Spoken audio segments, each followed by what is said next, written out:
The Terrible Head. Once upon a time there was a king whose only child was a girl. Now the king had been very anxious to have a son, or at least a grandson, to come after him, but he was told by a prophet whom he consulted that his own daughter's son should kill him. This news terrified him so much that he determined never to let his daughter be married, for he thought it was better to have no grandson at all than to be killed by his grandson.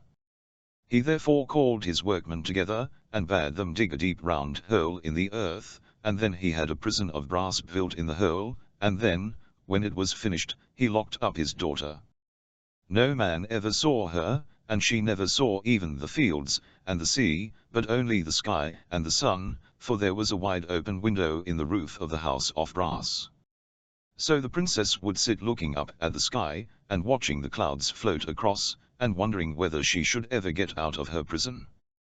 Now one day it seemed to her that the sky opened above her, and a great shower of shining gold fell through the window in the roof, and lay glittering in her room. Not very long after, the princess had a baby, a little boy, but when the king her father heard of it he was very angry and afraid, for now the child was born that should be his death. Yet, cowardly as he was, he had not quite the heart to kill the princess and her baby outright, but he had them put in a huge brass-bound chest, and thrust out to sea, that they might either be drowned or starved, or perhaps come to a country where they would be out of his way. So the princess and the baby floated and drifted in the chest on the sea all day and night, but the baby was not afraid of the waves nor of the wind, for he did not know that they could hurt him, and he slept quite soundly. And the princess sang a song over him, and this was her song: "Child, my child, how sound you sleep. Though your mother's care is deep, you can lie with heart at rest in the narrow brass-bound chest, in J starless night or drear you can sleep, and never hear billows breaking, and J cry of J night, word wandering by, in soft purple mantle sleeping with little face on mine, hearing not your mother weeping, and J breaking of the brine." Well, the daylight came at last, and the great chest was driven by the waves against the shore of an island. There the brass-bound chest lay, with the princess and her baby in it, till a man of that country came past, and saw it, and dragged it onto the beach, and when he had broken it open, behold, there was a beautiful lady, and a little boy. So he took them home, and was very kind to them, and brought up the boy till he was a young man. Now when the boy had come to his full strength, the king of that country fell in love with his mother, and wanted to marry her, but he knew that she would never part from her boy. So he thought of a plan to get rid of the boy, and this was his plan: a great queen of a country not far off was going to be married, and this king said that all his subjects must bring him wedding presents to give her. And he made a feast to which he invited them all, and they all brought their presents. Some brought gold cups, and some brought necklaces of gold and amber, and some brought beautiful horses, but the boy had nothing, though he was the son of a princess, for his mother had nothing to give him. Then the rest of the company began to laugh at him, and the king said, "If you have nothing else to give, at least you might go and fetch the terrible head." The boy was proud, and spoke without thinking, "Then I swear that I will bring the terrible head, if it may be brought by a living man. But of what head you speak I know not." Then they told him that somewhere, a long way off, there dwelt 3 dreadful sisters, monstrous ogreish women, with golden wings and claws of brass, and with serpents growing on their heads instead of hair. Now these women were so awful to look on that whoever saw them was turned at once into stone. And 2 of them could not be put to death, but the youngest, whose face was very beautiful, could be killed, and it was her head that the boy had promised to bring. You may imagine it was no easy adventure. When he heard all this he was perhaps sorry that he had sworn to bring the terrible head, but he was determined to keep his oath. So he went out from the feast, where they all sat drinking and making merry, and he walked alone beside the sea in the dusk of evening, at the place where the great chest, with himself and his mother in it, had been cast ashore. There he went and sat down on a rock, looking toward the sea, and wondering how he should begin to fulfill his vow. Then he felt someone touch him on the shoulder, and he turned, and saw a young man like a king's son, having with him a tall and beautiful lady, whose blue eyes shone like stars. They were taller than mortal men, and the young man had a staff in his hand with golden wings on it, and 2 golden serpents twisted round it, and he had wings on his cap, and on his shoes. He spoke to the boy, and asked him why he was so unhappy, and the boy told him how he had sworn to bring the terrible head, and knew not how to begin to set about the adventure. Then the beautiful lady also spoke, and said that it was a foolish oath, and a hasty, but it might be kept if a brave man had sworn it. Then the boy answered that he was not afraid, if only he knew the way. Then the lady said that to kill the dreadful woman with the golden wings and the brass claws, and to cut off her head, he needed 3 things. First, a cap of darkness, which would make him invisible when he wore it. Next, a sword of sharpness, which would cleave iron at one blow, and last, the shoes of swiftness, with which he might fly in the air. The boy answered that he knew not where such things were to be procured, and that, wanting them, he could only try and fail. Then the young man, taking off his own shoes, said, "First, you shall use these shoes till you have taken the terrible head, and then you must give them back to me. And with these shoes you will fly as fleet as a bird, or a thought, over the land or over the waves of the sea, wherever the shoes know the way. But there are ways which they do not know, roads beyond the borders of the world. And these roads have you to travel. Now first you must go to the 3 grey sisters, who live far off in the north, and are so very cold that they have only 1 eye, and 1 tooth among the 3. You must creep up close to them, and as one of them passes the eye to the other you must seize it, and refuse to give it up till they have told you the way to the 3 fairies of the garden, and they will give you the cap of darkness, and the sword of sharpness, and show you how to wing beyond this world to the land of the terrible head." Then the beautiful lady said, "Go forth at once, and do not return to say goodbye to your mother, for these things must be done quickly, and the shoes of swiftness themselves will carry you to the land of the 3 grey sisters, for they know the measure of that way." So the boy thanked her, and he fastened on the shoes of swiftness, and turned to say goodbye to the young man and the lady. But, behold, they had vanished, he knew not how or where. Then he leaped in the air to try the shoes of swiftness, and they carried him more swiftly than the wind, over the warm blue sea, over the happy lands of the south, over the northern peoples who drank mare's milk, and lived in great wagons, wandering after their flocks. Across the wide rivers, where the wild fowl rose and fled before him, and over the plains and the cold North Sea he went, over the fields of snow and the hills of ice, to a place where the world ends, and all water is frozen, and there are no men, nor beasts, nor any green grass. There in a blue cave of the ice he found the 3 grey sisters, the oldest of living things. Their hair was as white as the snow, and their flesh of an icy blue, and they mumbled and nodded in a kind of dream, and their frozen breath hung round them like a cloud. Now the opening of the cave in the ice was narrow, and it was not easy to pass in without touching one of the grey sisters. But, floating on the shoes of swiftness, the boy just managed to steal in, and waited till one of the sisters said to another, who had their 1 eye, "Sister, what do you see? Do you see old times coming back?" "No, sister." "Then give me the eye, for perhaps I can see farther than you." Then the first sister passed the eye to the second, but as the second groped for it the boy caught it cleverly out of her hand. "Where is the eye, sister?" said the second grey woman. "You have taken it yourself, sister," said the first grey woman. "Have you lost the eye, sister?" "Have you lost the eye?" said the third grey woman. "Shall we never find it again, and see old times coming back?" Then the boy slipped from behind them out of the cold cave into the air, and he laughed aloud. When the grey women heard that laugh they began to weep, for now they knew that a stranger had robbed them, and that they could not help themselves, and their tears froze as they fell from the hollows where no eyes were, and rattled on the icy ground of the cave. Then they began to implore the boy to give them their eye back again, and he could not help being sore for them, they were so pitiful. But he said he would never give them the eye till they told him the way to the fairies of the garden. Then they wrung their hands miserably, for they guessed why he had come, and how he was going to try to win the terrible head. Now the dreadful women were akin to the three grey sisters, and it was hard for them to tell the boy the way. But at last they told him to keep always south, and with the land on his left, and the sea on his right, till he reached the island of the fairies of the garden. Then he gave them back the eye, and they began to look out once more for the old times coming back again. But the boy flew south between sea and land, keeping the land always on his left hand, till he saw a beautiful island crowned with flowering trees. There he alighted, and there he found the three fairies of the garden.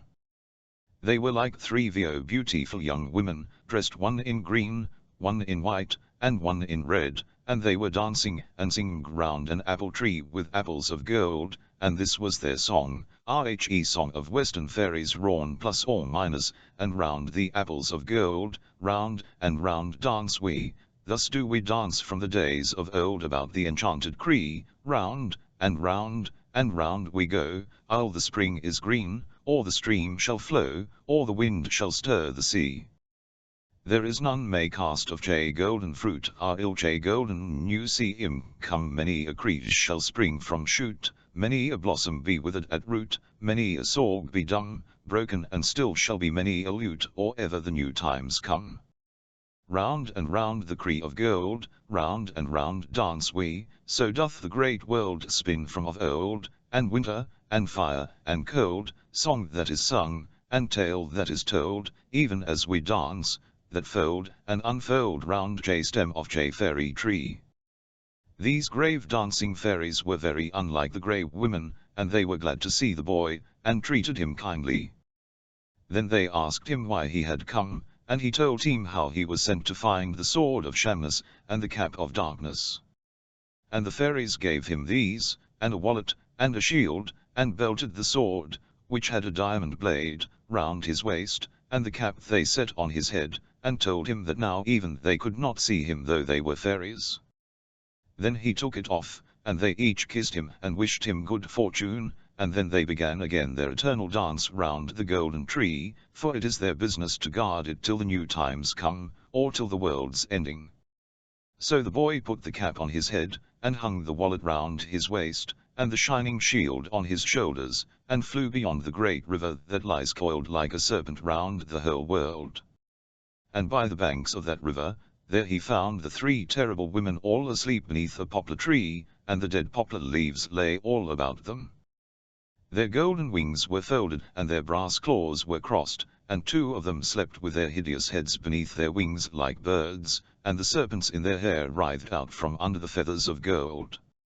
But the youngest slept between her two sisters, and she lay on her back, with her beautiful sad face turned to the sky, and though she slept her eyes were wide open.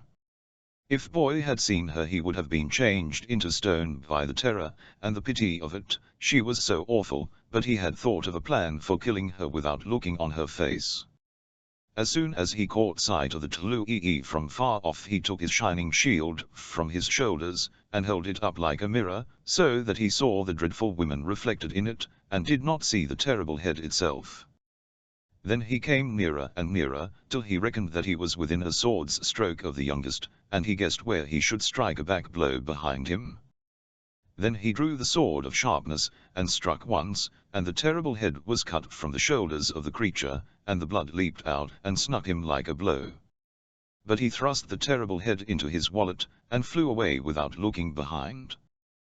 Then the two dreadful sisters who were left wakened, and rose in the air like great birds, and though they could not see him because of his cap of darkness, they flew after him up the wind, following by the scent through the clouds, like hounds hunting in a wood. They came so close that he could hear the clatter of their golden wings, and their shrieks to each other, here, here no, there, this way he went, as they chased him.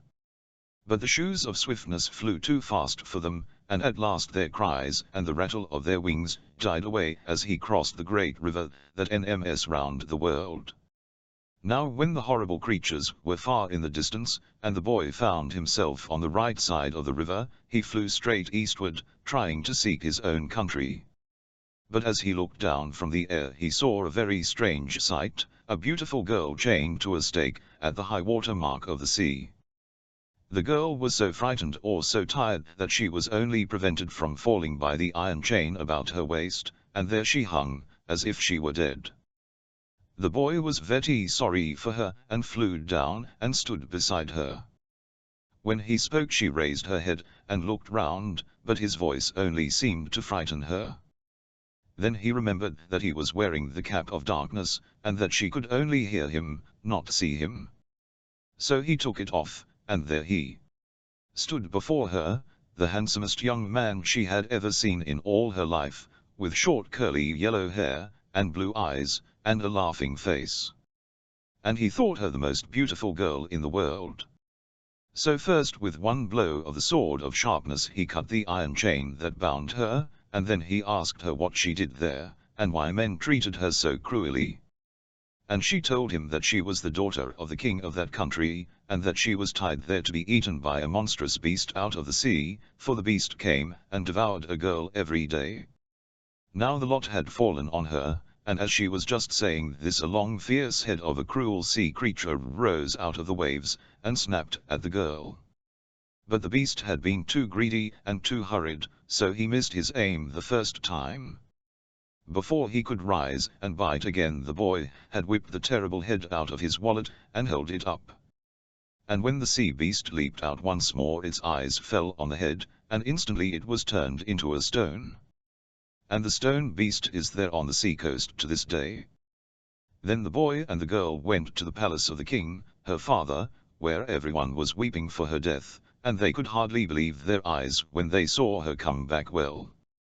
And the king and queen made much of the boy, and could not contain themselves for delight when they found he wanted to marry their daughter. So the two were married with the most splendid rejoicings, and when they had passed some time at court they went home in a ship to the boy's own country. For he could not carry his bride through the air, so he took the shoes of swiftness, and the cap of darkness, and the sword of sharpness up to a lonely place in the hills.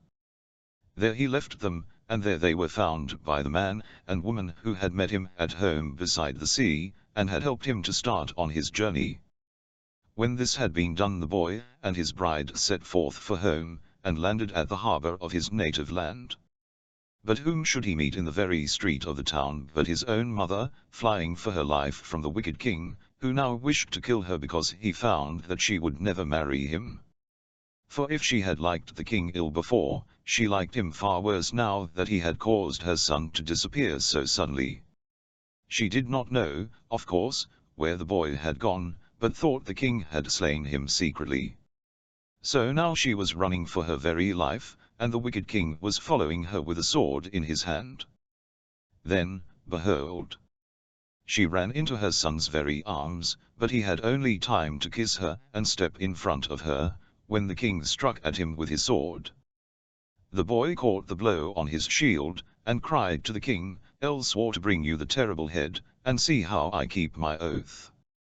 Then he drew forth the head from his wallet, and when the king's eyes fell on it, instantly he was turned into stone, just as he stood there with his sword lifted. Now all the people rejoiced, because the wicked king should rule them no longer.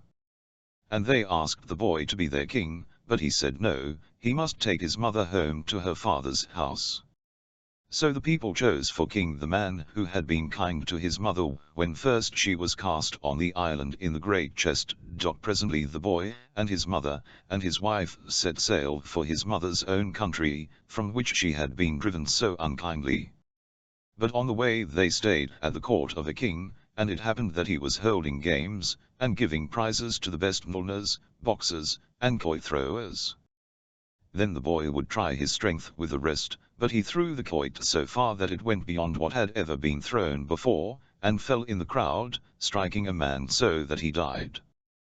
Now this man was no other than the father of the boy's mother, who had fled away from his own kingdom for fear his grandson should find him and kill him after all.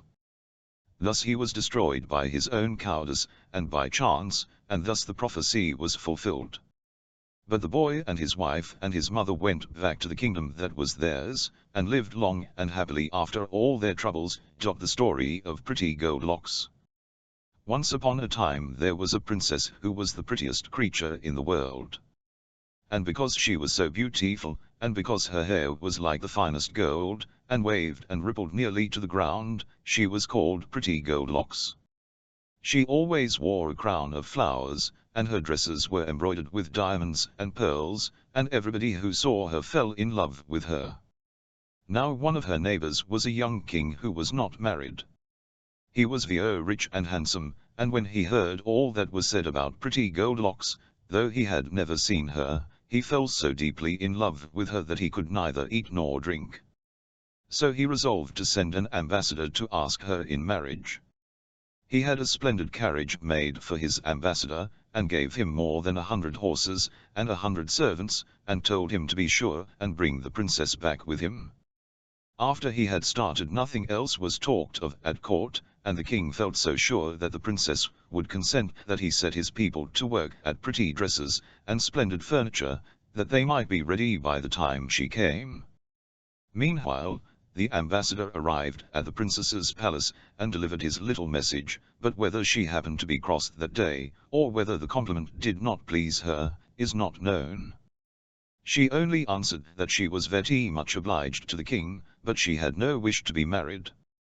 The ambassador set off sadly on his homeward way, bringing all the king's presents back with him, for the princess was too well brought up to accept the pearls and diamonds when she would not accept the king, so she had only kept 25 English pins that he might not be vexed. When the ambassador reached the city, where the king was waiting impatiently, everybody was very much annoyed with him for not bringing the princess, and the king cried like a baby, and nobody could console him. Now there was at the court a young man, who was more clever and handsome than anyone else. He was called Jonh, and everyone loved him, excepting a few envious people who were angry at his being the king's favorite and knowing all the state secrets. He happened to one day be with some people who were speaking of the ambassador's return, and saying that his going to the princess had not done much good, when Charming said rashly, "If the king had sent me to the Princess Goldilocks, I am sure she would have come back with me."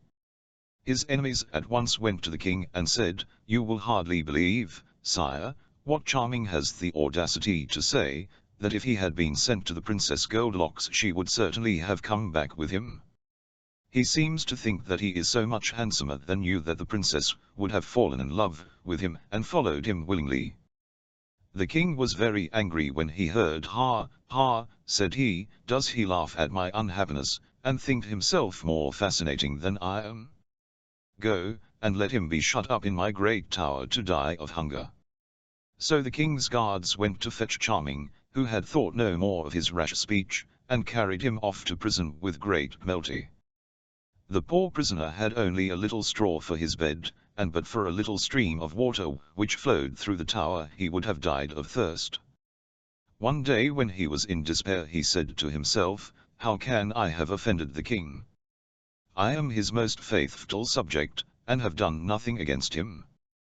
The king chanced to be passing the tower, and recognized the voice of his former favorite. He stopped to listen in spite of Charming's enemies, who tried to persuade him to have nothing more to do with the traitor. But the king said, "Be quiet, I wish to hear what he says." And then he opened the tower door, and called to Charming, who came very sadly and kissed the king's hand, saying, "What have I done, sire, to deserve this cruel treatment?" "You mocked me and my ambassador," said the king, "and you said that if I had sent you for the Princess Goldilocks you would certainly have brought her back." "It is quite true, sire," replied Charming, "I should have drawn such a picture of you, and represented your good qualities in such a way, that I am certain the princess would have found you irresistible. But I cannot see what there is in that to make you angry." The king could not see any cause for anger either when the matter was presented to him in this light, and he began to frown very fiercely at the courtiers who had so misrepresented his favorite. So he took Charming back to the palace with him, and after seeing that he had a very good supper he said to him, "You know that I love Pretty Goldilocks as much as ever, her refusal has not made any difference to me, but I don't know how to make her change her mind. I really should like to send you to see if you can persuade her to marry me."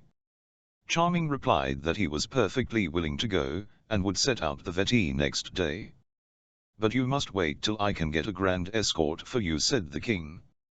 But Charming said that he only wanted a good horse to ride, and the king, who was delighted at his being ready to start so promptly, gave him letters to the princess, and bade him good speed. It was on a Monday morning that he set out all alone upon his errand, thinking of nothing but how he could persuade the Princess Goldilocks to marry the king. He had a writing book in his pocket, and whenever any happy thought struck him he dismounted from his horse, and sat down under the trees to put it into the harangue which he was preparing for the princess, before he forgot it. One day when he had started at the very earliest dawn, and was riding over a great meadow, he suddenly had a capital idea, and, springing from his horse, he sat down under a willow tree which grew by a little river. When he had written it down he was looking round him, pleased to find himself in such a pretty place, when all at once he saw a great golden carp lying gasping and exhausted upon the grass. In leaping after little flies she had to own herself high the bank, where she had lain till she was nearly dead. Charming had pity upon her, and, though he couldn't help thinking that she would have been very nice for dinner, he picked her up gently and put her back into the water. As soon as Dame Carp felt the refreshing coolness of the water she sank down joyfully to the bottom of the river, then, swimming up to the bank quite boldly, she said, "I thank you, Charming, for the kindness you have done me.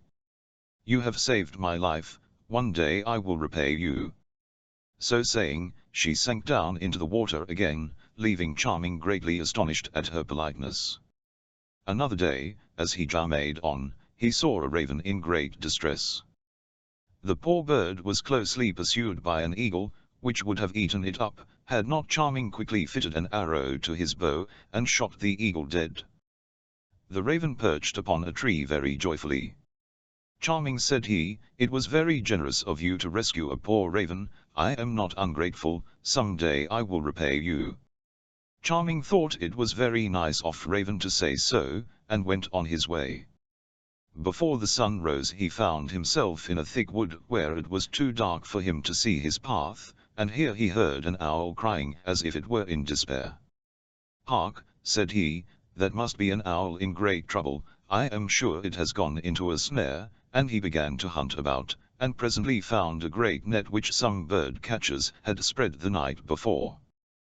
"What a pity it is that men do nothing but torment and persecute poor creatures, which never do them any harm," said he, and he took out his knife, and cut the cords of the net, and the owl flitted away into the darkness, but then turning, with one flicker of her wings, she came back to Charming and said, "It does not need many words to tell you how great a service you have done me. I was caught, in a few minutes the fowlers would have been here, without your help I should have been killed. I am grateful, and one day I will repay you." These 3 adventures were the only ones of any consequence that befell Charming upon his journey, and he made all the haste he could to reach the palace of the Princess Goldilocks. When he arrived he thought everything he saw delightful and magnificent. Diamonds were as plentiful as pebbles, and the gold and silver, the beautiful dresses, the sweetmeats and pretty things that were everywhere quite amazed him. He thought to himself, "If Princess consents to leave all this, and come with me to marry the king, he may think himself lucky." Then he dressed himself carefully in rich brocade, with scarlet and white plumes, and threw a splendid embroidered scarf over his shoulder, and, looking as gay and as graceful as possible, he presented himself at the door of the palace, carrying in his arm a tiny pretty dog which he had bought on the way. The guards saluted him respectfully, and a messenger was sent to the princess to announce the arrival of Charming as ambassador of her neighbor the king. "Charming," said the princess, "the name promises well, I have no doubt that he is good-looking, and fascinates everybody." "Indeed he does, madam," said all her maids of honor in one breath. "We saw him from the window of the garret where we were spinning flax, and we could do nothing but look at him as long as he was in sight." "Well, to be sure," said the princess, "that is how you amuse yourselves, is it? Looking at strangers out of the window.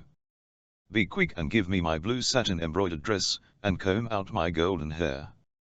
Let somebody make me fresh garlands of flowers, and give me my high-heeled shoes, and my fan, and tell them to sweep my great hall, and my throne, for I want everyone to say I am really pretty Goldilocks.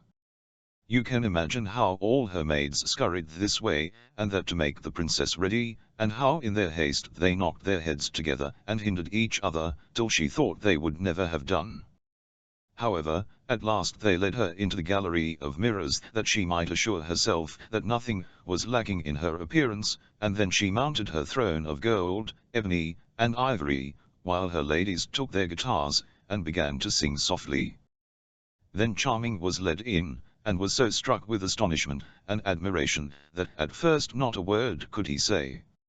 But presently he took courage and delivered his harangue, bravely ending by begging the princess to spare him the disappointment of going back without her. Sir Charming, answered she, all the reasons you have given me are very good ones, and I assure you that I should have more pleasure in obliging you than anyone else, but you must know that a month ago as I was walking by the river with my ladies I took off my glove, and as I did so a ring that I was wearing slipped off my finger, and rolled into the water. As I valued it more than my kingdom, you may imagine how vexed I was at losing it, and I vowed to never listen to any proposal of marriage unless the ambassador first brought me back my ring. So now you know what is expected of you, for if you talked for 15 days, and 15 nights you could not make me change. My Charming was then much surprised by this answer, but he bowed low to the princess, and begged her to accept the embroidered scarf, and the tiny dog he had brought with him. But she answered that she did not want any presents, and that he was to remember what she had just told him. When he got back to his lodging he went to bed without eating any supper, and his little dog, who was called Frisk, couldn't eat any either, but came and lay down close to him. All night Charming sighed and lamented. How am I to find a ring that fell into the river a month ago, said he. It is useless to try, the princess must have told me to do it on purpose, knowing it was impossible. And then he sighed again. Frisk heard him and said, my dear master, don't despair, the luck may change, you are too good not to be happy. Let us go down to the river as soon as it is light. But Charming only gave him 2 little pats and said nothing, and then soon he fell asleep. At the first glimmer of dawn Frisk began to jump about, and when he had waked Charming they went out together, first into the garden, and then down to the river's brink, where they wandered up and down. Charming was thinking sadly of having to go back unsuccessful when he heard someone calling, Charming, Charming. He looked all about him and thought he must be dreaming, as he could not see anybody. Then he walked on and the voice called again, Charming, Charming. Who calls me, said he. Frisk, who was very small and could look closely into the water, cried out, I see a golden carp coming. And sure enough there was the great carp, who said to Charming, you saved my life in the meadow by the willow tree, and I promised that I would repay you. Take this, it is Princess Goldilocks' ring. Charming took the ring out of Dame Carp's mouth, thanking her 1,000 times, and he and tiny Frisk went straight to the palace, where someone told the princess that he was asking to see her. All. Poor fellow, said she, he must have come to say goodbye, finding it impossible to do as I asked. So in came Charming, who presented her with a ring and said, Madam, I have done your bidding. Will it please you to marry my master? When the princess saw her ring brought back to her unhurt she was so astonished that she thought she must be dreaming. Truly, Charming, said she, you must be the favorite of some fairy, or you could never have found it.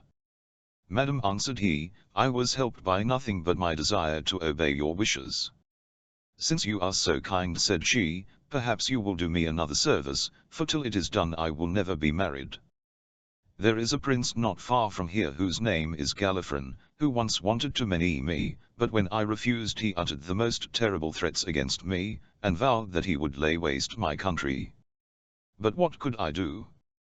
I could not marry a frightful giant as tall as a tower, who eats up people as a monkey eats chestnuts, and who talks so loud that anybody who has to listen to him becomes quite deaf. Nevertheless, he does not cease to persecute me and to kill my subjects. So before I can listen to your proposal you must kill him and bring me his head." Charming was rather dismayed at this command, but he answered, "Very well, Princess, I will fight this Galifron. I believe that he will kill me, but at any rate I shall die in your defense."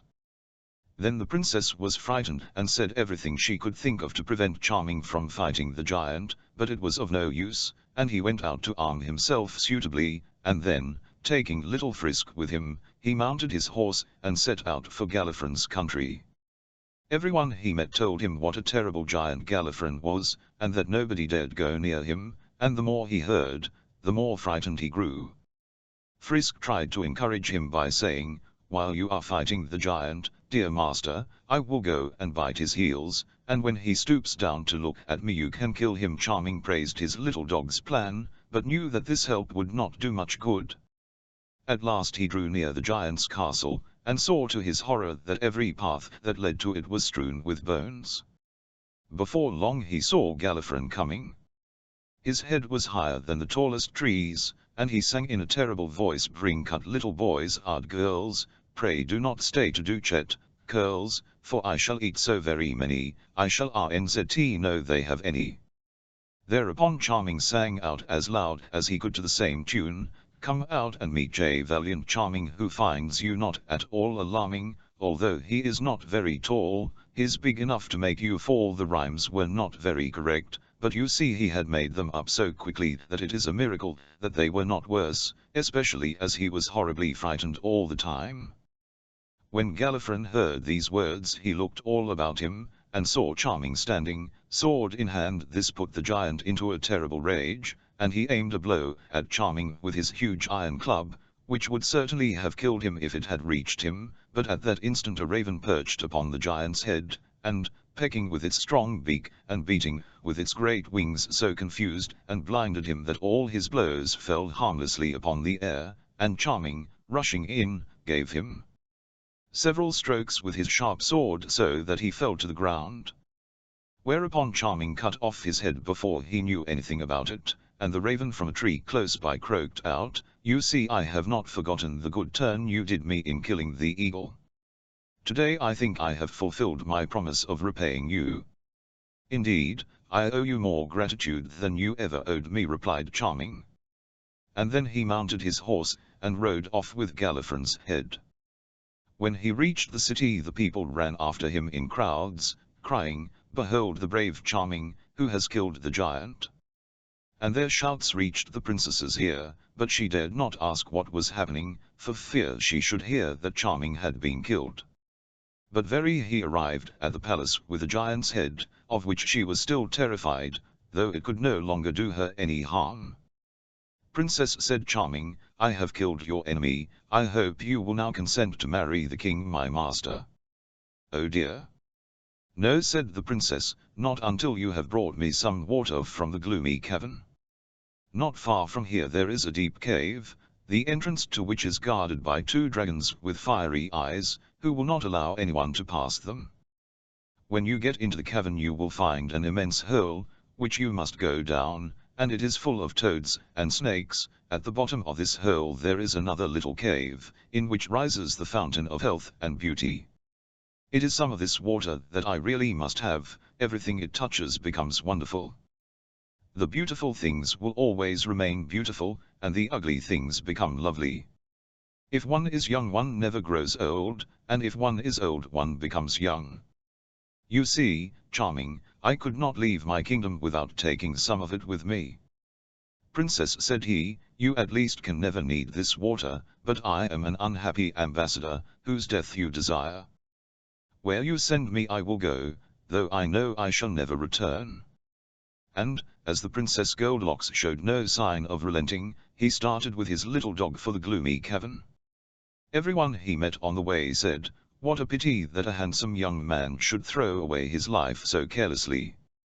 He is going to the cave alone, though if he had 100 men with him he could not succeed. Why does the princess ask impossibilities?" Charming said nothing, but he was very sad. When he was near the top of a hill he dismounted to let his horse graze, while Frisk amused himself by chasing flies. Charming knew he could not be far from the gloomy cave, and on looking about him he saw a black hideous rock, from which came a thick smoke, followed in a moment by one of the dragons, with fire blazing from his mouth and eyes. His body was yellow and green, and his claws scarlet, and his tail was so long that it lay in 100 coils. Frisk was so terrified at the sight of it that he did not know where to hide. Charming, quite determined to get the water or die, now drew his sword, and, taking the crystal flask which pretty Goldilocks had given him to fill, said to Frisk, "I feel sure that I shall never come back from this expedition. When I am dead, go to the princess and tell her that her errand has cost me my life. Then find the king my master, and relate all my adventures to him." As he spoke he heard a voice calling, "Charming, Charming." "Who calls me?" said he. Then he saw an owl sitting in a hollow tree, who said to "You saved my life when I was caught in the net, now I can repay you. Trust me with the flask, for I know all the ways of the gloomy cavern, and can fill it from the fountain of beauty." Charming was only too glad to give her the flask, and she flitted into the cavern quite unnoticed by the dragon, and after some time returned with the flask, filled to the very brim with sparkling water. Charming thanked her with all his heart, and joyfully hastened back to the town. He went straight to the palace, and gave the flask to the princess, who had no further objection to make. So she thanked Charming, and ordered that preparations should be made for her departure, and they soon set out together. The princess found Charming such an agreeable companion, that she sometimes said to him, "Why didn't we stay where we were? I could have made you king, and we should have been so happy." But Channing only answered, "I could not have done anything that would have vexed my master so much, even for a kingdom, or to please you, though I think you are as beautiful as the sun." At last they reached the king's great city, and he came out to meet the princess, bringing magnificent presents, and the marriage was celebrated with great rejoicings. But Goldilocks was so fond of Charming that she could not be happy unless he was near her, and she was always singing his praises. "If it hadn't been for Charming," she said to the king, "I should never have come here. You ought to be very much obliged to him, for he did the most impossible things, and got me water from the fountain of beauty, so I can never grow old, and shall get prettier every year." Then Charming's enemies said to the king, "It is a wonder that you are not jealous. The queen thinks there is nobody in the world like Channing. As if anybody you had sent could not have done just as much." "It is quite tme, now I come to think of it," said the king. "Let him be chained hand and foot, and thrown into the tower." So they took Charming, and as a reward for having served the king so faithfully he was shut up in the tower, where he only saw the jailer, who brought him a piece of black bread, and a pitcher of water every day. However, little Frisk came to console him, and told him all the news. When pretty Goldilocks heard what had happened, she threw herself at the king's feet, and begged him to set Charming free, but the more she cried, the more angry he was, and at last she saw that it was useless to say any more, but it made her very sad. Then the king took it into his head that perhaps he was not handsome enough to please the Princess Goldilocks, and he thought he would bathe his face with the water from the fountain of beauty, which was in the flask on a shelf in the princess's room, where she had placed it that she might see it often. Now it happened that one of the princess's ladies, in chasing a spider, had knocked the flask off a shelf, and broken it, and every drop of the water had been spilt. Not knowing what to do, she had hastily swept away the pieces of crystal, and then remembered that in the king's room she had seen a flask of exactly the same shape, also filled with sparkling water. So, without saying a word, she fetched it and stood it upon the queen's shelf. Now the water in this flask was what was used in the kingdom for getting rid of troublesome people. Instead of having their heads cut off in the usual way, their faces were bathed with the water, and they instantly fell asleep and never woke up any more. So, when the king, thinking to improve his beauty, took the flask and sprinkled the water upon his face, he fell asleep, and nobody could wake him. Little Frisk was the first to hear the news, and he ran to tell Charming, who sent him to beg the princess not to forget the poor prisoner. All the palace was in confusion on account of the king's death, but tiny Frisk made his way through the crowd to the princess's side, and said, "Madam, do not forget poor Channing." Then she remembered all he had done for her, and without saying a word to anyone went straight to the tower, and with her own hands took off Charming's chains. Then, putting a golden crown upon his head, and the royal mantle upon his shoulders, she said, "Come, faithful Charming, I make you king, and will take you for my husband." Charming, once more free and happy, fell at her feet and thanked her for her gracious words. Everybody was delighted that he should be king, and the wedding, which took place at once, was the prettiest that can be imagined, and Prince Charming and Princess Goldilocks lived happily ever after. L1. Madame d'Aulnoy. The History of Whittington. Dick Whittington was a little boy when his father and mother died, so little, indeed, that he never knew them, nor the place where he was born. He strolled about the country as ragged as a colt, till he met with a waggoner who was going to London, and who gave him leave to walk all the way by the side of his waggon without paying anything for his passage. This pleased little Whittington very much, as he wanted to see London sadly, for he had heard that the streets were paved with gold, and he was willing to get a bushel of it, but how great was his disappointment, poor boy, when he saw the streets covered with dirt instead of gold, and found himself in a strange place, without a friend, without food, and without money. Though the waggoner was so charitable as to let him walk up by the side of the waggon for nothing, he took care not to know him when he came to town, and the poor boy was, in a little time, so cold and hungry that he wished himself in a good kitchen, and by a warm fire in the country. In his distress he asked charity of several people, and one of them bid him go to work for an idle rogue. "That I will," said Whittington, "with all my heart. I will work for you if you will let me." The man, who thought this savoured of wit and impertinence, though the lad intended only to show his readiness to work, gave him a blow with a stick which broke his head so that the blood ran down. In this situation, and fainting for want of food, he laid himself down at the door of one Mr. Fitzwarren, a merchant, where the cook saw him, and, being an ill-natured hussy, ordered him to go about his business or she would scold him. At this time Mr. Fitzwarren came from the exchange, and began also to scold at the poor boy, bidding him to go to work. Whittington answered that he should be glad to work if anybody would employ him, and that he should be able if he could get some victuals to eat, for he had had nothing for 3 days, and he was a poor country boy, and knew nobody, and nobody would employ him. He then endeavoured to get up, but he was so very weak that he fell down again, which excited so much compassion in the merchant, that he ordered the servants to take him in and give him some meat and drink, and let him help the cook to do any dirty work that she had to set him about. People are too apt to reproach those who beg with being idle, but give themselves no concern to put them in the way of getting business to do, or considering whether they are able to do it, which is not charity. But we return to Whittington, who could have lived happy in this worthy family had he not been bumped about by the cross cook, who must be always roasting and basting, or when the spit was idle employed her hands upon poor Whittington. At last Miss Alice, his master's daughter, was informed of it, and then she took compassion on the poor boy, and made the servants treat him kindly. Besides the crossness of the cook, Whittington had another difficulty to get over before he could be happy. He had, by order of his master, a flock bed placed for him in a garret, where there was a number of rats and mice that often ran over the poor boy's nose, and disturbed him in his sleep. After some time, however, a gentleman who came to his master's house gave Whittington a penny for brushing his shoes.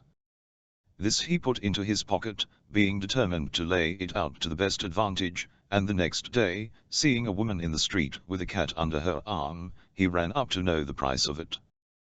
The woman, as the cat was a good mouser, asked a deal of money for it, but on Whittington's telling her he had but a penny in the world, and that he wanted a cat sadly, she let him have it. This cat Whittington concealed in the garret, for fear she should be beat about by his mortal enemy and here she soon killed or frightened away the rats and mice, so that the boy could now sleep as sound as a top. Soon after this the merchant, who had a ship ready to sail, called for his servants, as his custom was, in order that each of them might venture something to tty their luck, and whatever they sent was to pay neither freight nor custom, for he thought justly that God Almighty would bless him the more for his readiness to let the poor partake of his fortune. All the servants appeared but poor Whittington, who, having neither money nor goods, could not think of sending anything to try his luck, but his good friend Miss Alice, thinking his poverty kept him away, ordered him to be called. She then offered to lay down something for him, but the merchant told his daughter that would not do, it must be something of his own. Upon which poor Whittington said he had nothing but a cat, which he bought for a penny that was given him. "Fetch thy cat, boy," said the merchant, "and send her." Whittington brought poor puss and delivered her to the captain, with tears in his eyes, for he said he should now be disturbed by the rats and mice as much as ever. All the company laughed at the adventure but Miss Alice, who pitied the poor boy, and gave him something to buy another cat.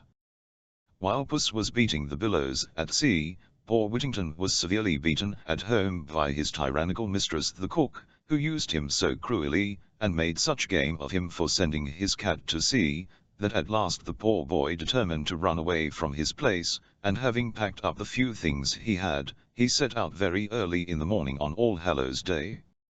He travelled as far as Holloway, and there sat down on a stone to consider what course he should take, but while he was thus ruminating, Bow bells, of which there were only 6, began to ring, and he thought their sounds addressed him in this manner: "Turn again, Whittington, thrice Lord Mayor of London." "Lord Mayor of London," said he to himself, "what would not one endure to be Lord Mayor of London, and ride in such a fine coach?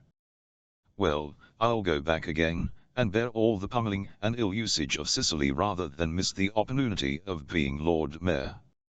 So home he went, and happily got into the house, and about his business before Mrs. Cicely made her appearance. We must now follow Miss Puss to the coast of Africa. How perilous are voyages at sea, how uncertain the winds and the waves, and how many accidents attend a naval life. The ship that had the cat on board was long beaten at sea, and at last, by contrary winds, driven on a part of the coast of Barbary, which was inhabited by Moors unknown to the English.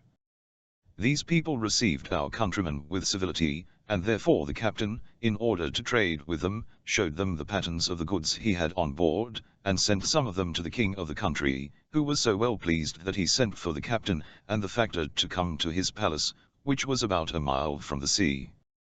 Here they were placed, according to the custom of the country, on rich carpets, flowered with gold and silver, and the king and queen being seated at the upper end of the room, dinner was brought in, which consisted of many dishes, but no sooner were the dishes put down but an amazing number of rats and mice came from all quarters, and devoured all the meat in an instant.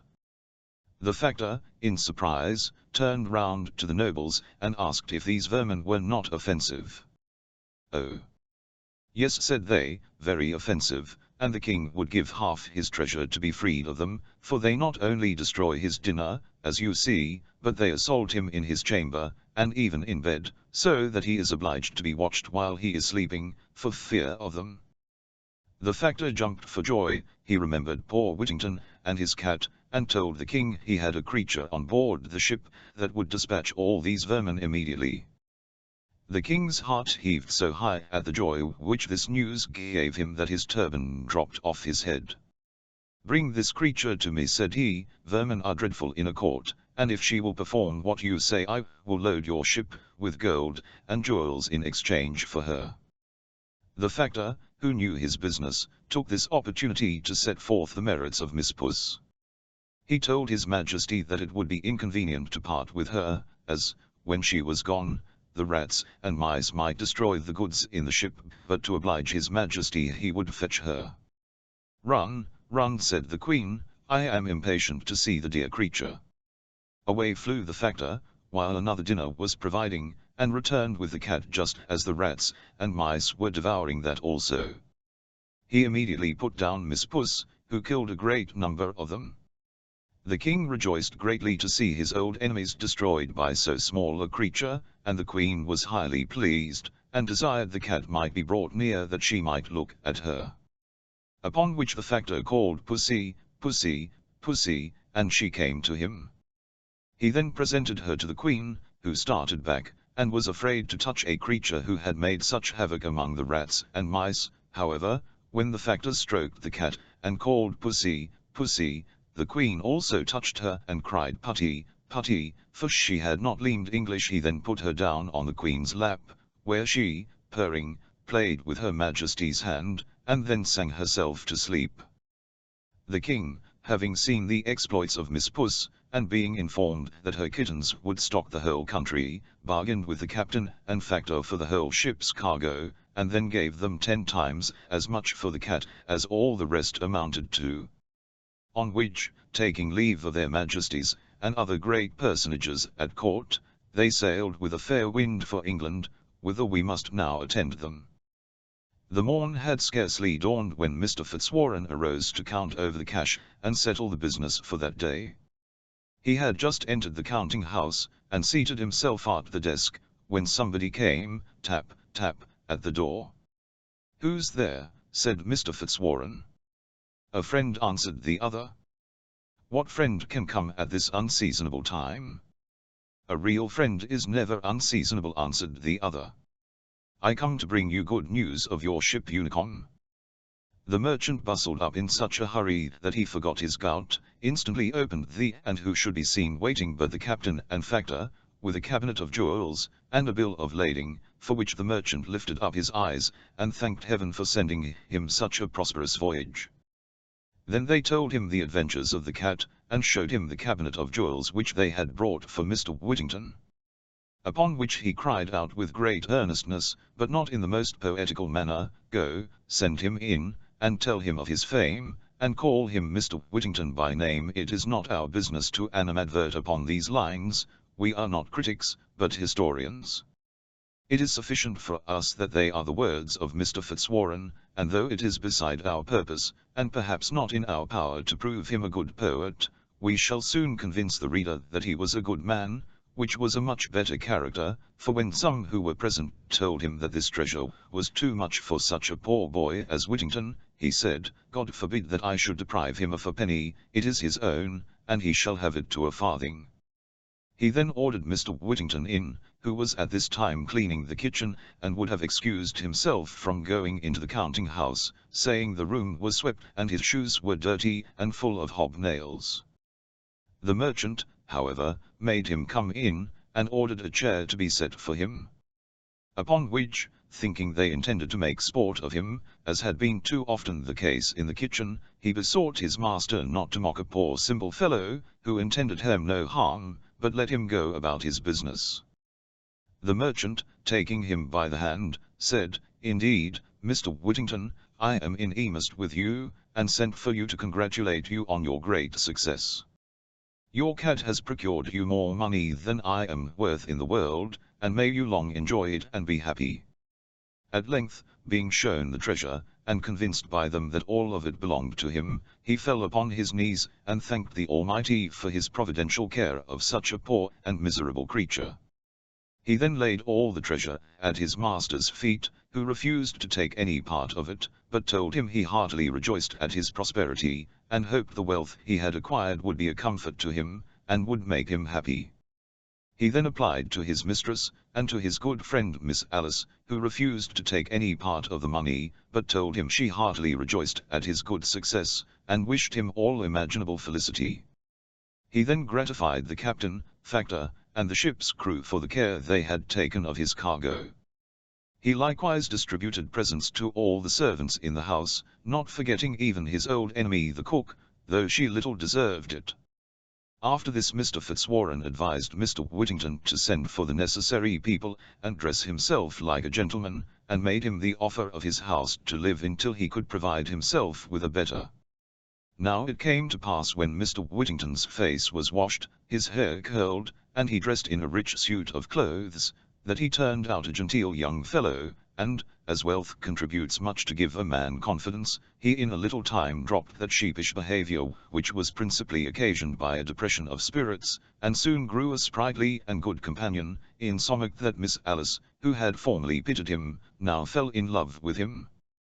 When her father perceived they had this good liking for each other, he proposed a match between them, to which both parties cheerfully consented, and the Lord Mayor, Court of Aldermen, Sheriffs, the Company of Stationers, the Royal Academy of Arts, and a number of eminent merchants attended the ceremony, and were elegantly treated at an entertainment made for that purpose. History further relates that they lived very happy, had several children, and died at a good old age. Mr. Whittington served as Sheriff of London, and was 3 times Lord Mayor. In the last year of his mayoralty he entertained King Henry V, and his Queen, after his conquest of France, upon which occasion the King, in consideration of Whittington's merit, said, never had Prince such a subject, which being told to Whittington at the table, he replied, never had subject such a king. His Majesty, out of respect to his good character, conferred the honour of knighthood on him soon after. Sir Richard many years before his death constantly fed a great number of poor citizens, built a church and a college to it, with a yearly allowance for poor scholars, and near it erected a hospital. He also built Newgate for criminals, and gave liberally to St. Bartholomew's Hospital, and other public charities. The wonderful sheep. Once upon a time, in the days when the fairies lived, there was a king who had 3 daughters, who were all young, and clever, and beautiful, but the youngest of the 3, who was called Miranda, was the prettiest and the most beloved. The king, her father, gave her more dresses and jewels in a month than he gave the others in a year, but she was so generous that she shared everything with her sisters, and they were all as happy and as fond of one another as they could be. Now, the king had some quarrelsome neighbors, who, tired of leaving him in peace, began to make war upon him so fiercely that he feared he would be altogether beaten if he did not make an effort to defend himself. So he collected a great army, and set off to fight them, leaving the princesses with their governess in a castle where news of the war was brought every day, sometimes that the king had taken a town, or won a battle, and, at last, that he had altogether overcome his enemies, and chased them out of his kingdom, and was coming back to the castle as quickly as possible, to see his dear little Miranda whom he loved so much. The 3 princesses put on dresses of satin, which they had made on purpose for this great occasion, 1 green, 1 blue, and the 3rd white. Their jewels were the same colors. The eldest wore emeralds, the 2nd turquoises, and the youngest diamonds, and thus adorned they went to meet the king, singing verses which they had composed about his victories. When he saw them all so beautiful and so gay, he embraced them tenderly, but gave Miranda more kisses than either of the others. Presently a splendid banquet was served, and the king and his daughters sat down to it, and as he always thought that there was some special meaning in everything, he said to the eldest, "Tell me why you have chosen a green dress." "Sire," she answered, "having heard of your victories, I thought that green would sign me and my joy, and the hope of your speedy return." "That is a very good answer," said the king. "And you, my daughter," he continued, "why did you take a blue dress?" "Sire," said the princess, "to show that we constantly hoped for your success, and that the sight of you is as welcome to me as the sky with its most beautiful stars." "Why," said the king, "your wise answers astonish me, and you, Miranda? What made you dress yourself all in white?" "Because, sire," she answered, "white suits me better than anything else." "What," said the king angrily, "was that all you thought of, vain child?" "I thought you would be pleased with me," said the princess, "that was all." The king, who loved her, was satisfied with this, and even pretended to be pleased that she had not told him all her reasons at first. "And now," said he, "as I have supped well, and it is not time yet to go to bed, tell me what you dreamed last night." The eldest said she had dreamed that he brought her a dress, and the precious stones and gold embroidery on it were brighter than the sun. The dream of the second was that the king had brought her a spinning wheel, and a distaff, that she might spin him some shirts.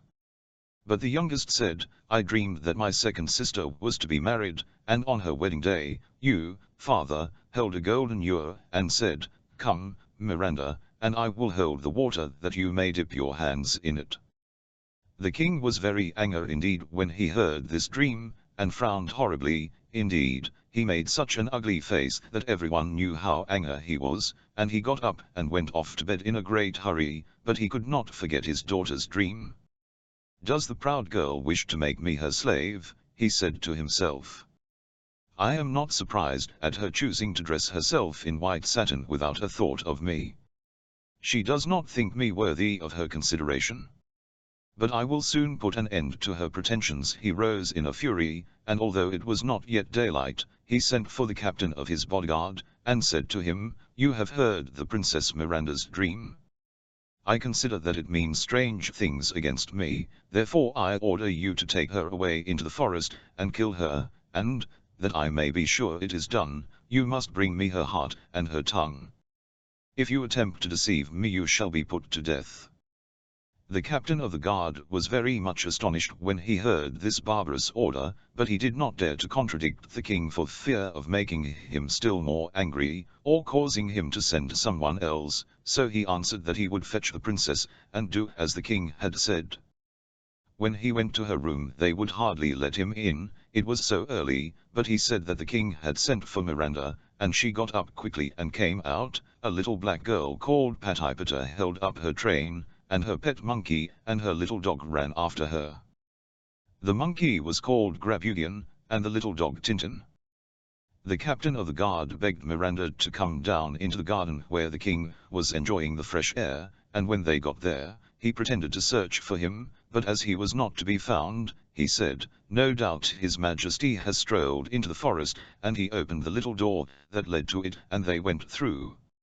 By this time the daylight had begun to appear, and the princess, looking at her conductor, saw that he had tears in his eyes, and seemed too sad to speak. "What is the matter?" she said in the kindest way. "You seem very sorrowful." "Alas, princess," he answered, "who would not be sorrowful who was ordered to do such a terrible thing as I am? The king has commanded me to kill you here, and cane your heart and your tongue to him, and if I disobey I shall lose my life." The poor princess was terrified, she grew very pale and began to cry softly. Looking up at the captain off guard with her beautiful eyes, she said gently, "Will you really have the heart to kill me? I have never done you any harm, and have always spoken well of you to the king. If I had deserved my father's anger I would suffer without a murmur, but, alas! He is unjust to complain of me, when I have always treated him with love and respect." "Fear nothing, princess," said the captain of the guard. "I would far rather die myself than hurt you, but even if I am killed you will not be safe. We must find some way of making the king believe that you are dead." "What can we do?" said Miranda. "Unless you take him my heart and my tongue he will never believe you." The princess and the captain of the guard were talking so earnestly that they did not think of Patipata, but she had overheard all they said, and now came and threw herself at Miranda's feet.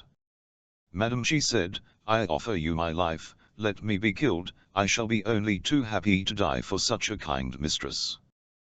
"Why, Patipata," cried the princess, kissing her, "that would never do, your life is as precious to me as my own, especially after such a proof of your affection as you have just given me." "You are right, princess," said Grabugeon, "coming from far, to love such a faithful slave as Patipata, she is of more use to you than I am. I offer you my tongue and my heart most willingly, especially as I wish to make a great name for myself in Goblin." "No, no, my little Grabugeon," replied Miranda, "I cannot bear the thought of taking your life." "Such a good little dog as I am," cried Tintin, "could not think of letting either of you die for his mistress. If anyone is to die for her it must be me." And then began a great dispute between Patipata, Grabugeon, and Tintin, and they came to high words, until at last Grabugeon, who was quicker than the others, ran up to the very top of the nearest tree, and let herself fall, head first, to the ground, and there she lay, quite dead. The princess was very sorry, but as Grabugeon was really dead, she allowed the captain of the guard to take her tongue, but, alas! it was such a little one, not bigger than the princess's thumb, that they decided sorrowfully that it was of no use at all, the king would not have been taken in by it for a moment. Alas! "My little monkey," cried the princess, "I have lost you, and yet I am no better off than I was before." "The honor of saving your life is to be mine," interrupted Patypata, and, before they could prevent her, she had picked up a knife and cut her head off in an instant. But when the captain of the guard would have taken her tongue, it turned out to be quite black, so that would not have deceived the king either.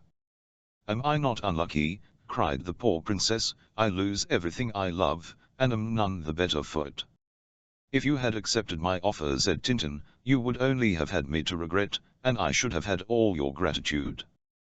Miranda kissed her little dog, crying so bitterly, that at last she could bear it no longer, and turned away into the forest. When she looked back, the captain of the guard was gone, and she was alone, except for Patypata, Grabugeon, and Tintin, who lay upon the ground. She could not leave the place until she had buried them in a pretty little mossy grave at the foot of a tree, and she wrote their names upon the bark of the tree, and how they had all died to save her life.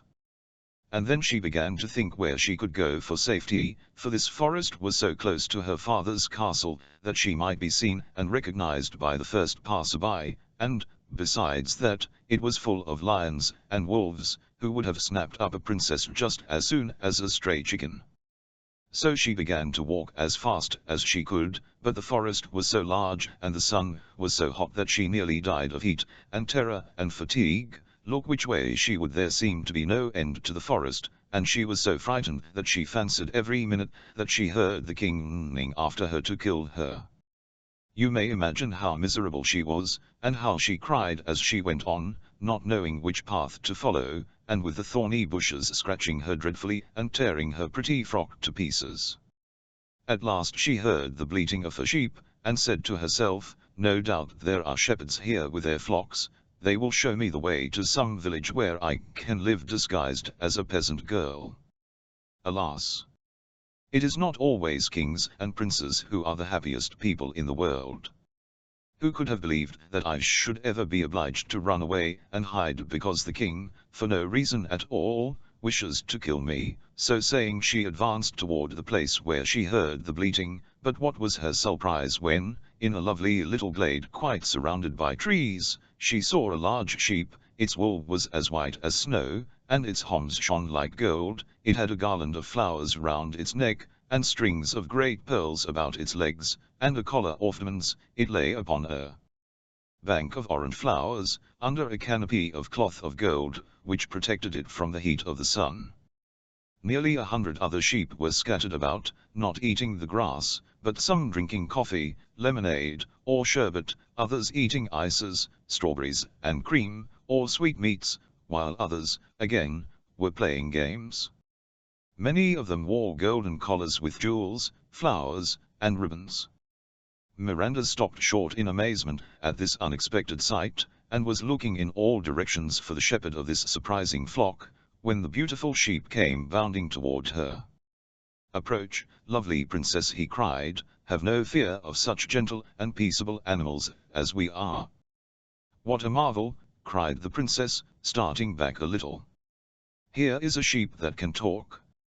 "Your monkey and your dog could talk, madam," said he. "Are you more astonished at us than at them?" "A fairy gave them the power to speak," replied Miranda. "So I was used to them." "Perhaps the same thing has happened to us," he said, smiling sheepishly. "But, princess, what can have led you here?" "1,000 misfortunes, Sir Sheep," she answered. "I am the unhappiest princess in the world, and I am seeking a shelter against my father's anger." "Come with me, madam," said the sheep. "I offer you a hiding place which you only will know of, and where you will be mistress of everything you see." "I really cannot follow you," said Miranda, "for I am too tired to walk another step." The sheep with the golden horns ordered that his chariot should be fetched, and a moment after appeared 6 goats, harnessed to a pumpkin, which was so big that 2 people could quite well sit in it, and was all lined with cushions of velvet and down. The princess stepped into it, much amused at such a new kind of carriage. The king of the sheep took his place beside her, and the goats ran away with them at full speed, and only stopped when they reached a cavern, the entrance to which was blocked by a great stone. This the king touched with his foot, and immediately it fell down, and he invited the princess to enter without fear. Now, if she had not been so alarmed by everything that had happened, nothing could have induced her to go into this frightful cave, but she was so afraid of what might be behind her that she would have thrown herself even down a well at this moment.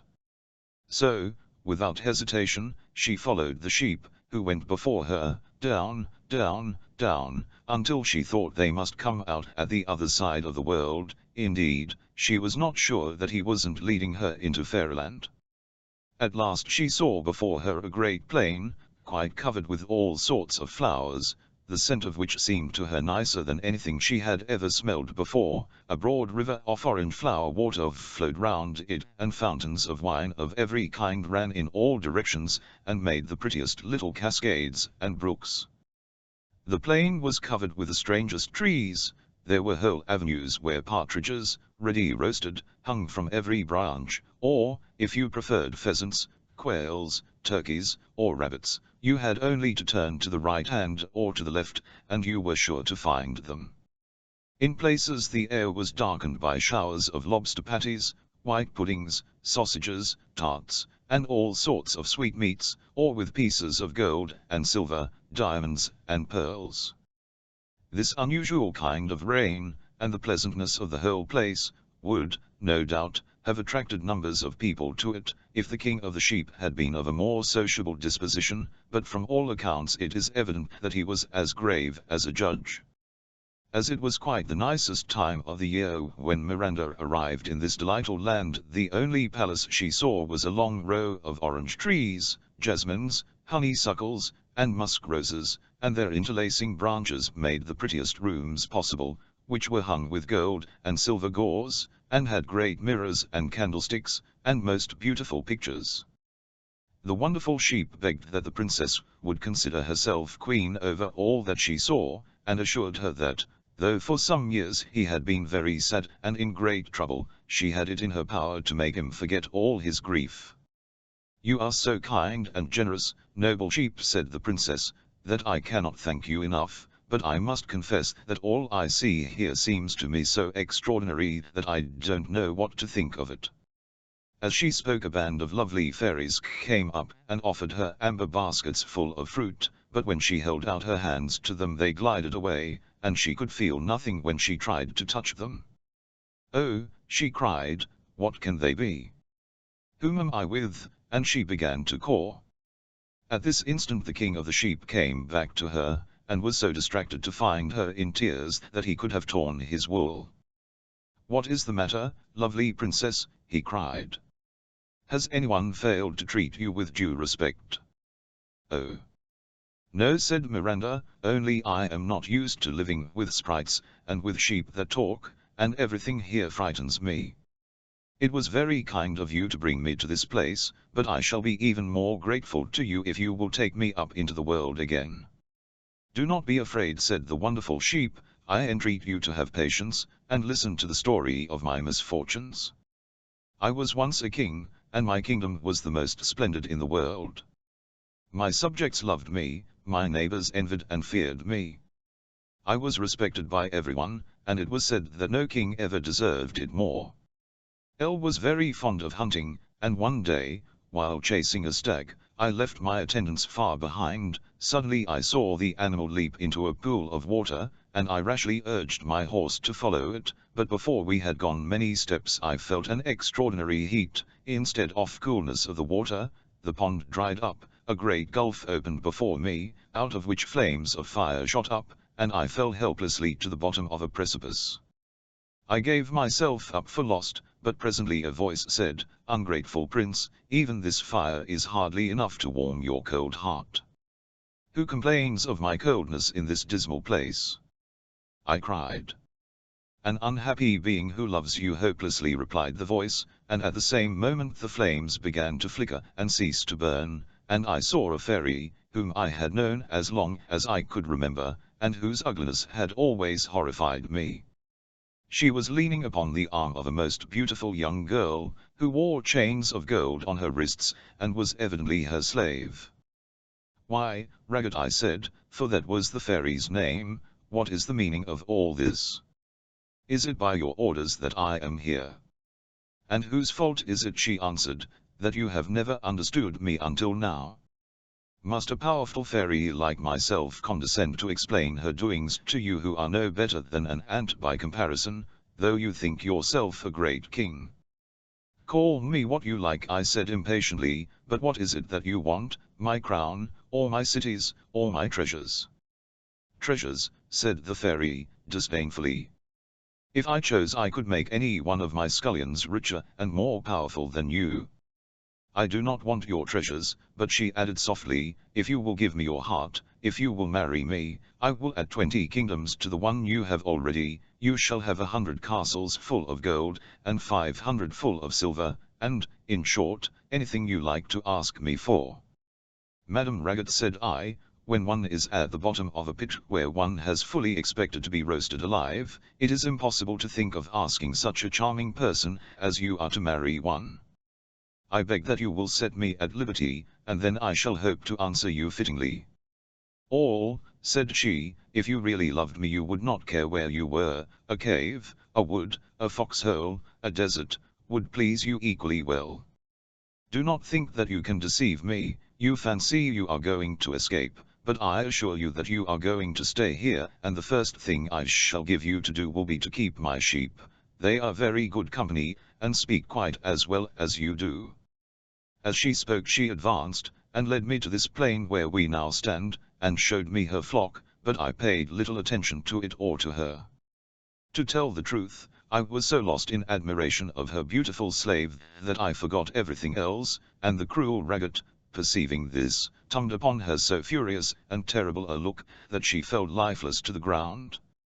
At this dreadful sight I drew my sword, and enlarged at Ragged, and should certainly have cut off her head, had she not by her magic arts chained me to the spot on which I stood. All my efforts to move were useless, and at last, when I threw myself down on the ground in despair, she said to me, with a scornful smile, I intend to make you feel my power.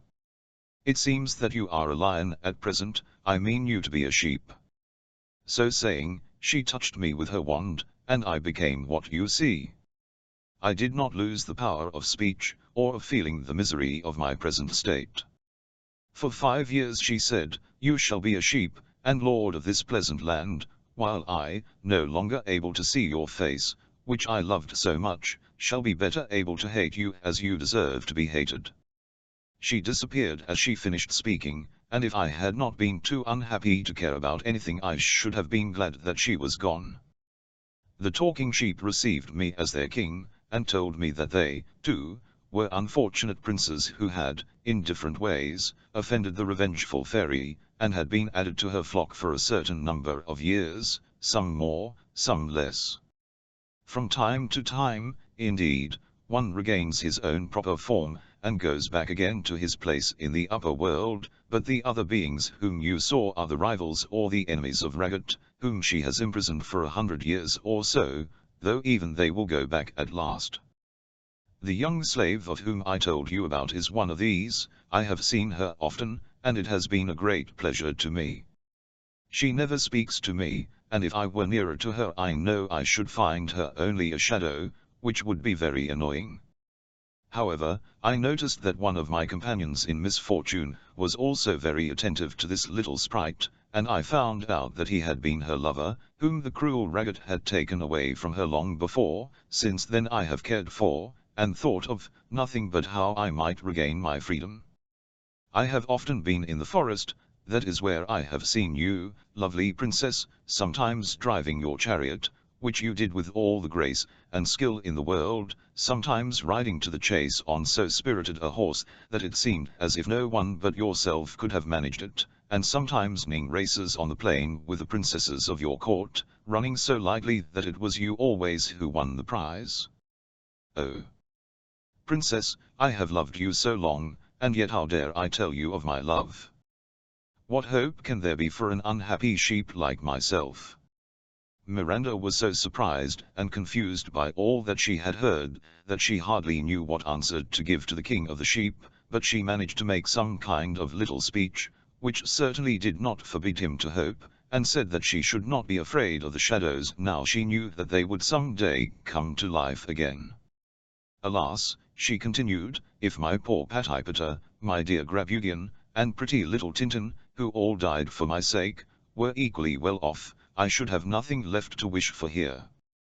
Prisoner though he was, the king of the sheep had still some powers and privileges.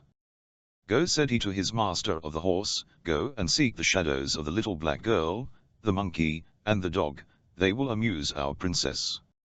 And an instant afterward Miranda saw them coming toward her, and their presence gave her the greatest pleasure, though they did not come near enough for her to touch them. The king of the sheep was so kind and amusing, and loved Miranda so dearly, that at last she began to love him too. Such a handsome sheep, who was so polite and considerate, could hardly fail to please, especially if one knew that he was really a king, and that his strange imprisonment would soon come to an end. So the princess's days passed very gaily while she waited for the happy time to come. The king of the sheep, with the help of all the flock, got up balls, concerts, and hunting parties, and even the shadows joined in all the fun, and came, making believe to be their own real selves. One evening, when the couriers arrived, for the king sent most carefully for news, and they always brought the very best kinds, it was announced that the sister of the Princess Miranda was going to be married to a great prince, and that nothing could be more splendid than all the preparations for the wedding. Ah, cried the young princess, how unlucky I am to miss the sight of so many pretty things. Here am I imprisoned under the earth, with no company but sheep and shadows, while my sister is to be adorned like a queen, and surrounded by all who love and admire her, and everyone but myself can go to wish her joy. Why do you complain, princess, said the king of the sheep. Did I say that you were not to go to the wedding? Set out as soon as you please, only promise me that you will come back, for I love you too much to be able to live without you. Miranda was very grateful to him, and promised faithfully that nothing in the world should keep her from coming back. The king caused an escort suitable to her rank to be got ready for her, and she dressed herself splendidly, not forgetting anything that could make her more beautiful. Her chariot was of mother of pearl, drawn by 6 dun-colored griffins just brought from the other side off-world, and she was attended by a number of guards in splendid uniforms, who were all at least 8 feet high, and had come from far and near to ride in the princess's train. Miranda reached her father's palace just as the wedding ceremony began, and everyone, as soon as she came in, was struck with surprise at her beauty and the splendor of her jewels. She heard exclamations of admiration on all sides, and the king her father looked at her so attentively that she was afraid he must recognize her, but he was so sure that she was dead that the idea never occurred to him. However, the fear of not getting away made her leave before the marriage was over. She went out hastily, leaving behind her a little coral casket set with emeralds. On it was written in diamond letters, jewels for the bride, and when they opened it, with it did as soon as it was found, there seemed to be no end to the pretty things it contained. The king, who had hoped to join the unknown princess, and find out who she was dreadfully disappointed when she disappeared so suddenly, and gave orders that if she ever came again the doors were to be shut that she might not get away so easily. Short as Miranda's absence had been, it had seemed like 100 years to the king of the sheep. He was waiting for her by a fountain in the thickest part of the forest, and the ground was strewn with splendid presents, which he had prepared for her to show his joy and gratitude at her coming back. As she was in sight he rushed to meet her, leaping and bounding like a real sheep. He caressed her tenderly, throwing himself at her feet, and kissing her hands, and told her how uneasy he had been in her absence, and how impatient for her return, with an eloquence which charmed her. After some time came the news that the king's second daughter was going to be married. When Miranda heard it she begged the king of the sheep to allow her to go and see the wedding as before. This request made him feel very sad, as if some misfortune must surely come of it, but his love for the princess being stronger than anything else he did not like to refuse her. "You wish to leave me, princess," said he, "it is my unhappy fate, you are not to blame. I consent to your going, but, believe me, I can give you no stronger proof of my love than by so doing." The princess assured him that she would only stay a very short time, as she had done before, and begged him not to be uneasy, as she would be quite as much grieved if anything detained her as he could possibly be.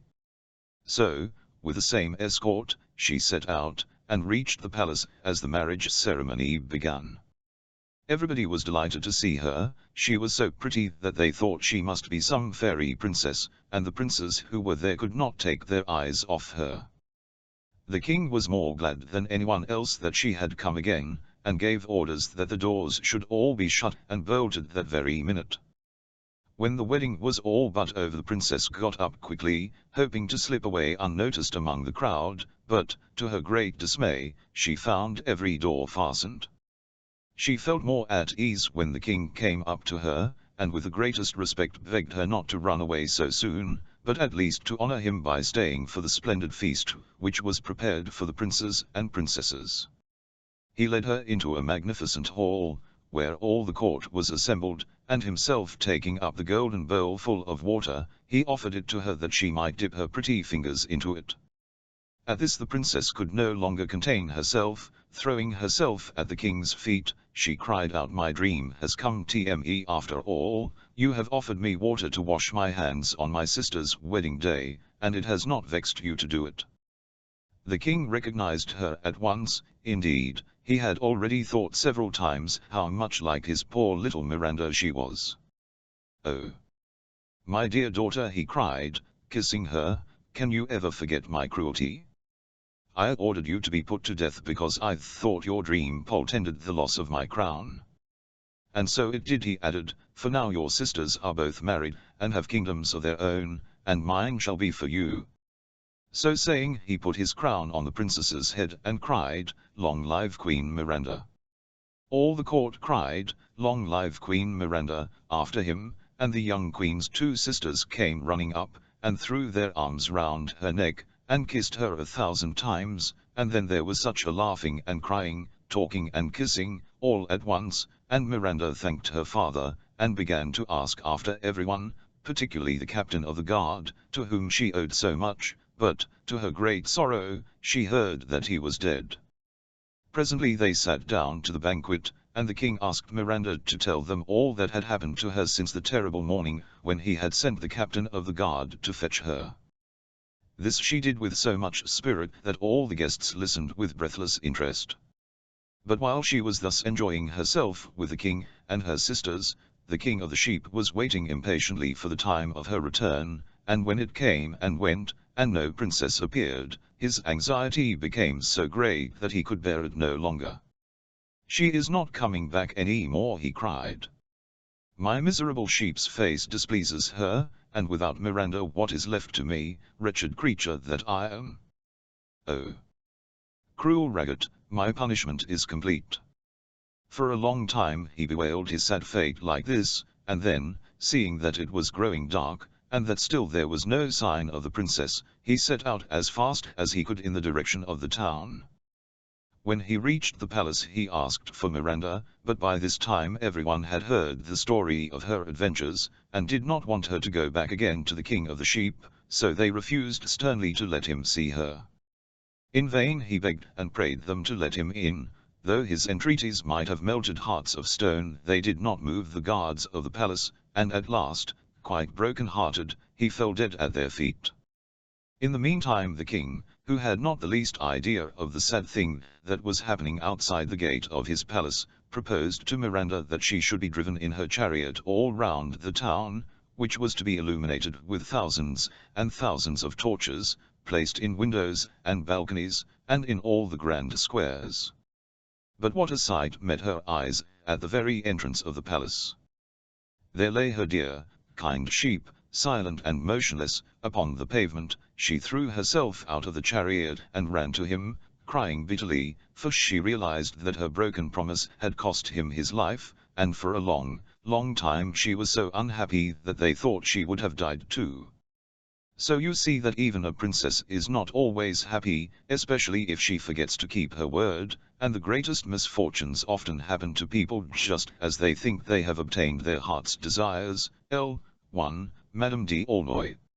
Little Thumb. There was, once upon a time, a man and his wife faggot makers by trade, who had several children, all boys. The eldest was but 10 years old, and the youngest only 7. They were very poor, and their 7 children incommoded them greatly, because not one of them was able to earn his bread. That which gave them yet more uneasiness, was that the youngest was of a very puny constitution, and scarce ever spoke a word, which made them take that for stupidity which was a sign of good sense. He was very little, and when born no bigger than one's thumb, which made him be called Little Thumb. The poor child bore the blame of whatsoever was done amiss in the house, and, guilty or not, was always in the wrong. He was, notwithstanding, more cunning and had a far greater share of wisdom than all his brothers put together, and, if he spake little, he heard and thought the more. There happened now to come a very bad year, and the famine was so great that these poor people resolved to rid themselves of their children. One evening, when they were all in bed and the faggot maker was sitting with his wife at the fire, he said to her, with his heart ready to burst with grief, "Thou seest plainly that we are not able to keep our children, and I cannot see them starve to death before my face. I am resolved to lose them in the wood tomorrow, which may very easily be done, for, while they are busy in tying up faggots, we may run away, and leave them, without their taking any notice." "Ah," cried his wife, "and canst thou thyself have the heart to take thy children out along with thee on purpose to lose them?" In vain did her husband represent to her their extreme poverty, she would not consent to it. She was indeed poor, but she was their mother. However, having considered what a grief it would be to her to see them perish with hunger, she at last consented, and went to bed all in tears. Little Thumb heard every word that had been spoken, for observing, as he lay in his bed, that they were talking very busily, he got up softly, and hid himself under his father's stool, that he might hear what they said without being seen.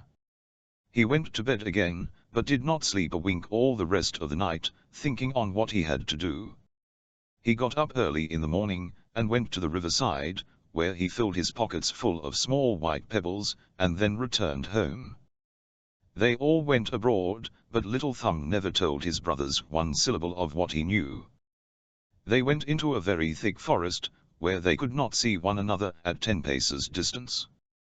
The faggot maker began to cut wood, and the children to gather up the sticks to make faggots. Their father and mother, seeing them busy at their work, got away from them insensibly, and ran away from them all at once, along a byway through the winding bushes. When the children saw they were left alone, they began to cry as loud as they could. Little Thumb let them cry on, knowing very well how to get home again, for, as he came, he took care to drop all along the way the little white pebbles he had in his pockets. Then he said to them, "Be not afraid, brothers, father and mother have left us here, but I will lead you home again, only follow me." They did so, and he brought them home by the same way they came into the forest. They dared not go in, but sat themselves down at the door, listening to what their father and mother were saying.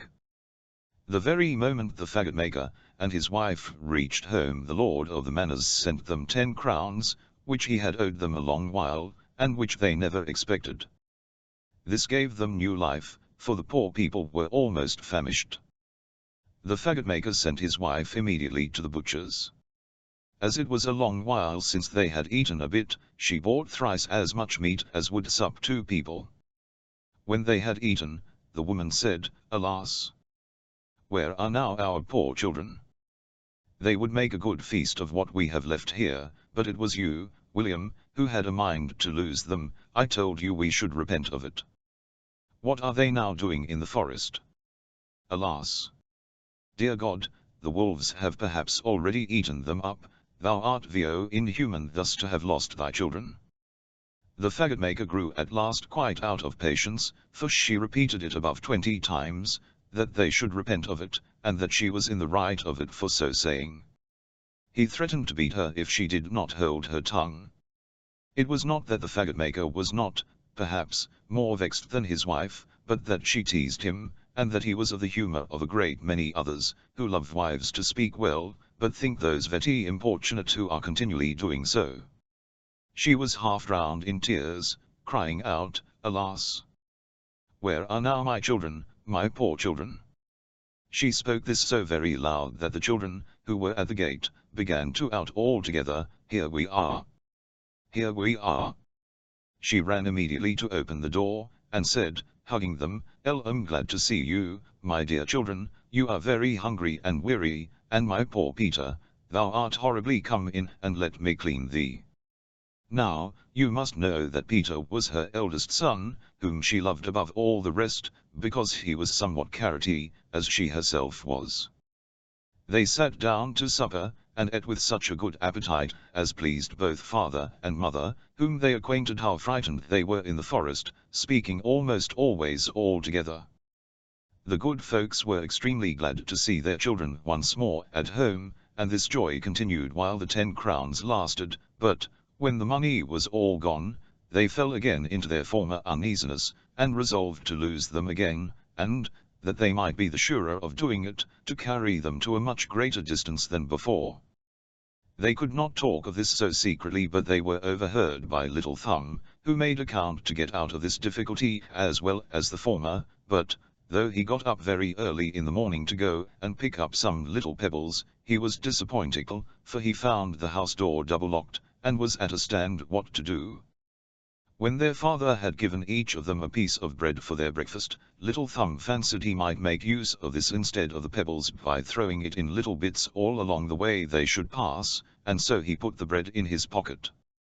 Their father and mother brought them into the thickest and most obscure part of the forest, when, stealing away into a by-path, they there left them.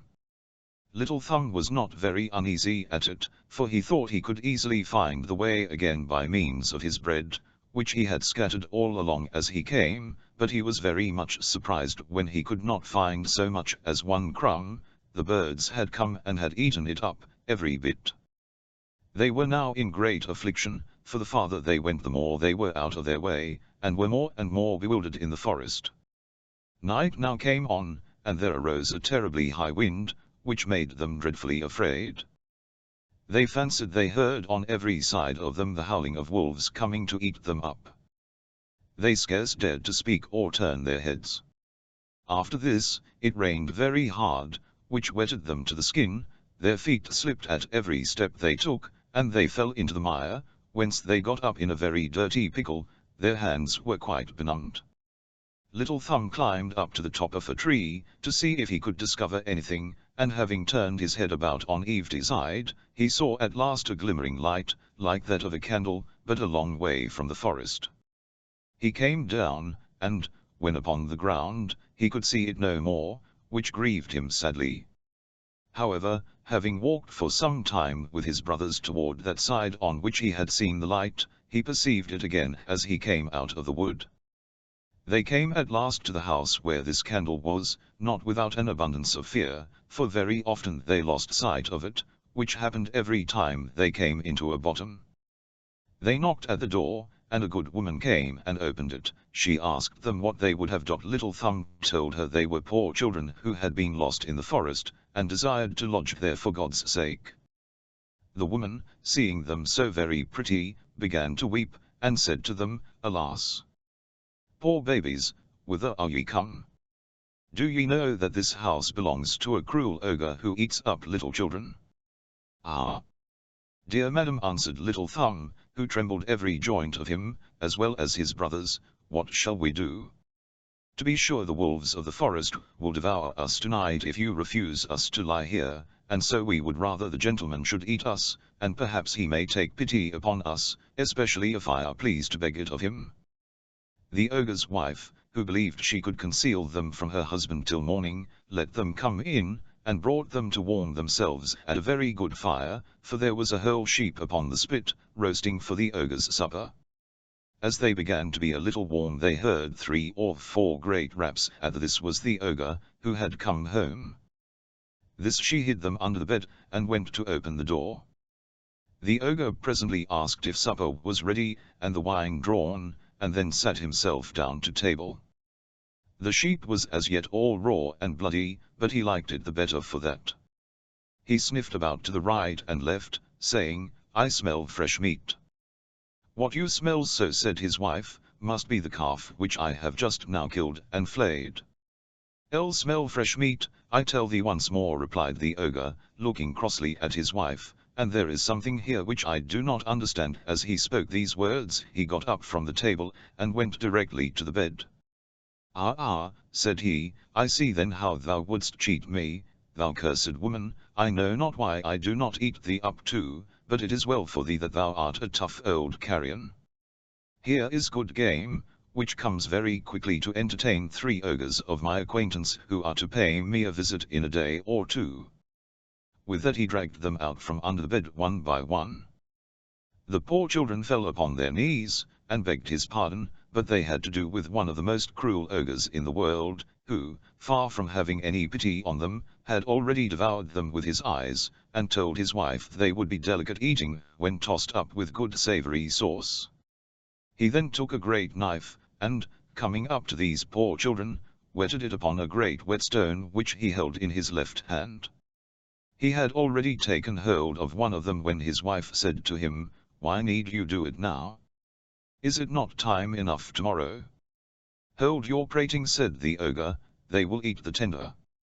"But you have so much meat already," replied his wife, "you have no occasion. Here are a calf, 2 sheep, and half a hog." "That is TNTE," said the ogre, "give them their belly full that they may not fall away, and put them to bed." The good woman was overjoyed at this, and gave them a good supper, but they were so much afraid they could not eat a bit. As for the ogre, he sat down again to drink, being highly pleased that he had got wherewithal to treat his friends. He drank a dozen glasses more than ordinary, which got up into his head, and obliged him to go to bed. The ogre had 7 daughters, all little children, and these young ogresses had all of them very fine complexions, because they used to eat fresh meat like their father, but they had little grey eyes, quite round, hooked noses, and very long sharp teeth, standing at a good distance from each other. They were not as yet over and above mischievous, but they promised very fair for it, for they had already bitten little children, that they might suck their blood. They had been put to bed early, with every one a crown of gold upon her head.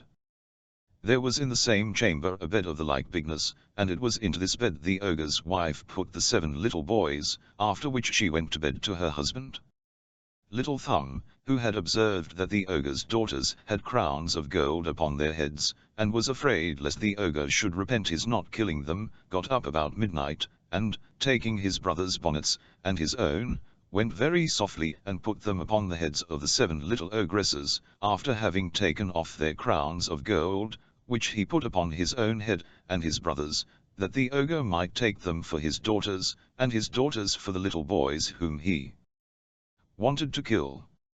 All this succeeded according to his desire, for, the ogre waking about midnight, and sorry that he deferred to do that till morning, which he might have done overnight, threw himself hastily out of bed, and, taking his great knife, "Let us see," said he, "how our little rogues do, and not make 2 jobs off matter." He then went up, groping all the way, into his daughter's chamber, and, coming to the bed where the little boys lay, and who were every soul of them fast asleep, except Little Thumb, who was terribly afraid when he found the ogre fumbling about his head, as he had done about his brothers, the ogre, feeling the golden crowns, said, "I should have made a fine piece of work of it, truly, I find I drank too much last night." Then he went to the bed where the girls lay, and, having found the boys' little bonnets, "Ah," said he, "my merry lads, are you there? Let us work as we ought." And saying these words, without more ado, he cut the throats of all his 7 daughters. Well pleased with what he had done, he went to bed again to his wife. So soon as Little Thumb heard the ogre snore, he waked his brothers, and bade them all put on their clothes presently and follow him. They stole down softly into the garden, and got over the wall. They kept running about all night, and trembled all the while, without knowing which way they went. The ogre, when he awoke, said to his wife, "Go upstairs and dress those young rascals who came here last night." The wife was very much surprised at this goodness of her husband, not dreaming after what manner she should dress them, but, thinking that he had ordered her to go and put on their clothes, she went up, and was strangely astonished when she perceived her 7 daughters killed, and weltering in their blood. She fainted away, for this is the first expedient almost all women find in such cases. The ogre, fearing his wife would be too long in doing what he had ordered, went up himself to help her. He was no less amazed than his wife at this frightful spectacle. "Ah! What have I done?" cried he. "The wretches shall pay for it, and that instantly."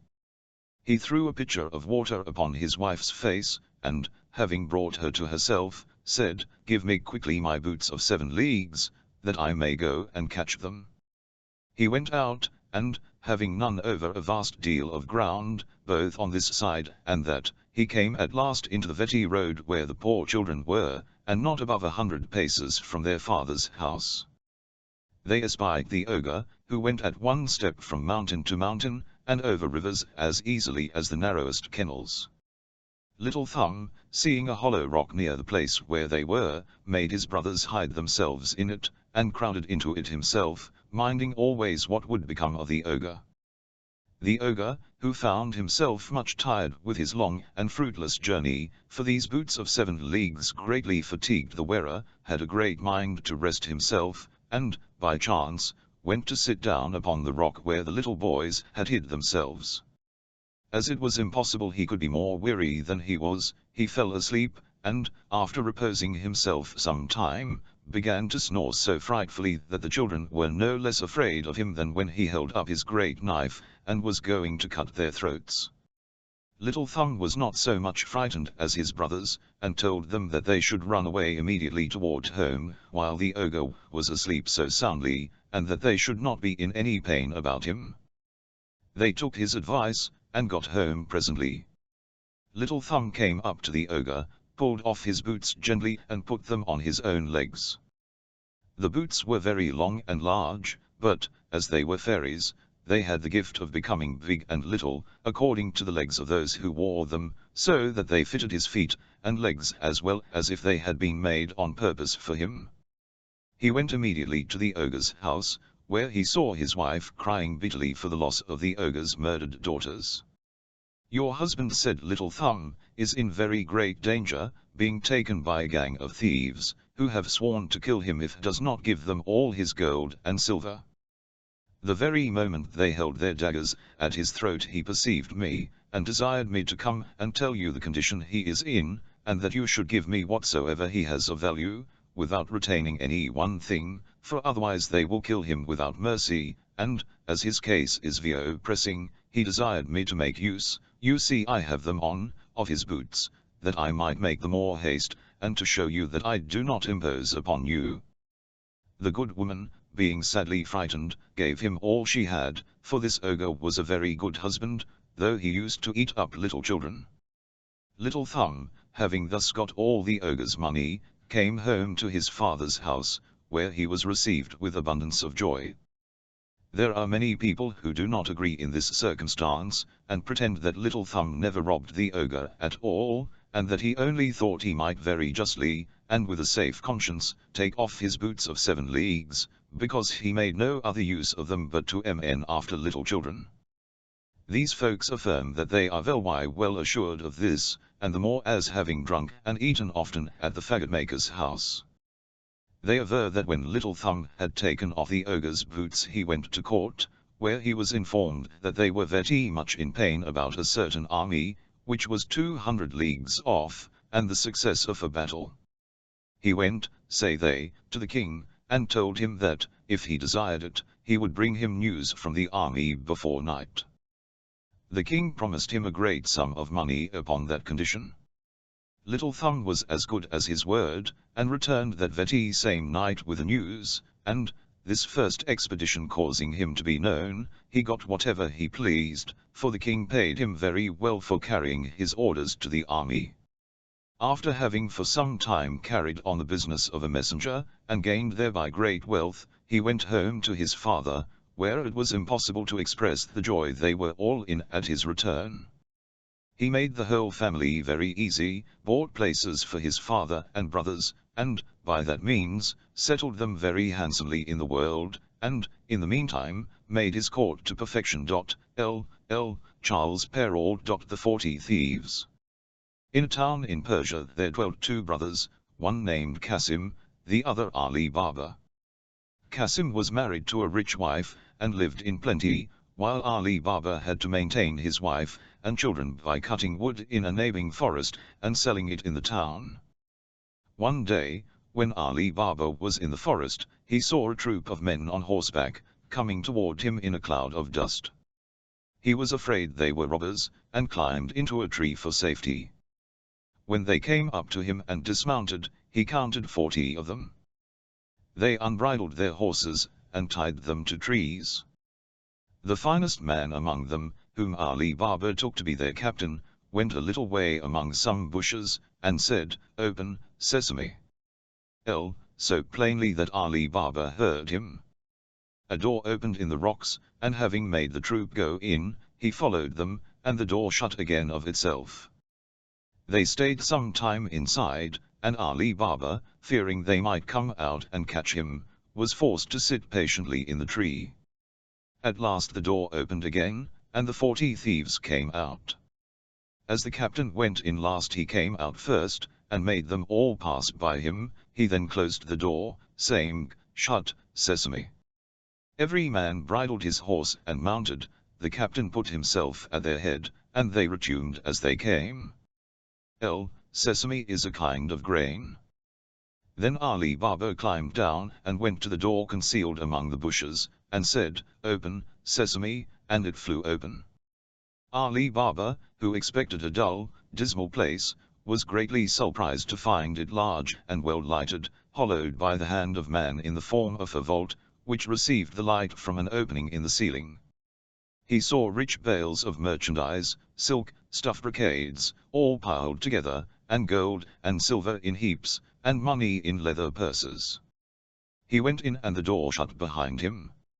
He did not look at the silver, but brought out as many bags of gold as he thought his asses, which were browsing outside, could carry, loaded them with the bags, and hid it all with faggots.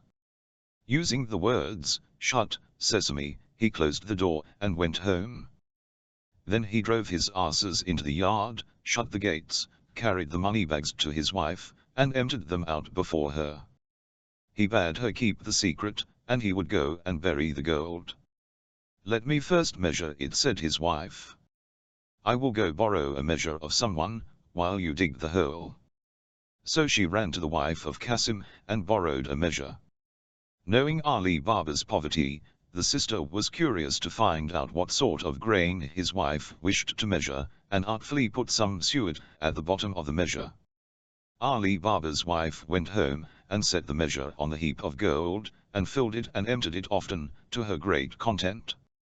She then carried it back to her sister, without noticing that a piece of gold was sticking to it, which Qasim's wife perceived directly her back was turned. She grew very curious, and said to Qasim when he came home, "Qasim, your brother is richer than you. He does not count his money, he measures it." He begged her to explain this riddle, which she did by showing him the piece of money, and telling him where she found it. Then Qasim grew so envious that he could not sleep, and went to his brother in the morning before sunrise.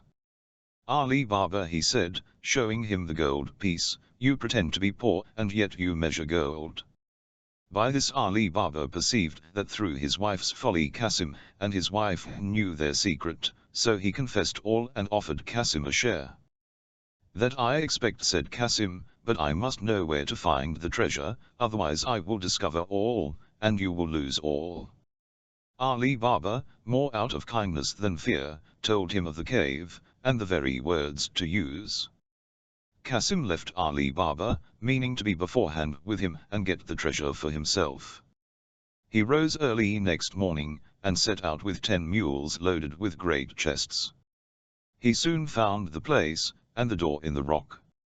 He said, "Open, sesame," and the door opened and shut behind him. He could have feasted his eyes all day on the treasures, but he now hastened to gather together as much of it as possible, but when he was ready to go he could not remember what to say for thinking of his great riches. Instead of sesame he said, "Open, barley," and the door remained fast. He named several different sorts of grain, all but the right one, and the door still stuck fast. He was so frightened at the danger he was in that he had as much forgotten the word as if he had never heard it. About noon the robbers returned to their cave, and saw Kasim's mules roving about with great chests on their backs. This gave them the alarm. They drew their sabres, and went to the door, which opened on their captains saying, "Open, sesame." Kasim, who had heard the trampling of their horses' feet, resolved to sell his life dearly, so when the door opened he leaped out and threw the captain down. In vain, however, for the robbers with their sabres soon killed him. On entering the cave they saw all the bags laid ready, and could not imagine how anyone had got in without knowing their secret. They cut Kasim's body into 4 quarters, and nailed them up inside the cave, in order to frighten anyone who should venture in, and went away in search of more treasure. As night drew on Kasim's wife grew very uneasy, and ran to her brother-in-law, and told him where her husband had gone. Ali Baba did his best to comfort her, and set out to the forest in search of Kasim. The first thing he saw on entering the cave was his dead brother.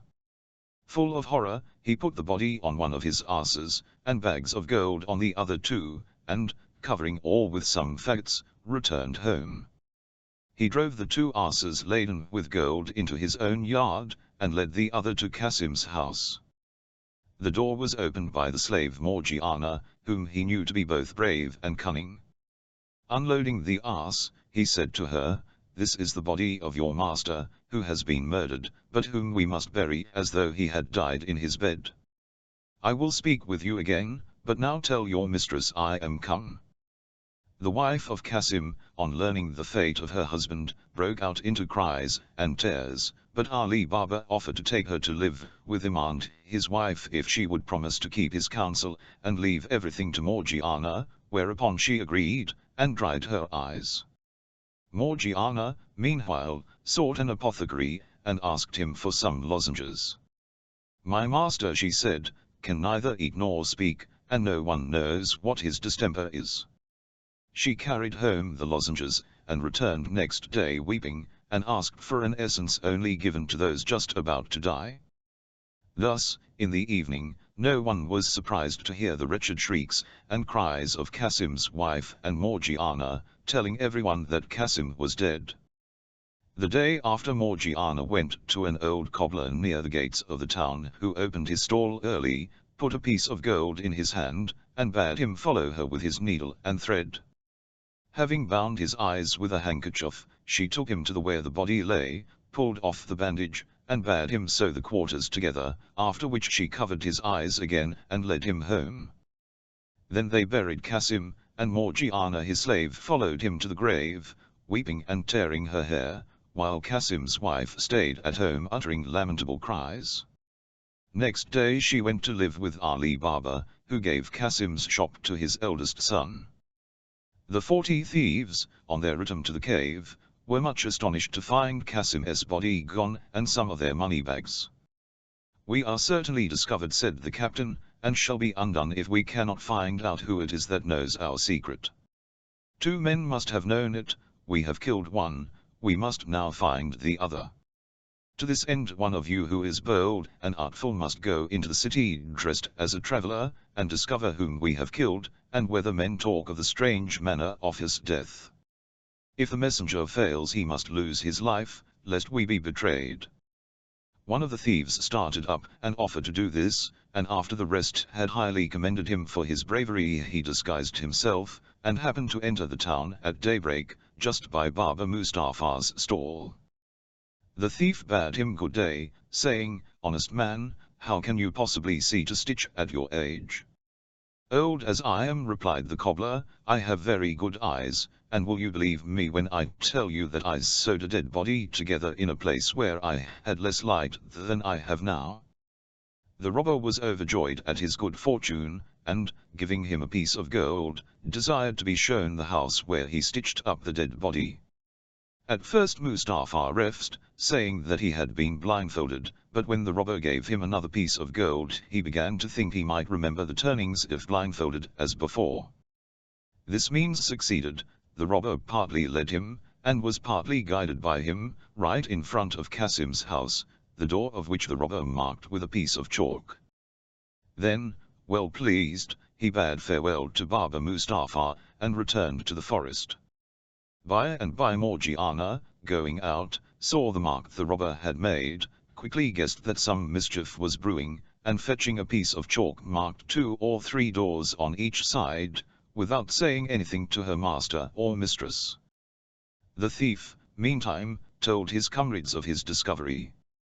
The captain thanked him, and bade him show him the house he had marked. But when they came to it they saw that 5 or 6 of the houses were chalked in the same manner. The guide was so confounded that he knew not what answer to make, and when they returned he was at once beheaded for having failed. Another robber was dispatched, and, having won over Baba Mustafa, marked the house in red chalk, but Morgiana being again too clever for them, the second messenger was put to death also. The captain now resolved to go himself, but, wiser than the others, he did not mark the house, but looked at it so closely that he could not fail to remember it. He returned, and ordered his men to go into the neighboring villages, and buy 19 mules, and 38 leather jars, all empty except one, which was full of oil. The captain put one of his men, fully armed, into each, rubbing the outside of the jars with oil from the hill vessel. Then the 19 mules were loaded with 37 robbers in jars, and the jar of oil, and reached the town by dusk. The captain stopped his mules in front of Ali Baba's house, and said to Ali Baba, who was sitting outside for coolness, I have brought some oil from a distance to sell at tomorrow's market, but it is now so late that I know not where to pass the night, unless you will do me the favor to take me in. Though Ali Baba had seen the captain of the robbers in the forest, he did not recognize him in the disguise of an oil merchant. He bade him welcome, opened his gates for the mules to enter, and went to Morgiana to bid her prepare a bed and supper for his guest. He brought the stranger into his hall, and after they had supped went again to speak to Morgiana in the kitchen, while the captain went into the yard under pretence of seeing after his mules, but really to tell his men what to do. Beginning at the first jar, and ending at the last, he said to each man, as soon as I throw some stones from the window of the chamber where I lie, cut the jars open with your knives, and come out, and I will be with you in a trice. He returned to the house, and Morgiana led him to his chamber. She then told Abdallah, her fellow slave, to set on the pot to make some broth for her master, who had gone to bed. Meanwhile her lamp went out, and she had no more oil in the house. Do not be uneasy, said Abdallah, go into the yard and take some out of one of those jars. Morgiana thanked him for his advice, took the oil pot, and went into the yard. When she came to the first jar, the robber inside said softly, Is it time? Any other slave but Morgiana, on finding a man in the jar instead of the oil she wanted, would have screamed and made a noise, but she, knowing the danger her master was in, bethought herself of a plan, and answered quietly, Not yet, but presently. She went to all the jars, giving the same answer, till she came to the jar of oil. She now saw that her master, thinking to entertain an oil merchant, had let 38 robbers into his house. She filled her oil pot, went back to the kitchen, and, having lit her lamp, went again to the oil jar, and filled a large kettle full of oil. When it boiled she went and poured enough oil into every jar to stifle and kill the robber inside. When this brave deed was done she went back to the kitchen, put out the fire and the lamp, and waited to see what would happen. In a quarter of an hour the captain of the robbers awoke, got up, and opened the window. As all seemed quiet, He threw down some little pebbles which hit the jars. He listened, and as none of his men seemed to stir he grew uneasy, and went down into the yard. On going to the first jar and saying, "Are you asleep?" he smelled the hot-boiled oil, and knew at once that his plot to murder Ali Baba and his household had been discovered. He found all the gang was dead, and, missing the oil out of the last jar, became aware of the manner of their death. He then forced the lock of a door leading into a garden, and climbing over several walls made his escape. Morgiana heard and saw all this, and, rejoicing at her success, went to bed and fell asleep. At daybreak Ali Baba arose, and, seeing the oil jars still there, asked why the merchant had not gone with his mules. Morgiana bade him look in the first jar, and see if there was any oil. Seeing a man, he started back in terror. "Have no fear," said Morgiana, "the man cannot harm you, he is dead." Ali Baba, when he had recovered somewhat from his astonishment, asked what had become of the merchant. "Merchant," said she, "he is no more a merchant than I am," and she told him the whole story, assuring him that it was a plot of the robbers of the forest, of whom only 3 were left, and that the white and red chalk marks had something to do with it. Ali Baba at once gave Morgiana her freedom, saying that he owed her his life. They then buried the bodies in Ali Baba's garden, while the mules were sold in the market by his slaves. The captain returned to his lonely cave, which seemed frightful to him without his lost companions, and firmly resolved to avenge them by killing Ali Baba. He dressed himself carefully, and went into the town, where he took lodgings in an inn. In the course of a great many journeys to the forest he carried away many rich stuffs and much fine linen, and set up a shop opposite that of Ali Baba's son. He called himself Cogia Hassan, and as he was both civil and well-dressed he soon made friends with Ali Baba's son, and through him with Ali Baba, whom he was continually asking to sup with him. Ali Baba, wishing to return his kindness, invited him into his house, and received him smiling, thanking him for his kindness to his son. When the merchant was about to take his leave Ali Baba stopped him, saying, "Where are you going, sir, in such haste? Will you not stay and sup with me?" The merchant refused, saying that he had a reason, and, on Ali Baba's asking him what that was, he replied, "It is, sir, that I can eat no victuals that have any salt in them." "If that is all," said Ali Baba, "let me tell you that there shall be no salt in either the meat or the bread that we eat tonight." He went to give this order to Morgiana, who was much surprised. "Who is this man," she said, "who eats no salt with his meat?" "He is an honest man," Morgiana returned her master, "therefore do as I bid you." But she could not withstand a desire to see this strange man, so she helped Abdallah to carry up the dishes, and saw in a moment that Cogia Hassan was the robber captain, and carried a dagger under his garment. "I am not surprised," she said to herself, "that this wicked man, who intends to kill my master, will eat no salt with him, but I will hinder his plans." She sent up the supper by Abdallah, while she made ready for one of the boldest acts that could be thought on. When the dessert had been served, Cogia Hassan was left alone with Ali Baba and his son, whom he thought to make drunk and then to murder them. Morgiana, meanwhile, put on a headdress like a dancing girl's, and clasped a girdle round her waist, from which hung a dagger with a silver hilt, and said to Abdallah, "Take your tabor, and let us go and divert our master and his guest."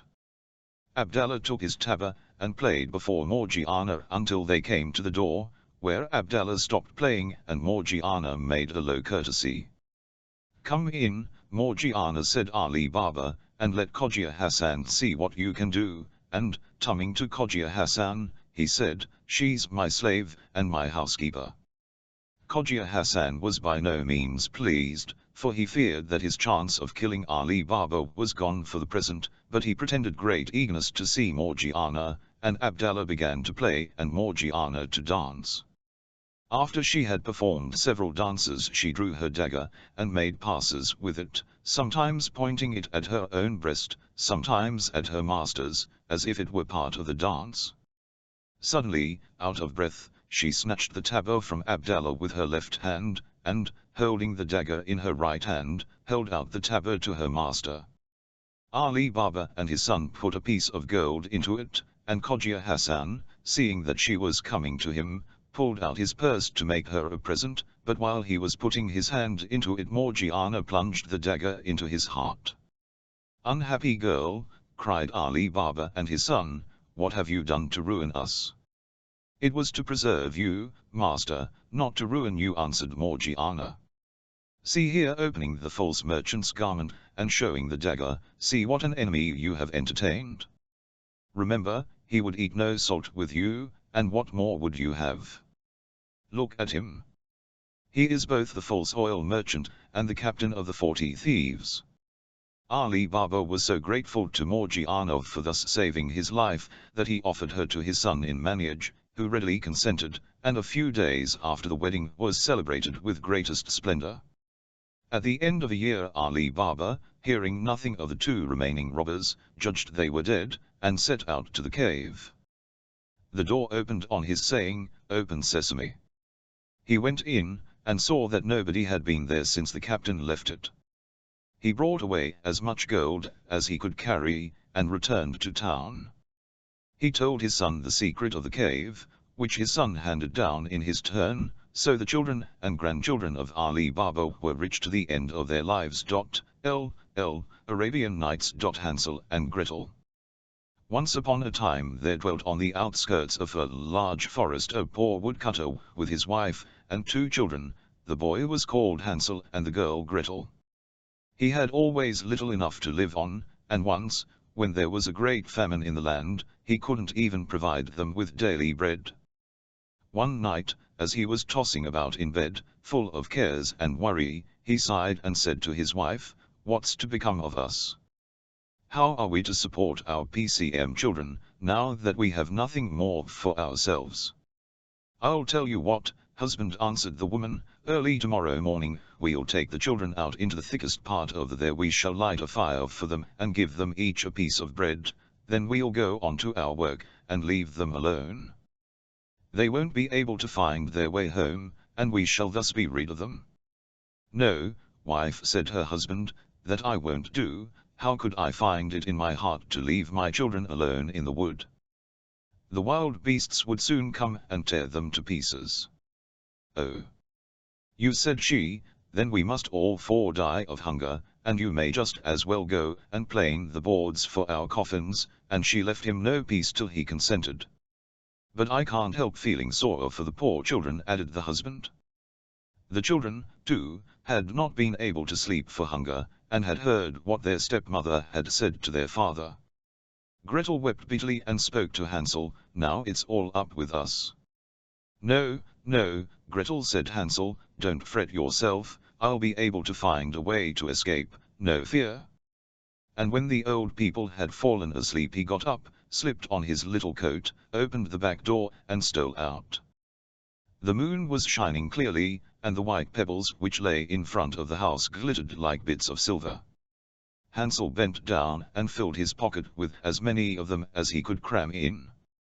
Then he went back and said to Gretel, "Be comforted, my dear little sister, and go to sleep, God will not desert us," and he lay down in bed again. At daybreak, even before the sun was up, the woman came and woke the 2 children. "Get up, you lie-beds, we're all going to the forest to fetch wood." She gave them each a bit of bread and said, "There's something for your luncheon, but don't you eat it up before, for it's all you'll get." Gretel took the bread under her apron, as Hansel had the stones in his. Then they all set out together on the way to the forest. After they had walked for a little, Hansel stood still and looked back at the house, and this maneuver he repeated again and again. His father observed him, and said, "Hansel, what are you gazing at there, and why do you always remain behind? Take care, and don't lose your footing." "Oh, father," said Hansel, "I am looking back at my white kitten, which is sitting on the roof, waving me a farewell." The woman exclaimed, "What a donkey you are! That isn't your kitten, that's the morning sun shining on the chimney." But Hansel had not looked back at his kitten, but had always dropped one of the white pebbles out of his pocket onto the path. When they had reached the middle of the forest, the father said, "Now, children, go and fetch a lot of wood, and I'll light a fire that you may not feel cold." Hansel and Gretel heaped up brushwood till they had made a pile nearly the size of a small hill. The brushwood was set fire to, and when the flames leaped high, the woman said, "Now lie down at the fire, children, and rest yourselves. We are going into the forest to cut down. When we've finished, we'll come back and fetch you." Hansel and Gretel sat down beside the fire, and at midday ate their little bits of bread. They heard the strokes of the axe, so they thought their father was quite near. But it was no axe they heard, but a bough he had tied on a dead tree, and that was blown about by the wind. And when they had sat for a long time, their eyes closed with fatigue, and they fell fast asleep. When they awoke at last, it was pitch dark. Gretel began to cry, and said, "How are we ever to get out of the wood?" But Hansel wanted her. "Wait a bit," he said, "till the is up, and then we'll find our way sure enough." And when the all moon had risen, he took his sister by the hand, and followed the pebbles, which shone like new threepenny bits, and showed them the path. They walked on through the night, and at daybreak reached their father's house again. They knocked at the door, and when the woman opened it, she exclaimed, "You naughty children, what a time you've slept in the wood! We thought you were never going to come back." But the father rejoiced, for his conscience had reproached him for leaving his children behind by themselves. Not long afterward there was again great dearth in the land, and the children heard their mother address their father thus in bed one night, "Everything is eaten up once more, we have only half a loaf in the house, and when that's done it's all up with us. The children must be got rid of, we'll lead them deeper into the wood this time, so that they won't be able to find their way out again. There is no other way of saving ourselves." The man's heart smote him heavily, and he thought, surely it would be better to share the last bite with one's children. But his wife wouldn't listen to his arguments, and did nothing but scold and reproach him. If a man yields once, he's done for, and so, because he had given in the first time, he was forced to do so the second. But the children were awake, and had heard the conversation. When the old people were asleep, Hansel got up, and wanted to go out and pick up pebbles again, as he had done the first time, but the woman had barred the door, and Hansel couldn't get out. But he consoled his little sister, and said, "Don't cry, Gretel, and sleep peacefully, for God is sure to help us." At early dawn the woman came, and made the children get up. They received their bit of bread, but it was even smaller than the time before. On the way to the wood, Hansel crumbled it in his pocket, and every few minutes he stood still and dropped a crumb on the ground. "Hansel, what are you stopping and looking about you for?" said the father. "I'm looking back at my little pigeon, which is sitting on the roof waving me a farewell," answered Hansel. "Fool," said the wife, "that isn't your pigeon, it's the morning sun glittering on the chimney." But Hansel gradually threw all his crumbs on the path.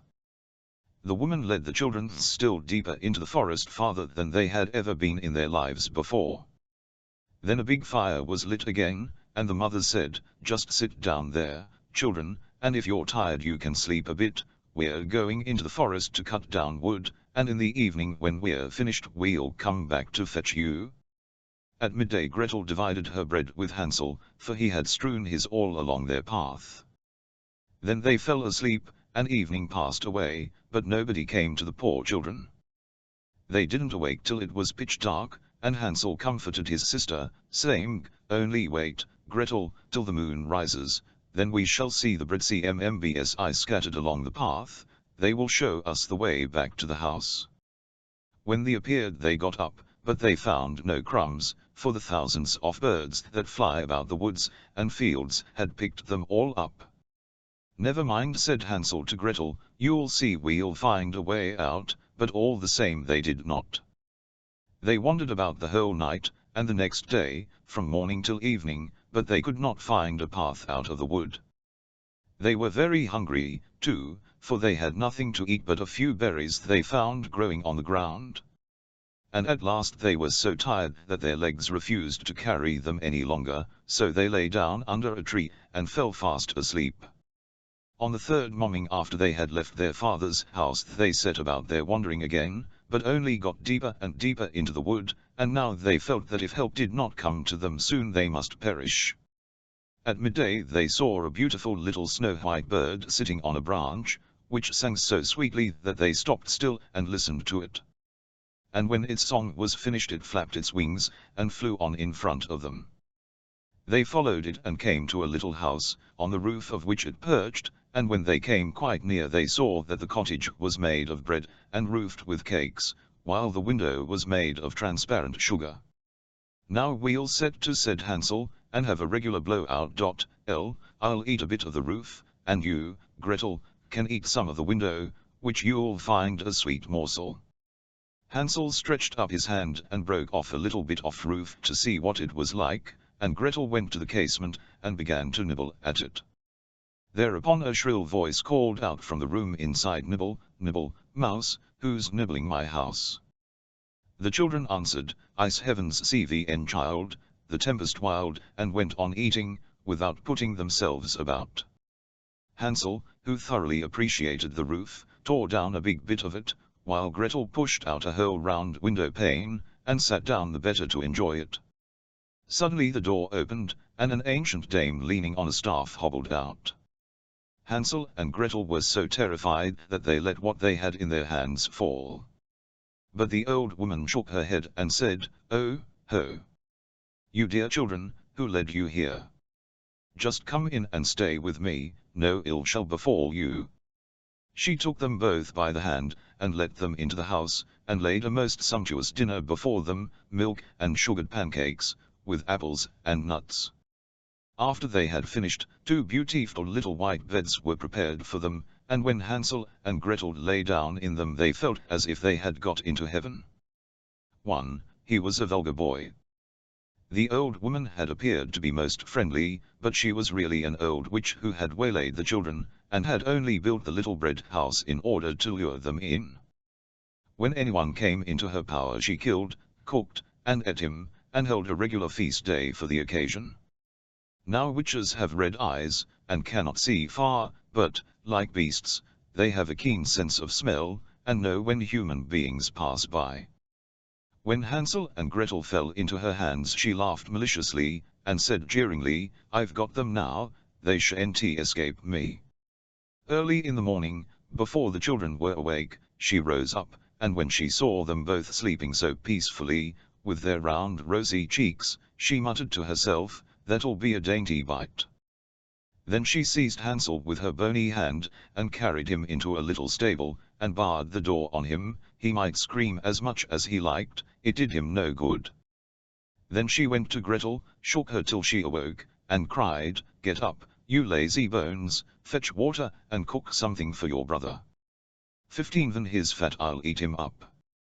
Gretel began to caw bitterly, but it was of no use, she had to do what the wicked witch bade her. So the best food was cooked for poor Hansel, but Gretel got nothing but crab shells. Every morning the old woman hobbled out to the stable and cried, "Hansel, put out your finger, that I may feel if you are getting fat." But Hansel always stretched out a bone, and the old dame, whose eyes were dim, couldn't see it, and thinking always it was Hansel's finger, wondered why he fattened so slowly. When 4 weeks had passed and Hansel still remained thin, she lost patience and determined to wait no longer. "Hi, Gretel," she called to the girl, "be quick and get some water. Hansel may be fat or thin, I'm going to kill him tomorrow and cook him." Oh! How the poor little sister sobbed as she carried the water, and how the tears rolled down her cheeks. "Kind heaven help us now," she cried, "if only the wild beasts in the wood had eaten us, then at least we should have died together." "Just hold your peace," said the old hag, "it won't help you." Early in the morning Gretel had to go out and hang up the kettle full of water, and light the fire. "First we'll bake," said the old dame, "I've heated the oven already and kneaded the dough." She pushed Gretel out to the oven, from which flue flames were already issuing. "Creep in," said the witch, "and see if it's properly heated, so that we can shove in the bread." For when she had got Gretel in, she meant to close the oven, and let the girl bake, that she might eat her up too. But Gretel perceived her intention, and said, "I don't know how I'm to do it. How do I get in?" "You silly goose," said the hag, "the opening is big enough. See, I could get in myself," and she crawled toward it, and poked her head into the oven. Then Gretel gave her a shove that sent her right in, shut the iron door, and drew the bolt. Gracious! How she yelled! It was quite horrible, but Gretel fled, and the wretched old woman was left to perish miserably. Gretel flew straight to Hansel, opened the little stable door, and cried, "Hansel, we are free, the old witch is dead." Then Hansel sprang like a bird out of a cage when the door is opened.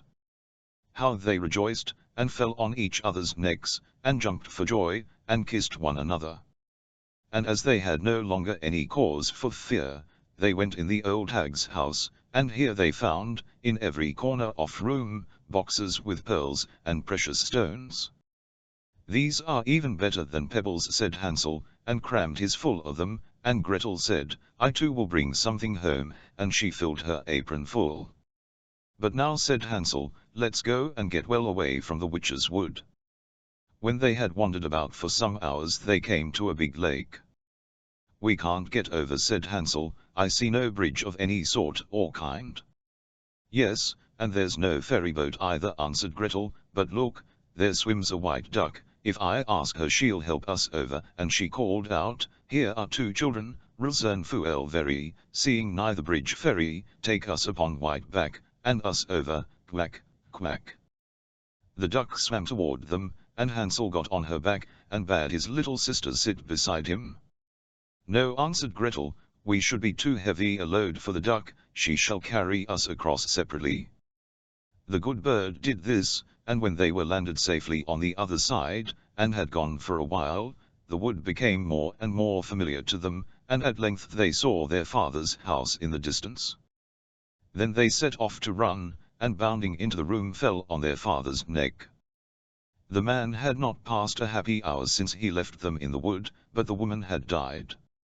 Gretel shook out her apron so that the pearls and stones rolled about the room, and Hansel threw down one handful after the other out of his pocket. Thus all their troubles were ended, and they lived happily ever afterward. My story is done. See! There runs a little mouse, anyone who catches it may make himself a large fur cap out of it. L. Snow White and Rose Red. A widow once lived in a little cottage with a garden in front of it, in which grew 2 rose trees, one bearing white roses, and the other red. She had 2 children, who were just like the 2 rose trees.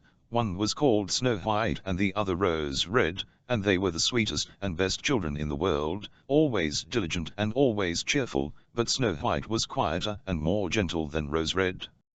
Rose Red loved to run about the fields and meadows, and to pick flowers and catch butterflies, but Snow White sat at home with her mother, and helped her in the household, or read aloud to her when there was no work to do. The 2 children loved each other so dearly that they always walked about hand in hand whenever they went out together, and when Snow White said, "We will never desert each other," Rose Red answered, "No, not as long as we live," and the mother added, "Whatever one gets she shall share with the other." They often roamed about in the woods gathering berries, and no beast offered to hurt them. On the contrary, they came up to them in the most confiding manner. The little hare would eat a cabbage leaf from their hands, the deer grazed beside them, the stag would bound past them merrily, and the birds remained on the branches, and sang to them with all their might. No evil ever befell them. If they tarried late in the wood, and night overtook them, they lay down together on the moss, and slept till morning, and their mother knew they were quite safe, and never felt anxious about them. Once, when they had slept all night in the wood, and had been wakened by the morning sun, they perceived a beautiful child in a shining white robe sitting close to their resting place. The figure got up, looked at them kindly, but said nothing, and vanished into the and when they looked round about them they became aware that they had slept quite close to a precipice, over which they would certainly have fallen, had they gone on a few steps further in the darkness. And when they told their mother of their adventure, she said what they had seen must have been the angel that guards good children. Snow White and Rose Red kept their mother's cottage so beautifully clean and neat that it was a pleasure to go into it. In summer Rose Red looked after the house, and every morning before her mother awoke she placed a bunch of flowers before the bed, from each tree a rose.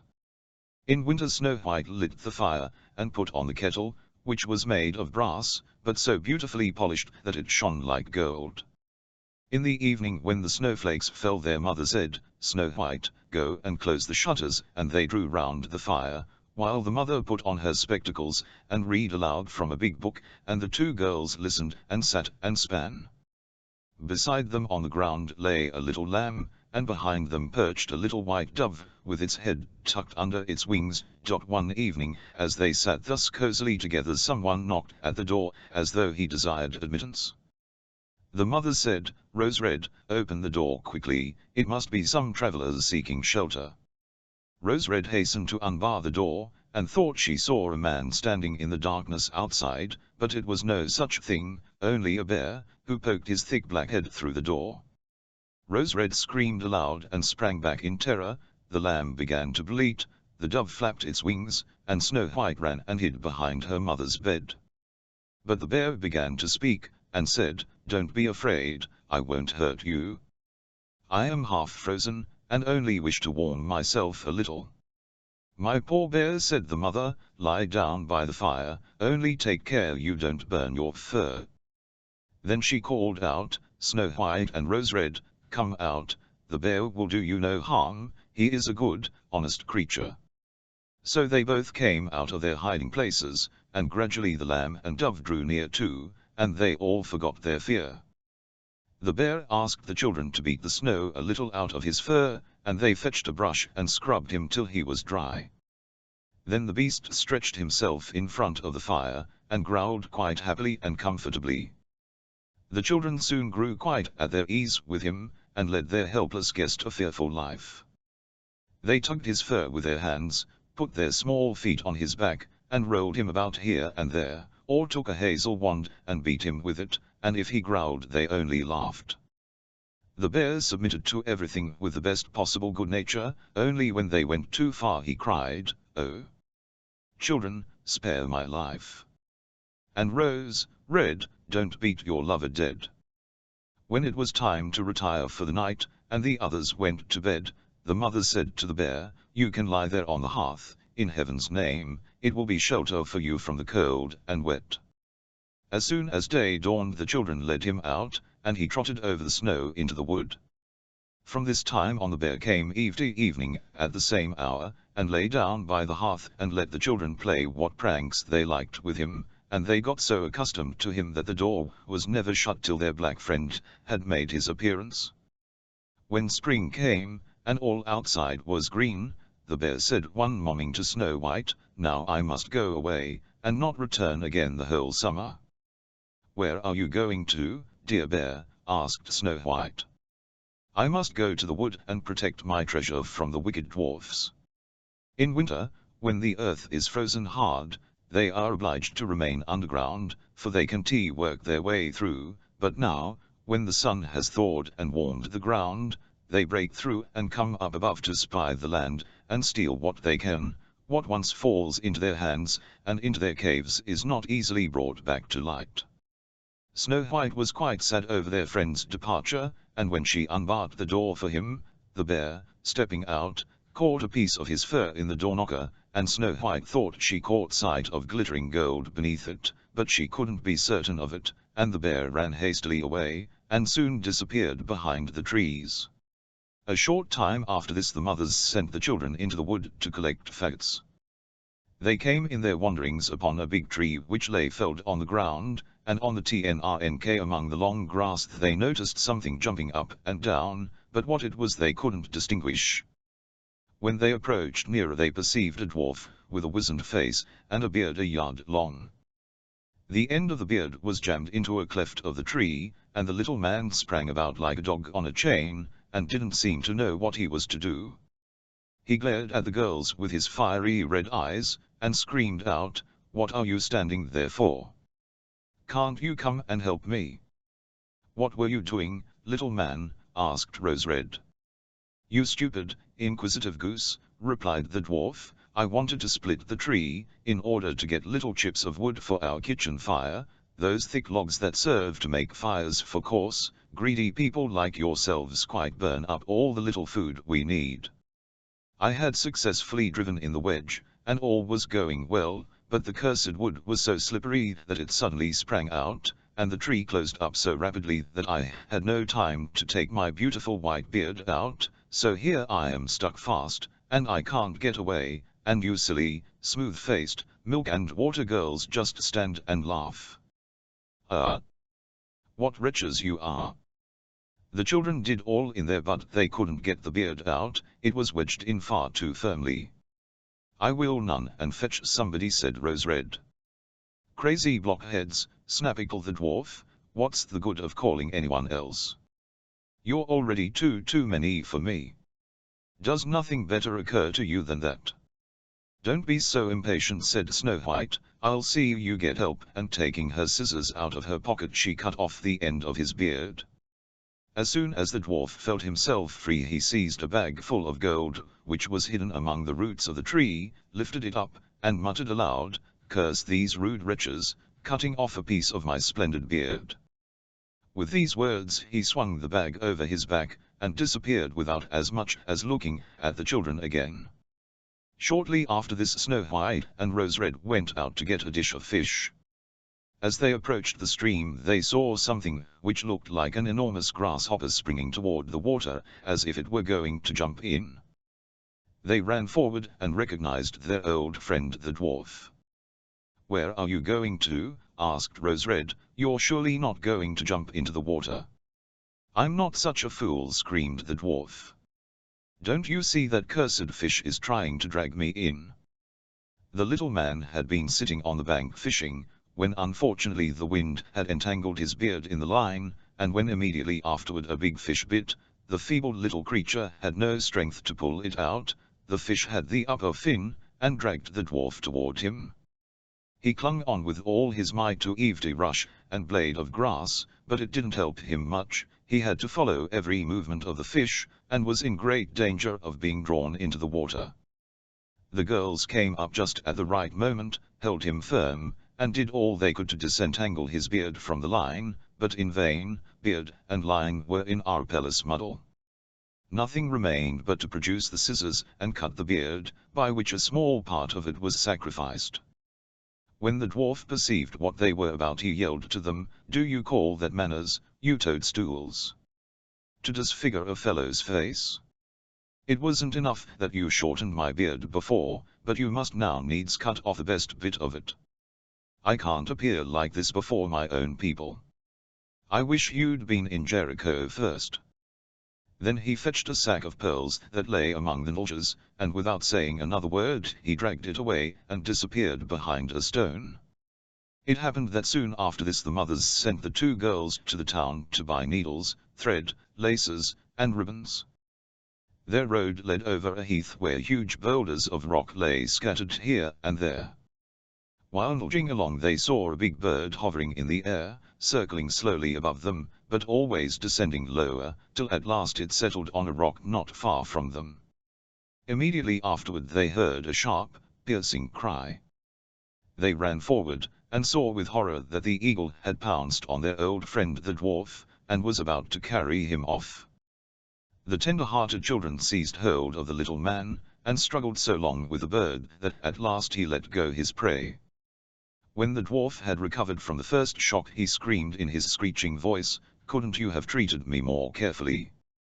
You have torn my thin little coat all to shreds, useless, awkward hussies that you are." Then he took a bag of precious stones, and vanished under the rocks into his cave. The girls were accustomed to his ingratitude, and went on their way and did their business in town. On their way home, as they were again passing the heath, they surprised the dwarf pouring out his precious stones on an open space, for he had thought no one would pass by at so late an hour. The evening sun shone on the glittering stones, and they glanced and gleamed so beautifully that the children stood still and gazed on them. "What are you standing there gaping for?" screamed the dwarf, and his ashen-grey face became scarlet with rage. He was about to go off with these angry words when a sudden growl was heard, and a black bear trotted out of the wood. The dwarf jumped up in great fright, but he hadn't time to reach his place of retreat, for the bear was already close to him. Then he cried in terror, "Dear Mr. Bear, spare me. I'll give you all my treasure.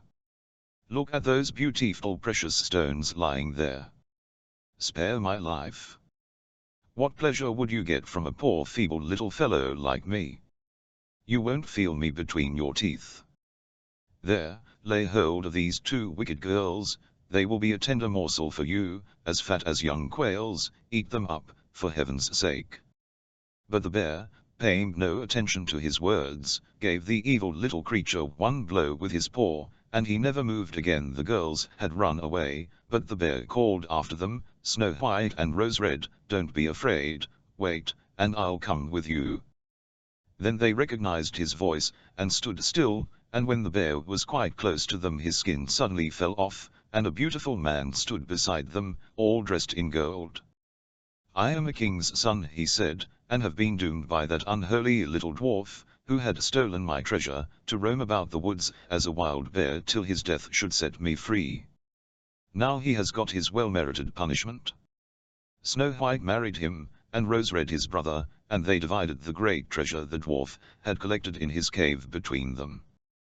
The old mother lived for many years peacefully with her children, and she carried the 2 rose trees with her, and they stood in front of her window, and every year they bore the finest red and white roses. L1 Grimm. The Goose Girl. Once upon a time an old queen, whose husband had been dead for many years, had a beautiful daughter. When she grew up she was betrothed to a prince who lived a great way off. Now, when the time drew near for her to be married and to depart into a foreign kingdom, her old mother gave her much costly baggage, and many ornaments, gold and silver, trinkets and knickknacks, and, in fact, everything that belonged to a royal trousseau, for she loved her daughter very dearly. She gave her a waiting maid also, who was to ride with her and hand her over to the bridegroom, and she provided each of them with a horse for the journey. Now the princess's horse was called Falada, and could speak. When the hour for departure drew near the old mother went to her bedroom, and taking a small knife she cut her fingers till they bled, then she held a white rag under them, and letting 2 drops of blood fall into it, she gave it to her daughter, and said, "Dear child, take great care of this rag, it may be of use to you on the journey." So they took a sad farewell of each other, and the princess stuck the rag in front of her dress, mounted her horse, and set forth on the journey to her bridegroom's kingdom. After they had ridden for about an hour the princess began to feel very thirsty, and said to her waiting maid, "Pray get down and fetch me some water in my golden cup out of yonder stream, I would like a drink." "If you're thirsty," said the maid, "dismount yourself, and lie down by the water and drink, I don't mean to be your servant any longer." The princess was so thirsty that she got down, bent over the stream, and drank, for she wasn't allowed to drink out of the golden goblet. As she drank she murmured, "Oh, heaven, what am I to do?" And the 3 drops of blood replied, "If your mother only knew, her heart would surely break in 2. But the princess was meek, and said nothing about her maid's rude behavior, and quietly mounted her horse again. They rode on their way for several miles, but the day was hot, and the sun's rays smote fiercely on them, so that the princess was soon overcome by thirst again. And as they passed a brook she called once more to her waiting maid, "Pray get down and give me a drink from my golden cup," for she had long ago forgotten her maid's rude words. But the waiting maid replied, more haughtily even than before, "If I want a drink, you can dismount and get it, I don't mean to be your servant." Then the princess was compelled by her thirst to get down, and bending over the flowing water she cried and said, "Oh, heaven, what am I to do?" and the 3 drops of blood replied, "If your mother only knew, her heart would surely break in 2. And as she drank thus, and leaned right over the water, the rag containing the 3 drops of blood fell from her bosom, and floated down the stream, and she in her anxiety never even noticed her loss. But the waiting maid had observed it with delight, as she knew it gave her power over the bride, for in losing the drops of blood the princess had become weak and powerless. When she wished to get on her horse Falada again, the waiting maid called out, "I mean to ride Falada, you must mount my beast," and this too she had to submit to. Then the waiting maid commanded her harshly to take off her royal robes, and to put on her common ones, and finally she made her swear by heaven not to say a word about the matter when they reached the palace, and if she hadn't taken this oath she would have been killed on the spot. But Falada observed everything, and laid it all to heart. The waiting maid now mounted Falada, and the real bride the worse horse, and so they continued their journey till at length they arrived at the palace yard. There was great rejoicing over the arrival, and the prince sprang forward to meet them, and taking the waiting maid for his bride, he lifted her down from her horse, and led her upstairs to the royal chamber. In the meantime the real princess was left standing below in the courtyard. The old king, who was looking out of his window, beheld her in this plight, and it struck him how sweet and gentle, even beautiful, she looked. He went at once to the royal chamber, and asked the bride who it was she had brought with her, and had left thus standing in the court below. "Oh," replied the bride, "I brought her with me to keep me company on the journey, give the girl something to do, that she may not be idle." But the old king had no work for her, and couldn't think of anything, so he said, "I've a small boy who looks after the geese, she'd better help him." The youth's name was Curdken, and the real bride was made to assist him in herding geese. Soon after this the false bride said to the prince, "Dearest husband, I pray you grant me a favor." He answered, "That I will." "Then let the slaughter cut off the head of the horse I rode here upon, because it behaved very badly on the journey." But the truth was she was afraid lest the horse should speak and tell how she had treated the princess. She carried her point, and the faithful Falada was doomed to die. When the news came to the ears of the real princess she went to the slaughter, and secretly promised him a piece of gold if he would do something for her. There was in the town a large dark gate, through which she had to pass night and morning with the geese. Would he kindly hang up Falada's head there, that she might see it once again? The slaughterer said he would do as she desired, chopped off the head, and nailed it firmly over the gateway. Early next morning, as she and Curdken were driving their flock through the gate, she said as she passed under, "Oh, Falada, you hang there," and the head replied, "You, pass plus or minus princess fair, if your mother only knew, her heart would surely break in 2. Then she left the tower and drove the geese into a field. And when they had reached the common where the geese fed she sat down and unloosed her hair, which was of pure gold. Curdken loved to see it glitter in the sun, and wanted much to pull some hair out. Then she spoke, "Wind, wind, gently sway, blcrw Curdken's hat away, let him chase o'er a field and world till my locks of ruddy gold, njw astray and hanging down, be combed and plaited in a crown." Then a gust of wind blew Curdken's hat away, and he had to chase it over hill and dale. When he returned from the pursuit she had finished her combing and curling, and his chance of getting any hair was gone. Curdken was very angry, and wouldn't speak to her. So they herded the geese till evening, and then went home.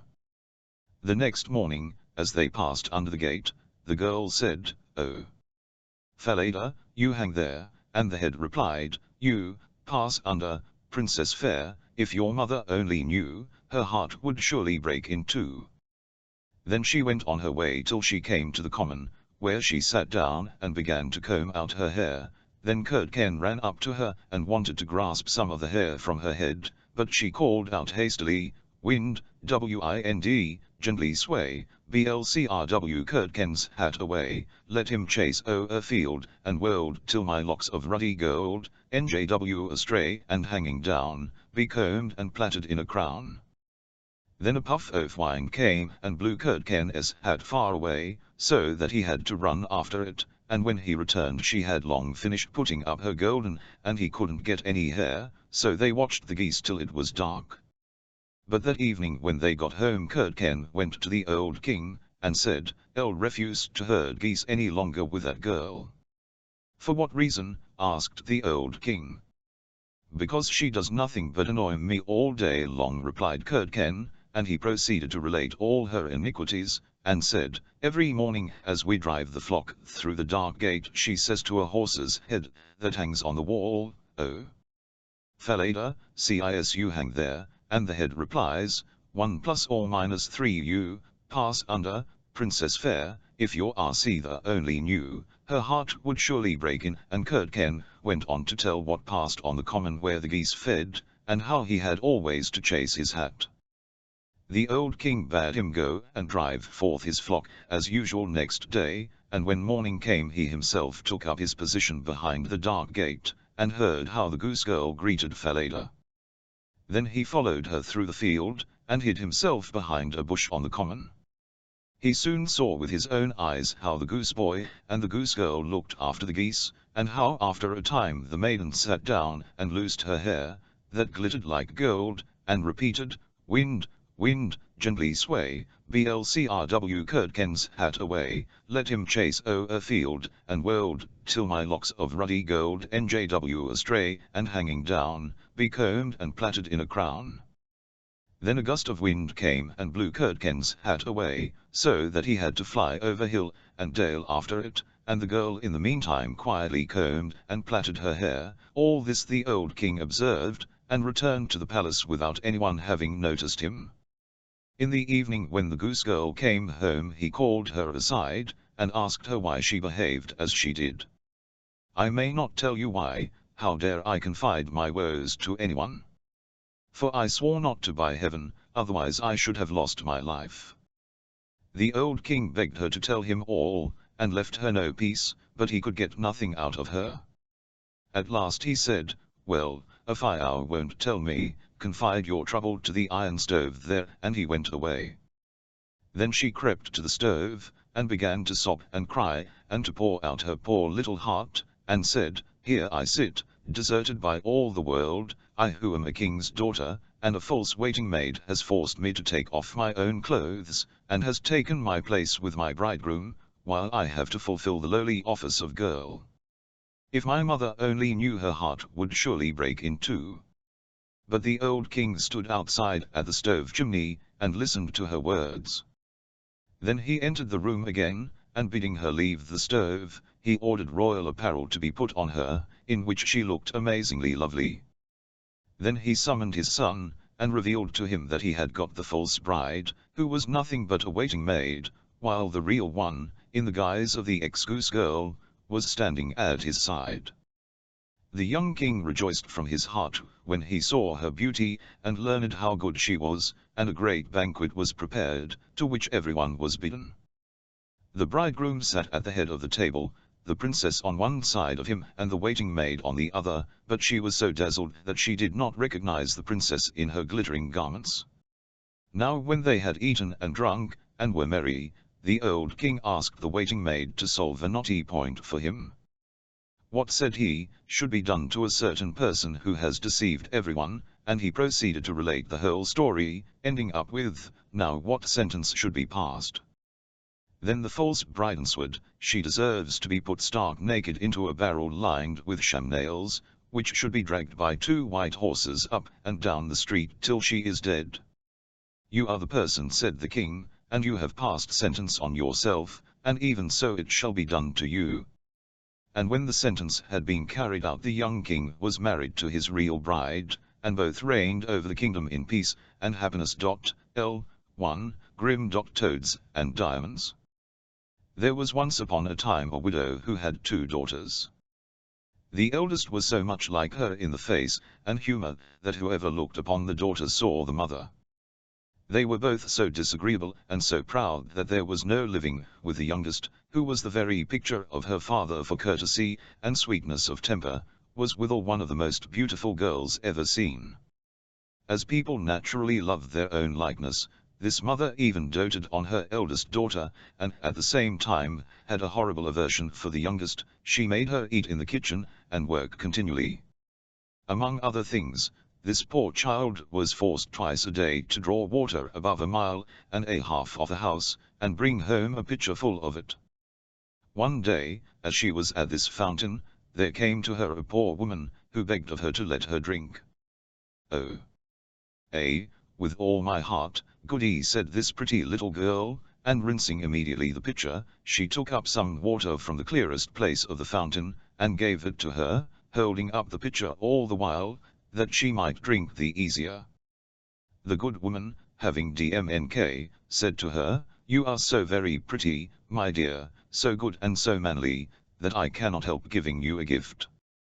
For this was a fairy, who had taken the form of a poor country woman, to see how far the civility and good manners of this pretty girl would go.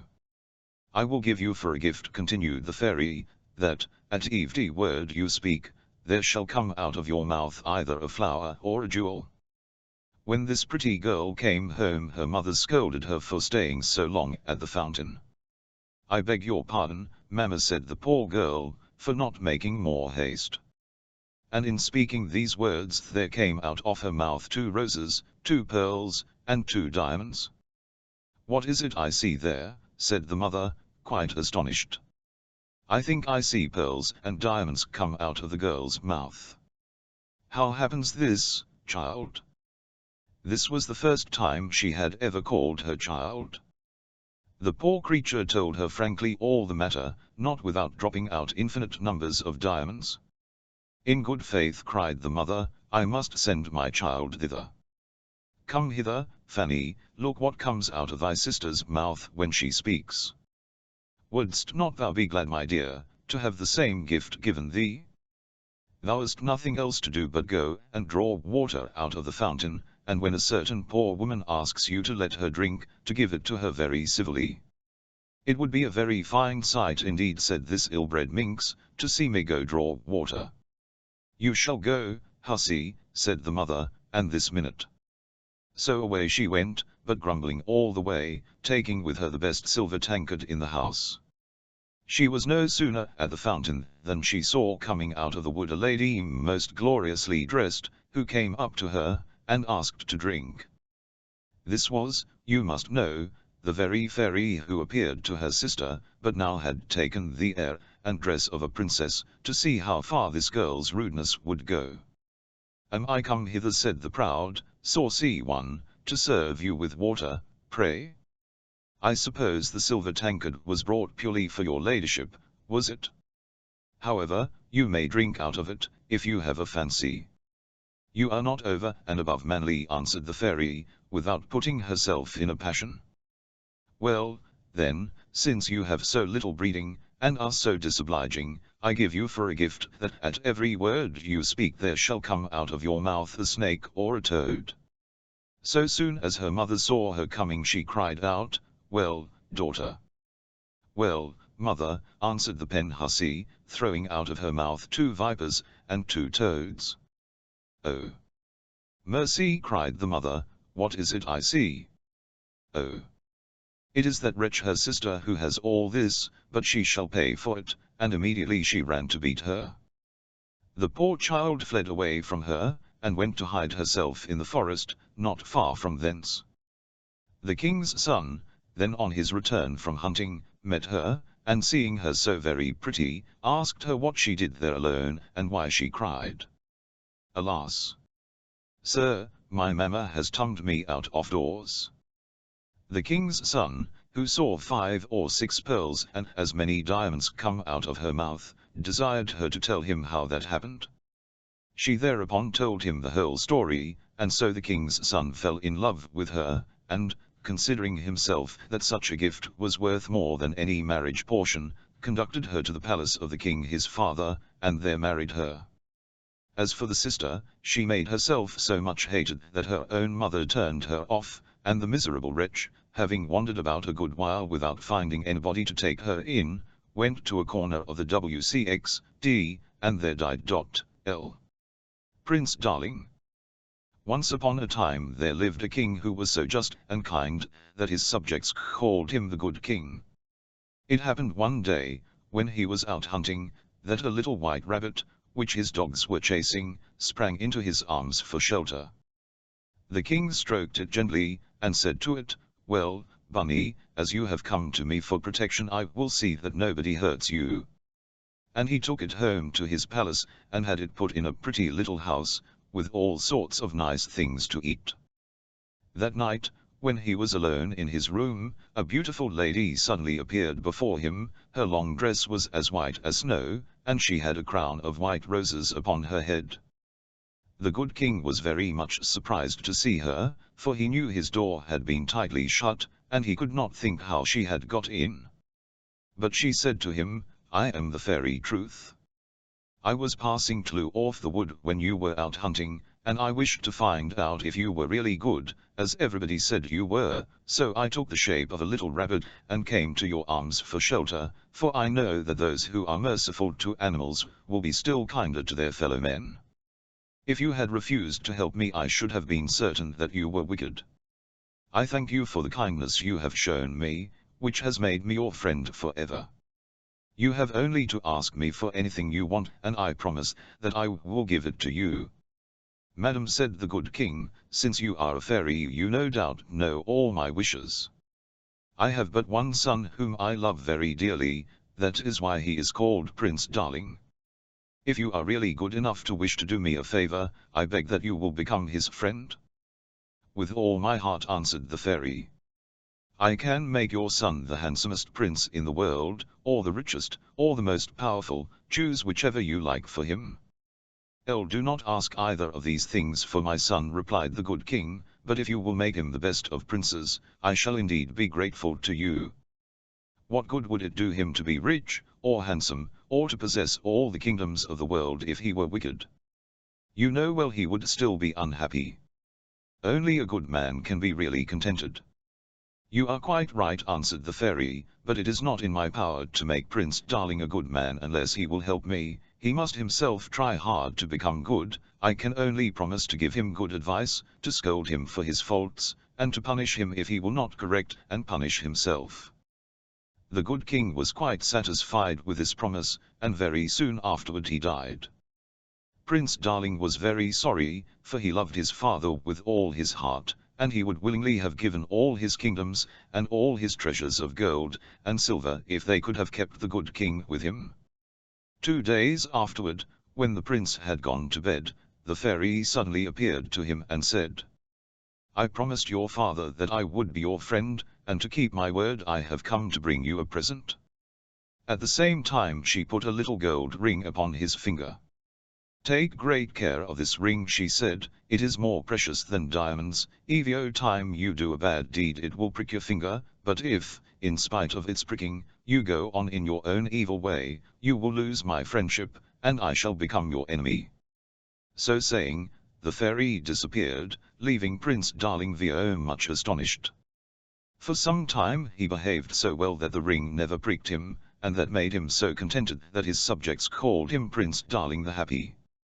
One day, however, he went out hunting, but could get no sport, which put him in a very bad temper. It seemed to him as he rode along that his ring was pressing into his finger, but as it did not prick him he did not heed it.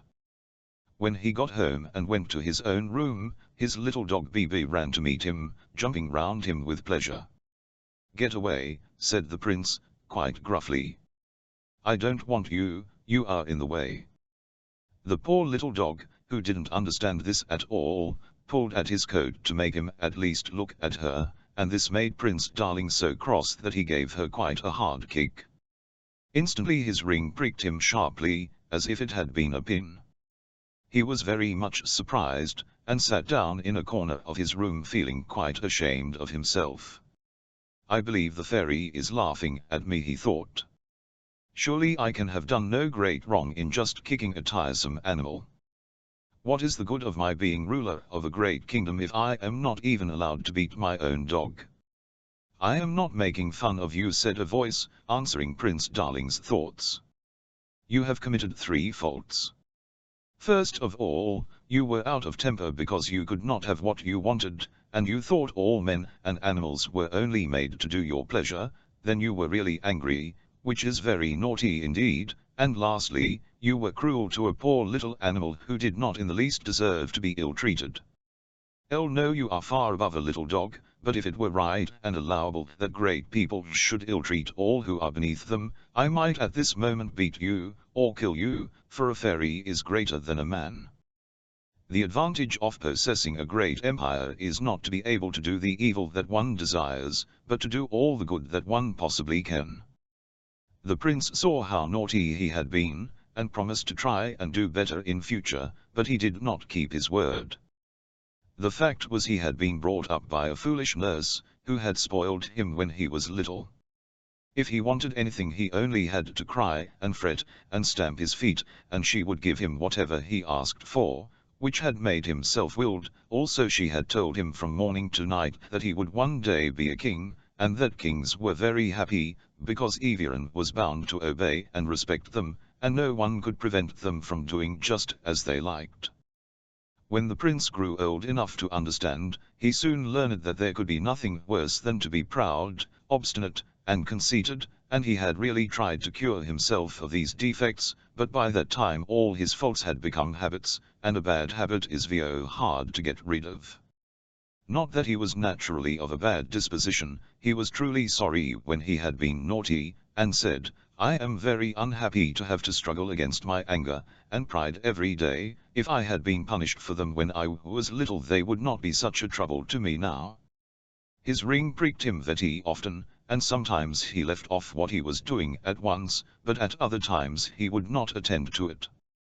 Strangely enough, it gave him only a slight prick for a trifling fault, but when he was really naughty it made his finger actually bleed. At last he got tired of being constantly reminded, and wanted to be able to do as he liked, so he threw his ring aside, and thought himself the happiest of men to have got rid of its teasing pricks. He gave himself up to doing every foolish thing that occurred to him, until he became quite wicked and nobody could like him any longer. One day, when the prince was walking about, he saw a young girl who was so very pretty that he made up his mind at once that he would marry her. Her name was Celia, and she was as good as she was beautiful.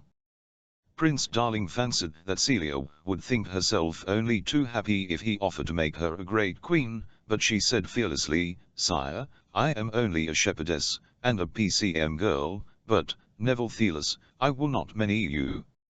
Do you dislike me? Asked the prince, who was very much vexed at this answer. No, my prince, replied Celia, I cannot help thinking you very handsome, but what good would riches be to me, and all the grand dresses and splendid carriages that you would give me, if the bad deeds which I should see you do every day made me hate and despise you? The prince was very angry at this speech, and commanded his officers to make Celia a prisoner, and carry her off to his palace. All day long the remembrance of what she had said annoyed him, but as he loved her he could not make up his mind to have her punished. One of the prince's favorite companions was his foster brother, whom he trusted entirely, but he was not at all a good man, and gave Prince Darling very bad advice, and encouraged him in all his evil ways. When he saw the prince so downcast he asked what was the matter, and when he explained that he could not bear Celia's bad opinion of him, and was resolved to be a better man in order to please her, this evil adviser said to him, You are very kind to trouble yourself about this little girl, if I were you I would soon make her obey me.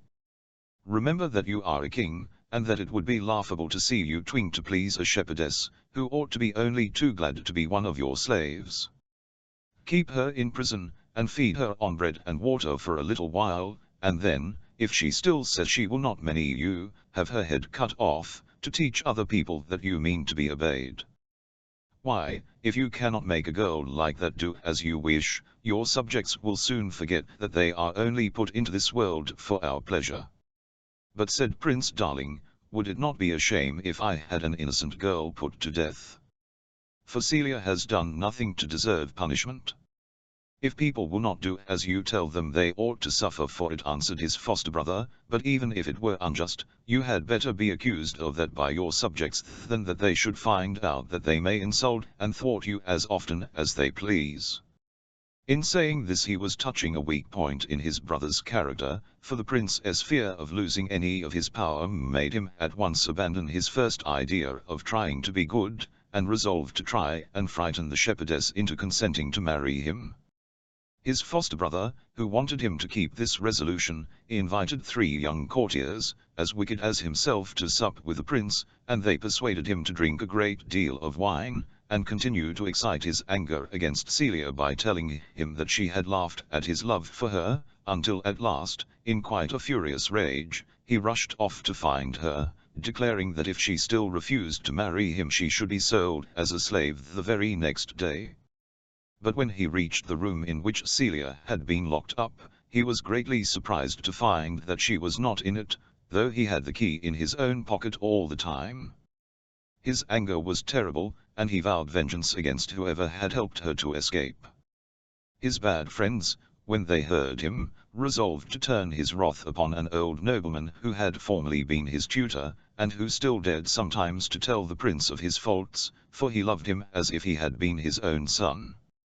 At first Prince Darling had thanked him, but after a time he grew impatient and thought it must be just mere love of fault-finding that made his old tutor blame him when everyone else was praising and flattering him. So he ordered him to retire from his court, though he still, from time to time, spoke of him as a worthy man whom he respected, even if he no longer loved him. His unworthy friends feared that he might some day take it into his head to recall his old tutor, so they thought they now had a good opportunity of getting him banished forever. They reported to the prince that Suleiman, for that was the tutor's name, had boasted of having helped Celia to escape, and they bribed 3 men to say that Suleiman himself had told them about it. The prince, in great anger, sent his foster brother with a number of soldiers to bring his tutor before him, in chains, like a criminal. After giving this order he went to his own room, but he had scarcely got into it when there was a clap of thunder which made the ground shake, and the fairy Truth appeared suddenly before. "I promised your fathers," said she sternly, "to give you good advice, and to punish you if you refused to follow it. You have despised my counsel, and have gone your own evil way until you are only outwardly a man, really you are a monster, the horror of everyone who knows you. It is time that I should fulfill my promise, and begin your punishment. I condemn you to resemble the animals whose ways you have imitated. You have made yourself like the lion by your anger, and like the wolf by your greediness. Like a snake, you have ungratefully turned upon one who was a second father to you, your churlishness has made you like a bull. Therefore, in your new form, take the appearance of all these animals." The fairy had scarcely finished speaking when Prince Darling saw to his horror that her words were fulfilled. He had a lion's head, a bull's horns, a wolf's feet, and a snake's body. At the same instant he found himself in a great forest, beside a clear lake, in which he could see plainly the horrible creature he had become, and a voice said to look carefully at the state to which your wickedness has brought you. Believe me, your soul is 1,000 times more hideous than your body. Prince Darling recognized the voice of the fairy Tmth, and tumbled in a fury to catch her and eat her up if he possibly could, but he saw no one, and the same voice went on, "I laugh at your powerlessness and anger, and I intend to punish your pride by letting you fall into the hands of your own subjects." The prince began to think that the best thing he could do would be to get as far away from the lake as he could, then at least he would not be continually reminded of his terrible ugliness. So he ran toward the wood, but before he had gone many yards he fell into a deep pit, which had been made to trap bears, and the hunters, who were hiding in a tree, leaped down, and secured him with several chains, and led him into the chief city of his own kingdom. On the way, instead of recognizing that his own faults had brought this punishment upon him, he accused the fairy of being the cause of all his misfortunes, and bit and tore at his chains furiously. As they approached the town he saw that some great rejoicing was being held, and when the hunters asked what had happened they were told that the prince, whose only pleasure it was to torment his people, had been found in his room, killed by a thunderbolt, for that was what was supposed to have become of him. 4 of his courtiers, those who had encouraged him in his wicked doings, had tried to seize the kingdom, and divide it between them, but the people, who knew it was their bad counsels which had so changed the prince, had cut off their heads, and had offered the crown to Suleiman, whom the prince had left in prison. This noble lord had just been crowned, and the deliverance of the kingdom was the cause of the rejoicing, for they said, "He is a good and just man, and we shall once more enjoy peace and prosperity." Prince Darling roared with anger when he heard this, but it was still worse for him when he reached the great square before his own palace. He saw Suleiman seated upon a magnificent throne, and all the people crowded round, wishing him a long life that he might undo all the mischief done by his predecessor.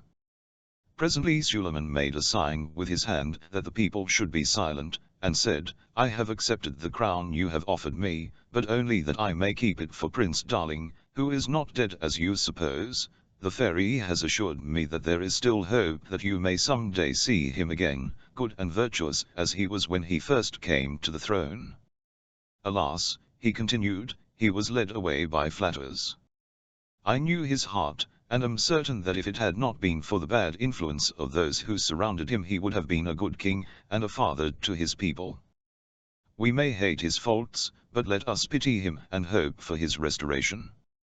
As for me, I would die gladly if that could bring back our prince to reign justly and worthily once more. These words went to Prince Darling's heart. He realized the true affection and faithfulness of his old tutor, and for the first time reproached himself for all his evil deeds. At the same instant he felt all his anger melting away, and he began quickly to think over his past life, and to admit that his punishment was not more than he had deserved.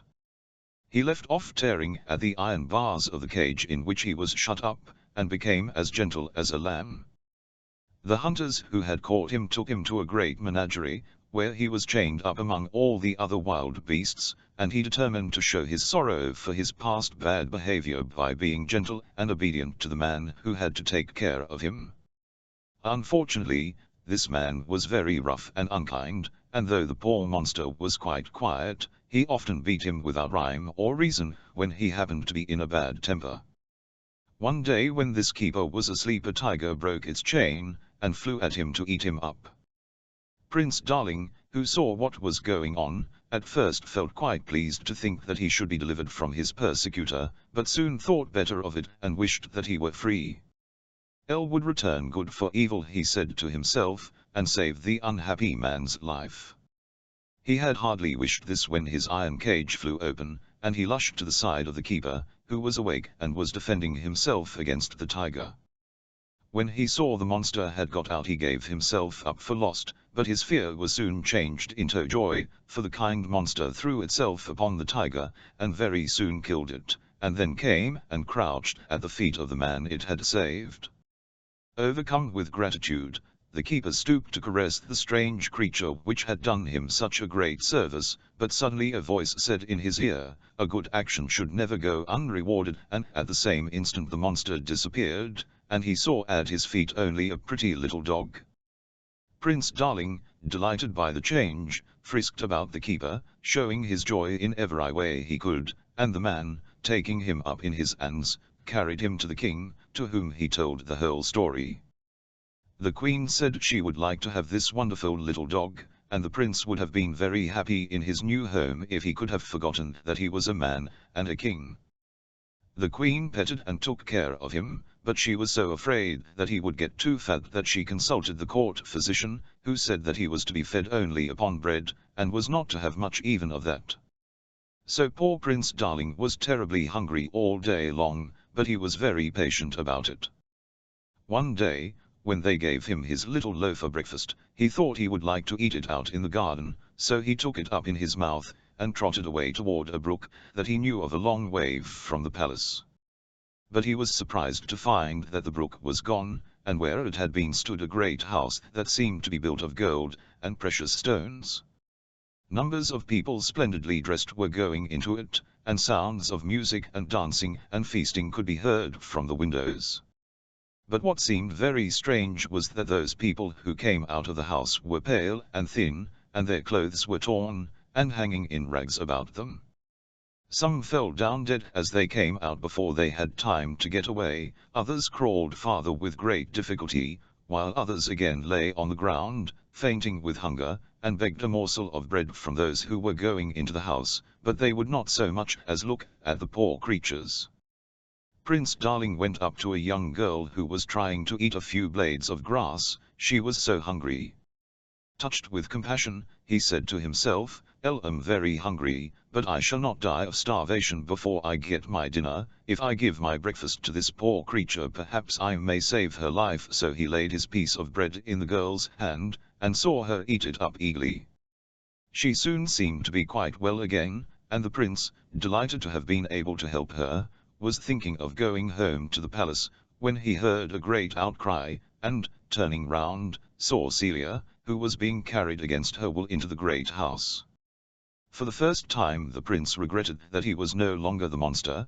Then he would have been able to rescue Celia. Now he could only bark feebly at the people who were carrying her off, and try to follow them, but they chased and kicked him away. He determined not to quit the place till he knew what had become of Celia, and blamed himself for what had befallen her. "Alas," he said to himself, "I am furious with the people who are carrying Celia off, but isn't that exactly what I did myself, and if I had not been prevented, did I not intend to be still more loyal to her?" Here he was interrupted by a noise above his head. Someone was opening a window, and he saw with delight that it was Celia herself, who came forward and threw out a plate of most delicious looking. Then the window was shut again, and Prince Darling, who had not had anything to eat all day, thought he might as well take the opportunity of getting something. He ran forward to begin, but the young girl to whom he had given his bread gave a cry of terror, and took him up in her arms, saying, "Don't touch it, my PCM little dog, that house is the palace of pleasure, and everything that comes out of it is poisoned." At the same moment a voice said, "You see, a good action always brings its reward," and the prince found himself changed into a beautiful white dove. He remembered that white was the favorite color of the fairy Truth, and began to hope that he might at last win back her favor. But just now his first care was for Celia, and rising into the air he flew round and round the house, until he saw an open window, but he searched through every room in vain. No trace of Celia was to be seen, and the prince, in despair, determined to search through the world till he found her. He flew on and on for several days, till he came to a great desert, where he saw a cavern, and, to his delight, there sat Celia, sharing the simple breakfast of an old hermit. Overjoyed to have found her, Prince Darling perched upon her shoulder, trying to express by his caresses how glad he was to see her again, and Celia, surprised and delighted by the tameness of this pretty white dove, stroked it softly, and said, though she never thought of its understanding her, "I accept the gift that you make me of yourself, and I will love you always." "Take care what you are saying, Celia," said the old hermit. "Are you prepared to keep that promise?" "Indeed, I hope so, my sweet shepherdess," cried the prince, who was at that moment restored to his natural shape. "You promise to love me always. Tell me that you really mean what you said, or I shall have to ask the fairy to give me back the form of the dove, which pleased you so much." "You need not be afraid that she will change her mind," said the fairy, throwing off the hermit's robe in which she had been disguised, and appearing before them. "Celia has loved you ever since she first saw you, only she would not tell you while you were so obstinate and naughty. Now you have repented and mean to be, you deserve to be happy, and so she may love you as much as she likes." Celia and Prince Darling threw themselves at the fairy's feet, and the prince was never tired of thanking her for her kindness. Celia was delighted to hear how sorry he was for all his past follies and misdeeds, and promised to love him as long as she lived. "Rise, my children," said the fairy, "and I will transport you to the palace, and Prince Darling shall have back again the crown he forfeited by his bad behavior." While she was speaking, they found themselves in Suleiman's hall, and his delight was great at seeing his dear master once more. He gave up the throne joyfully to the prince, and remained always the most faithful of his subjects. Celia and Prince Darling reigned for many years, but he was so determined to govern worthily and to do his duty that his ring, which he took to wearing again, never once pricked him severely. L1 Cabinet des Fees. Bluebeard. There was a man who had fine houses, both in town and country, a deal of silver and gold plate, embroidered furniture, and coaches gilded all over with gold. But this man was so unlucky as to have a blue beard, which made him so frightfully ugly that all the women and girls ran away from him. One of his neighbors, a lady of quality, had 2 daughters who were perfect beauties. He desired of her one of them in marriage, leaving to her choice which of the favors she would bestow on him.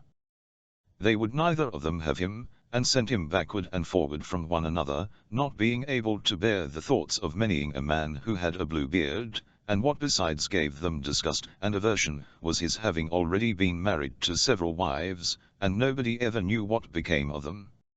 Bluebeard, to engage their affection, took them, with the lady their mother, and 3 or 4 ladies of their acquaintance, with other young people of the neighborhood, to one of his country seats, where they stayed a whole week. There was nothing then to be seen but parties of pleasure, hunting, fishing, dancing, mirth, and feasting. Nobody went to bed, but all passed the night in rallying and joking with each other. In short, everything succeeded so well that the youngest daughter began to think the master of the house not to have a beard so very blue, and that he was a mighty civil gentleman. As soon as they returned home, the marriage was concluded. About a month afterward, Bluebeard told his wife that he was obliged to take a country journey for 6 weeks at least, about affairs of very great consequence, desiring her to divert herself in his absence, to send for her friends and acquaintances, to carry them into the country, if she pleased, and to make good cheer wherever she was. Here, said he, are the keys of the 2 great wardrobes, wherein I have my best furniture. These are of my silver and gold plate, which is not every day in use. These open my strong boxes, which hold my money, both gold and silver. These my caskets of jewels, and this is the master key to all my apartments. But for this little one here, it is the key of closet at the end of the great gallery on the ground floor.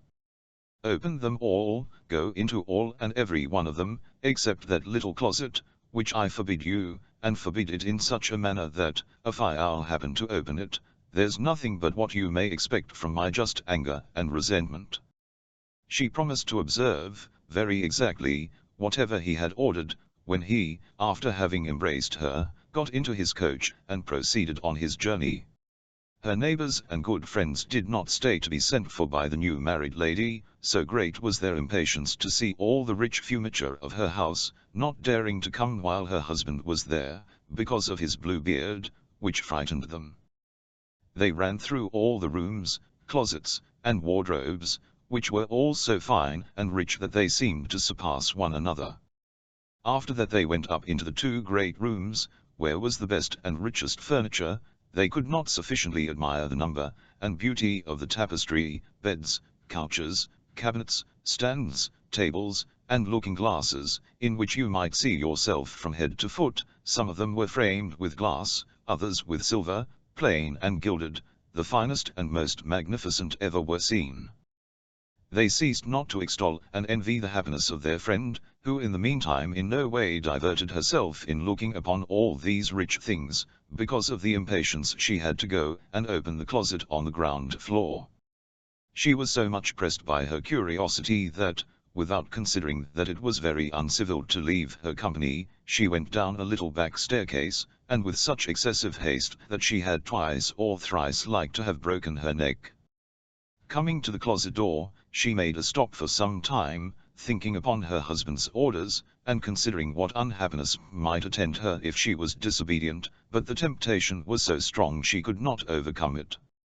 She then took the little key, and opened it, trembling, but could not at first see anything plainly, because the windows were shut. After some moments she began to perceive that the floor was all covered over with clotted blood, on which lay the bodies of several dead women, ranged against the walls. These were all the wives whom Bluebeard had married and murdered, one after another. She thought she should have died for fear, and the key, which she pulled out of the lock, fell out of her hand.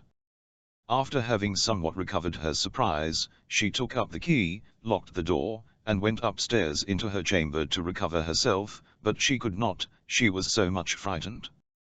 Having observed that the key of the closet was stained with blood, she tried 2 or 3 times to wipe it off, but the blood would not come out. In vain did she wash it, and even rub it with soap and sand, the blood still remained, for the key was magical and she could never make it quite clean. When the blood was gone off from one side, it came again on the other. Bluebeard returned from his journey the same evening, and said he had received letters upon the road, informing him that the affair he went about was ended to his advantage. His wife did all she could to convince him she was extremely glad of his speedy return. Next morning he asked her for the keys, which she gave him, but with such a trembling hand that he easily guessed what had happened. "What," said he, "is not the key of my closet among the rest?" "I must certainly have left it above upon the table," said she. "Fail not to bring it to me presently," said Bluebeard. After several goings backward and forward she was forced to bring him the key. Bluebeard, having very attentively considered it, said to his wife, "How comes this blood upon the key?" "I do not know," cried the poor woman, paler than death. "You do not know," replied Bluebeard. "I very well know. You were resolved to go into the closet, were you not?" "Mighty well, madam, you shall go in, and take your place among the ladies you saw there." Upon this she threw herself at her husband's feet, and begged his pardon with all the signs of true repentance, vowing that she would never more be disobedient. She would have melted us, so beautiful and sorrowful was she, but Bluebeard had held harder than any rock. "You must die, madam," said he, "and that presently." "Since I must die," answered she, looking upon him with her eyes all bathed in tears, "give me some little time to say my prayers." "I give you," replied Bluebeard, "half a quarter of an hour, but not 1 moment more." When she was alone she called out to her sister, and said to her, "Sister Anne," for that was her name, "go up, I beg you, upon the top of the tower, and look if my brothers are not coming over. They promised me that they would come today, and if you see them, give them a sign to make haste." Her sister Anne went up the top of the tower, and the poor afflicted wife cried out from time to time, "Anne, Sister Anne, do you see anyone coming?" And Sister Anne said, "I'll see nothing but the sun, which makes a dust, and the grass, which looks green." In the meanwhile Bluebeard, holding a great saber in his hand, cried out as loud as he could bawl to his wife, "Come down instantly, or I shall come up to you." "1 moment longer, if you please," said his wife, and then she cried out very softly, "Anne, Sister Anne, dost thou see anybody coming?" And Sister Anne answered, "I see nothing but the sun, which makes a dust, and the grass, which is green." "Come down quickly," cried Bluebeard, "or I will come up to you." "I am coming," answered his wife, and then she cried, "Anne, Sister Anne, dost thou not see anyone coming?" "I see," replied Sister Anne, "a great dust, which comes on this side here." "Are they my brothers?" "Alas! No, my dear sister, I see a flock of sheep." "Will you not come down?" cried Bluebeard. "1 moment longer," said his wife, and then she cried out, "Anne, Sister Anne, dost thou see nobody coming?" "I'll see," said she, "2 horsemen, but they are yet a great way off." "God be praised," replied the poor wife joyfully, "they are my brothers. I will make them a sign, as well as I can, for them to make haste." Then Bluebeard bawled out so loud that he made the whole house tremble. The distressed wife came down, and threw herself at his feet, all in tears, with her hair about her shoulders. "This signifies nothing," says Bluebeard, "you must die." Then, taking hold of her hair with one hand, and lifting up the sword with the other, he was going to take off her head. The poor lady, tumbling about to him, and looking at him with dying eyes, desired him to afford her 1 little moment to recollect herself. "No, no," said he, "recommend yourself to God," and was just ready to strike. At this instant there was such a loud knocking at the gate, that Bluebeard made a sudden stop. The gate was opened, and presently entered two horsemen, who, drawing their swords, ran directly to Bluebeard. He knew them to be his wife's brothers, one a dragoon, the other a musketeer, so that he ran away immediately to save himself, but the two brothers pursued so close that they overtook him before he could get to the steps of the porch, when they ran their swords through his body, and left him dead. The poor wife was almost as dead as her husband, and had not strength enough to rise and welcome her brothers. Bluebeard had no heirs, and so his wife became mistress of all his estate. She made use of one part of it to marry her sister and to a young gentleman who had loved her a long while, another part to buy captains' commissions for her brothers, and the rest to many herself to a very worthy gentleman, who made her forget the ill time she had passed with Bluebeard. LL Charles Perrault. Trusty John. Once upon a time there was an old king who was so ill that he thought to himself, I am most likely on my deathbed. Then he said, send Tmsty John to me. Now Tmsty John was his favorite servant, and was so called because all his life he had served him so faithfully. When he approached the bed the king spake to him, Most trusty John, I feel my end is drawing near, and I could face it without a care were it not for my son. He is still too young to decide everything for himself, and unless you promise me to instruct him in all he should know, and to be to him as a father, I shall not close my eyes in peace. Then Tmsty John answered, I will never desert him, and will serve him faithfully, even though it should cost me my life. Then the old king said, Now I die comforted and in peace, and then he went on, After my death you must show him the whole castle, all the rooms, and apartments, and vaults, and all the treasures that lie in them, but you must not show him the last room in the long passage, where the picture of the princess of the golden roof is hidden. When he beholds that picture he will fall violently in love with it, and go off into a dead faint, and for her sake he will encounter many dangers, you must guard him from this. And when Trusty John had again given the king his hand upon it the old man became silent, laid his head on the pillow, and died. When the old king had been carried to his grave Trusty John told the young king what he had promised his father on his deathbed, and added, And I shall assuredly keep my word, and shall be faithful to you as I have been to him, even though it should cost me my life. Now when the time of mourning was over, Trusty John said to him, It is time you should see your inheritance. I will show you your ancestral castle. So he took him over everything, and let him see all the riches, and splendid apartments, only the one room where the picture was he did not open. But the picture was placed so that if the door opened you gazed straight upon it, and it was so beautifully painted that you imagined it lived and moved, and that it was the most lovable and beautiful thing in the whole world. But the young king noticed that Trusty John always missed one door, and said, Why do you never open this one for me? There is something inside that would appall you, he answered. But the king replied, I have seen the whole castle, and shall find out what is in there, and with these words he approached the door, and wanted to force it open. But Trusty John held him back, and said, I promised your father before his death that you shouldn't see what that room contains. It might bring both you and me to great grief. All. No, answered the young king, if I don't get in, it will be my certain destruction. I should have no peace night or day till I had seen what was in the room with my own eyes. Now I don't budge from the spot till you have opened the door. Then Trusty John saw there was no way out of it, so with a heavy heart and many sighs he took the key from the big bunch. When he had opened the door he stepped in first, and thought to cover the likeness so that the king might not perceive it, but it was hopeless. The king stood on tiptoe and looked over his shoulder. And when he saw the picture of the maid, so beautiful and glittering with gold and precious stones, he fell swooning to the ground. Trusty John lifted him up, carried him to bed, and thought sorrowfully, The curse has come upon us, gracious heaven. What will be the end of it all?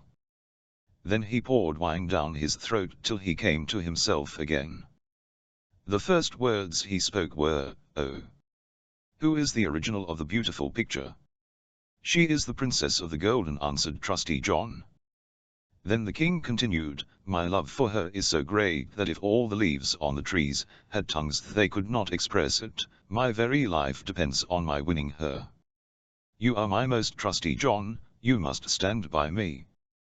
The faithful servant pondered long how they were to set about the matter, for it was said to be difficult even to get into the presence of the princess. At length he hit upon a plan, and spoke to the king. All the things she has about her, tables, chairs, dishes, goblets, bowls, and all her household furniture, are made of gold. You have in your treasure 5 tons of gold. Let the goldsmiths of your kingdom manufacture them into all manner of vases and vessels, into all sorts of birds and game and wonderful beasts, that will please her. We shall go to her with them and try our luck. The king summoned all his goldsmiths, and they had to work hard day and night, till at length the most magnificent things were completed. When a ship had been laden with them, the faithful John disguised himself as a merchant, and the king had to do the same, so that they should be quite unrecognizable. And so they crossed the seas and journeyed till they reached the town where the princess of the golden roof dwelt. Trusty John made the king remain behind on the ship, and await his return. Perhaps, he said, I may bring the princess back with me, so see that everything is in order, let the gold ornaments be arranged, and the whole ship decorated. Then he took a few of the gold things in his apron, went ashore, and proceeded straight to the palace. When he came to the courtyard he found a beautiful maiden standing at the well, drawing water with 2 golden pails. And as she was about to carry away the glittering water, she turned round, and saw the stranger, and asked him who he was. Then he replied, I am a merchant, and opening his apron, he let her peep in. Oh! My, she cried, what beautiful gold wares! She set down her pails, and examined one thing after the other. Then she said, the princess must see this, she has such a fancy for gold things that she will buy up all you have. She took him by the hand and led him into the palace, for she was the lady's maid. When the princess had seen the wares she was quite enchanted, and said, they are all so beautifully made that I shall buy everything you have.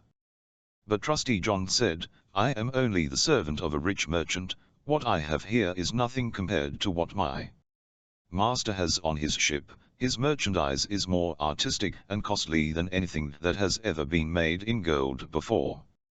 She desired to have everything brought up to her, but he said, there is such a quantity of things that it would take many days to bring them up, and they would take up so many rooms that you would have no space for them in your house. Thus her desire and curiosity were excited to such an extent, that at last she said, take me to your ship, I shall go there myself and view your master's treasures. Then Trusty John was quite delighted, and brought her to the ship, and the king, when he beheld her, saw that she was even more beautiful than her picture, and thought every moment that his heart would burst. She stepped onto the ship, and the king led her inside. But Trusty John remained behind with the steersman, and ordered the ship to push off. Spread all sail, that we may fly on the ocean like a bird in the air. Meanwhile the king showed the princess inside all his gold wares, every single bit of it, dishes, goblets, bowls, the birds and game, and all the wonderful beasts. Many hours passed thus, and she was so happy that she did not notice that the ship was sailing away. After she had seen the last thing she thanked the merchant, and prepared to go home, but when she came to the ship's side she saw that they were on the high seas, far from land, and that the ship was speeding on its way under hill canvas. Oh, she cried in terror, I am deceived, carried away and betrayed into the power of a merchant, I would rather have died. But the king seized her hand and spake, I am no merchant, but a king of as high birth as yourself, and it was my great love for you that made me carry you off by stratagem. The first time I saw your likeness I fell to the ground in a swoon. When the princess of the golden roof heard this she was comforted, and her heart went out to him, so that she willingly consented to become his wife. Now it happened one day, while they were sailing on the high seas, that Trusty John, sitting on the forepart of the ship, fiddling away to himself, observed 3 ravens in the air flying toward him. He ceased playing, and listened to what they were saying, for he understood their language. The one croaked, "All, ha! So he's bringing the princess of the golden roof home?" "Yes," answered the second, "but he's not got her yet." "Yes, he has," spake the third, "for she's sitting beside him on the ship." Then number 1 began again and cried, "That'll not help him." When they reach the land, a chestnut horse will dash forward to greet them, the king will wish to mount it, and if he does it will gallop away with him, and disappear into the air, and he will never see his bride again. "Is there no escape for him?" asked number 2. "Oh, yes, if someone else mounts quickly and shoots the horse dead with a pistol that is sticking in the holster, then the young king is saved." "But who's to do that?" "And anyone who knows it and tells him will be turned into stone from his feet to his knees." Then spake number 2, "I know more than that, even if the horse is slain, the young king will still not keep his bride. When they enter the palace together they will find a ready-made wedding shirt in a cupboard, which looks as though it were woven of gold and silver, but is really made of nothing but sulfur and tar. When the king puts it on it will burn him to his marrow and bones." Number 3 asked, "Is there no way of escape, then?" "Oh, yes," answered number 2, "if someone seizes the shield with gloved hands, and throws it into the fire, and lets it burn, then the young king is saved." "But what's the good? Anyone knowing this and telling it will have half his body turned into stone, from his knees to his heart." Then number 3 spake, "I know yet more, though the bridal shirt to be burned, the king hasn't even then secured his bride. When the dance is held after the wedding, and the young queen is dancing, she will suddenly grow deadly white, and drop down like one dead, and unless someone lifts her up and draws 3 drops of blood from her right side, and spits them out again, she will die. But if anyone who knows this betrays it, he will be turned into stone from the crown of his head to the soles of his feet." When the ravens had thus conversed they fled onward, but Trusty John had taken it all in, and was sad and depressed from that time forward, for if he were silent to his master concerning what he had heard, he would involve him in misfortune, but if he took him into his confidence, then he himself would forfeit his life. At last he said, "I will stand by my master, though it should be Minlin." Now when they drew near the land it came to pass just as the ravens had predicted, and a splendid chestnut horse bounded forward. "Capital," said the king, "this animal shall carry me to my palace," and was about to mount, but Trusty John was too sharp for him, and, springing up quickly, seized the pistol out of the holster, and shot the horse dead. Then the other servants of the king, who at no time looked favorably on Trusty John, cried out, "What a sin to kill the beautiful beast that was to bear the king to his palace." But the king spake, "Silence! Let him alone, he is ever my most trusty John. Who knows for what good end he may have done this thing?" So they went on their way and entered the palace, and there in the hall stood a cupboard in which lay the ready-made bridal shift, looking for all the world as though it were made of gold and silver. The young king went toward it and was about to take hold of it, but Trusty John, pushing him aside, seized it with his gloved hands, threw it hastily into the fire, and let it burn. The other servants commenced grumbling again, and said, "See, he's actually burning the king's bridal shirt." But the young king spoke, "Who knows for what good purpose he does it? Let him alone, he is my most trusty John." Then the wedding was celebrated, the dance began, and the bride joined in, but Trusty John watched her countenance carefully. Of a sudden she grew deadly white, and fell to the ground as if she were dead. He at once sprang hastily toward her, lifted her up, and bore her to a room, where he laid her down, and kneeling beside her he drew 3 drops of blood from her right side, and spat them out.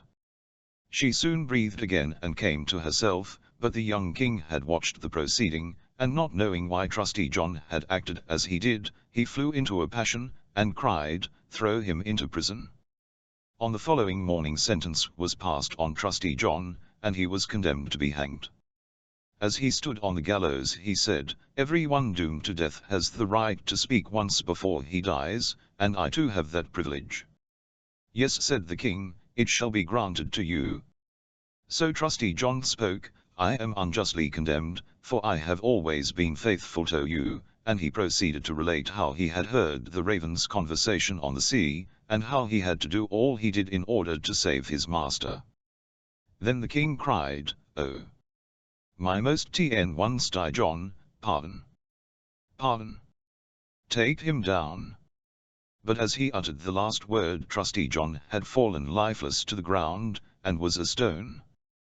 The king and queen were in despair, and the king spake, "Ah! How ill have I rewarded such great fidelity," and made them lift up the stone image, and place it in his bedroom near his bed. As often as he looked at it he wept and said, "Oh! If I could only restore you to life, my most Trusty John." After a time the queen gave birth to twins, 2 small sons, who throve and grew, and were a constant joy to her. One day when the queen was at church, and the 2 children sat and played with their father, he gazed again hill of grief on the stone statue, and sighing, wailed, "Oh, if I could only restore you to life, my most Trusty John." Suddenly the stone began to speak, and said, "Yes, you can restore me to life again if you are prepared to sacrifice what you hold most dear." And the king cried out, "All I have in the world will I give up for your sake." The stone continued, "If you cut off with your own hand the heads of your 2 children, and smear me with their I shall come back to life." The king was aghast when he heard that he had himself to put his children to death, but when he thought of Trusty John's fidelity, and how he had even died for him, he drew his sword, and with his own hand cut the heads off his children. And when he had smeared the stone with their blood, life came back, and Trusty John stood once more safe and sound before him. He spake to the king, "Your loyalty shall be rewarded," and taking up the heads of the children, he placed them on their bodies, smeared the wounds with their blood, and in a minute they were all right again, and jumping about as if nothing had happened. Then the king was ill of joy, and when he saw the queen coming, he hid Trusty John, and the 2 children in a big cupboard. As she entered he said to her, "Did you pray in church?" "Yes," she answered, "but my thoughts dwelt constantly on Trusty John, and of what he has suffered for us." Then he spake, "Dear wife, we can restore him to life, but the price asked is our 2 little sons, we must sacrifice them." The queen grew white and her heart sank, but she replied, "We owe it to him on account of his great fidelity." Then he rejoiced that she was of the same mind as he had been, and going forward he opened the cupboard, and fetched the 2 children and Trusty John out, saying, "God be praised. Trusty John is free once more, and we have our 2 small sons again." Then he related to her all that had passed, and they lived together happily ever afterward. LL Grimm. The Brave Little Tailor. One summer's day a little tailor sat on his table by the window in the best of spirits, and sewed for dear life. As he was sitting thus a peasant woman came down the street, calling out, "Good jam to sell, good jam to sell." This sounded sweetly in the tailor's ears. He put his frail little head out of the window, and shouted, "Hip here, my good woman, and you'll find a willing customer." The woman climbed up the 3 flights of stairs, with her heavy basket to the tailor's room, and he made her spread out all the pots in a row before him. He examined them all, lifted them up and smelled them, and said at last, "This jam seems good, weigh me 4 ounces of it, my good woman, and even if it's a quarter of a pound I won't stick at it." The woman, who had hoped to find a good market, gave him what he wanted, but went away grumbling wrathfully. "Now heaven shall bless this jam for my use," cried the little tailor, "and it shall sustain and strengthen me." He fetched some bread out of a cupboard, cut a round off a loaf, and spread the jam on it. "That won't taste amiss," he said, "but I'll finish that waistcoat first before I take a bite." He placed the bread beside him, went on sewing, and out of the lightness of his heart, kept on making his stitches bigger and bigger. In the meantime the smell of the sweet jam rose to the ceiling, where heaps of flies were sitting, and attracted them to such an extent that they swarmed onto it in masses. "Ha! Who invited you?" said the tailor, and chased the unwelcome guests away. But the flies, who didn't understand English, refused to let themselves be warned off, and returned again in even greater numbers. At last the little tailor, losing all patience, reached out of his chimney corner for a duster, and exclaiming, "Wait, and I'll give it to you," he beat them mercilessly with it. When he left off he counted the slain, and no fewer than 7 lay dead before him with outstretched legs. "What a desperate fellow I am," said he, and was filled with admiration at his own courage. The whole town must know about this, and in great haste the little tailor cut out a girdle, hemmed it, and embroidered on it in big letters, 7 at a blow. "What did I say? The town? No, the whole world shall hear of it," he said, and his heart beat for joy as a lamb wags his tail. The tailor strapped the girdle round his waist, and set out into the wide world, for he considered his workroom too small a field for his prowess. Before he set forth he looked round about him, to see if there was anything in the house he could take with him on his journey, but he found nothing except an old cheese, which he took possession of. In front of the house he observed a bird that had been caught in some bushes, and this he put into his wallet beside the cheese. Then he went on his way merrily, and being light and agile he never felt tired. His way led up a hill, on the top of which sat a powerful giant, who was calmly surveying the landscape. The little tailor went up to him, and greeting him cheerfully said, "Good day, friend, there you sit at your ease viewing through the whole wide world. I'm just on my way there. What do you say to accompanying me?" The giant looked contemptuously at the tailor, and said, "What a poor wretched little creature you are." "That's a good joke," answered the little tailor, and unbuttoning his coat he showed the giant the girdle. "There now, you can read what sort of a fellow I am." The giant read, 7 at a blow, and thinking they were human beings the tailor had slain, he conceived a certain respect for the little man. But first he thought he'd test him, so taking up a stone in his hand, he squeezed it till some drops of water ran out. "Now you do the same," said the giant, "if you really wish to be thought strong." "Is that all?" said the little tailor, "that's child's play to me." So he dived into his wallet, brought out the cheese, and pressed it till the whey ran out. "My squeeze was in sooth better than yours," said he. The giant didn't know what to say, for he couldn't have believed it of the little fellow. To prove him again, the giant lifted a stone, and threw it so high that the eye could hardly follow it. "Now, my little pygmy, let me see you do that." "Well thrown," said the tailor, "but, after all, your stone fell to the ground. I'll throw one that won't come down at all." He dived into his wallet again, and grasping the bird in his hand, he threw it up into the air. The bird, enchanted to be free, soared up into the sky, and flew away never to return. "Well, what do you think of that little piece of business, friend?" asked the tailor. "You can certainly throw," said the giant, "but now let's see if you can carry a proper weight." With these words he led the tailor to a huge oak tree which had been felled to the ground, and said, "If you are strong enough, help me to carry the tree out of the wood." "Most certainly," said the little tailor, "just you take the hunk on your shoulder, I'll bear the top and branches, which is certainly the heaviest part." The giant laid the trunk on his shoulder, but the tailor sat at his ease among the branches, and the giant, who couldn't see what was going on behind him, had to carry the whole tree, and the little tailor into the bargain. There he sat behind in the best of spirits, lustily whistling a tune, as if carrying the tree were mere sport. The giant, after dragging the heavy weight for some time, could get on no further, and shouted out, "Hi! I must let the tree fall." The tailor sprang nimbly down, seized the tree with both hands as if he had carried it the whole way, and said to the giant, "Fancy a big lout like you not being able to carry a tree." They continued to go on their way together, and as they passed by a cherry tree the giant grasped the top of it, where the ripest fruit hung, gave the branches into the tailor's hand, and bade him eat. But the little tailor was far too weak to hold the tree down, and when the giant let go, the tree swung back into the air, bearing the little tailor with it. When he had fallen to the ground again without hurting himself, the giant said, "What? Do you mean to tell me you haven't the strength to hold down a feeble twig?" "It wasn't strength that was wanting," replied the tailor. "Do you think that would have been anything for a man who has killed 7 at a blow?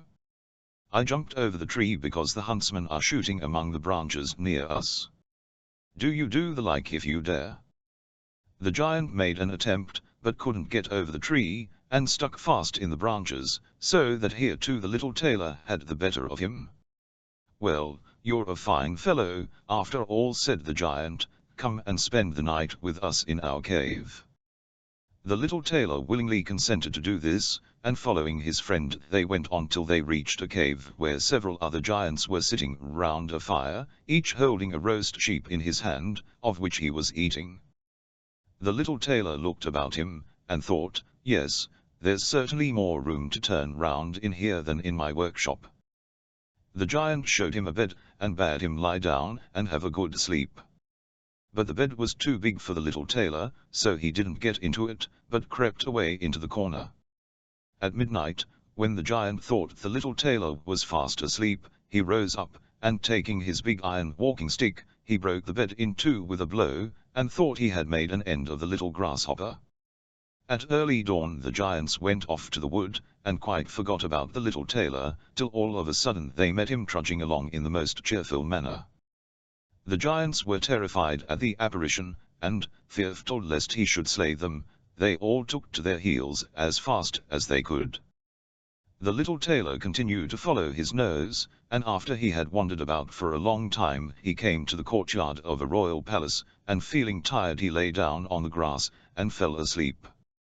While he lay there the people came, and looking him all over read on his girdle, 7 at a blow. "Oh," they said, "what can this great hero of 100 fights want in our peaceful land? He must indeed be a mighty man of valor."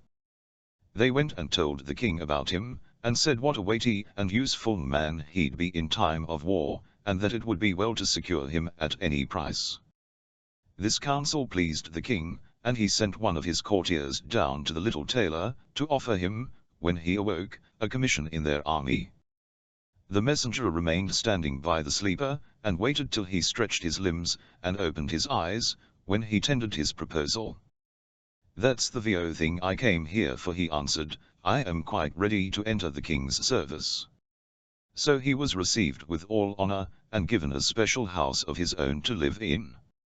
But the other officers resented the success of the little tailor, and wished him 1,000 miles away. "What's to come of it all?" they asked each other. "If we quarrel with him, he'll let out at us, and at every blow 7 will fall. There'll soon be an end of us." So they resolved to go in a body to the king, and all to send in their papers.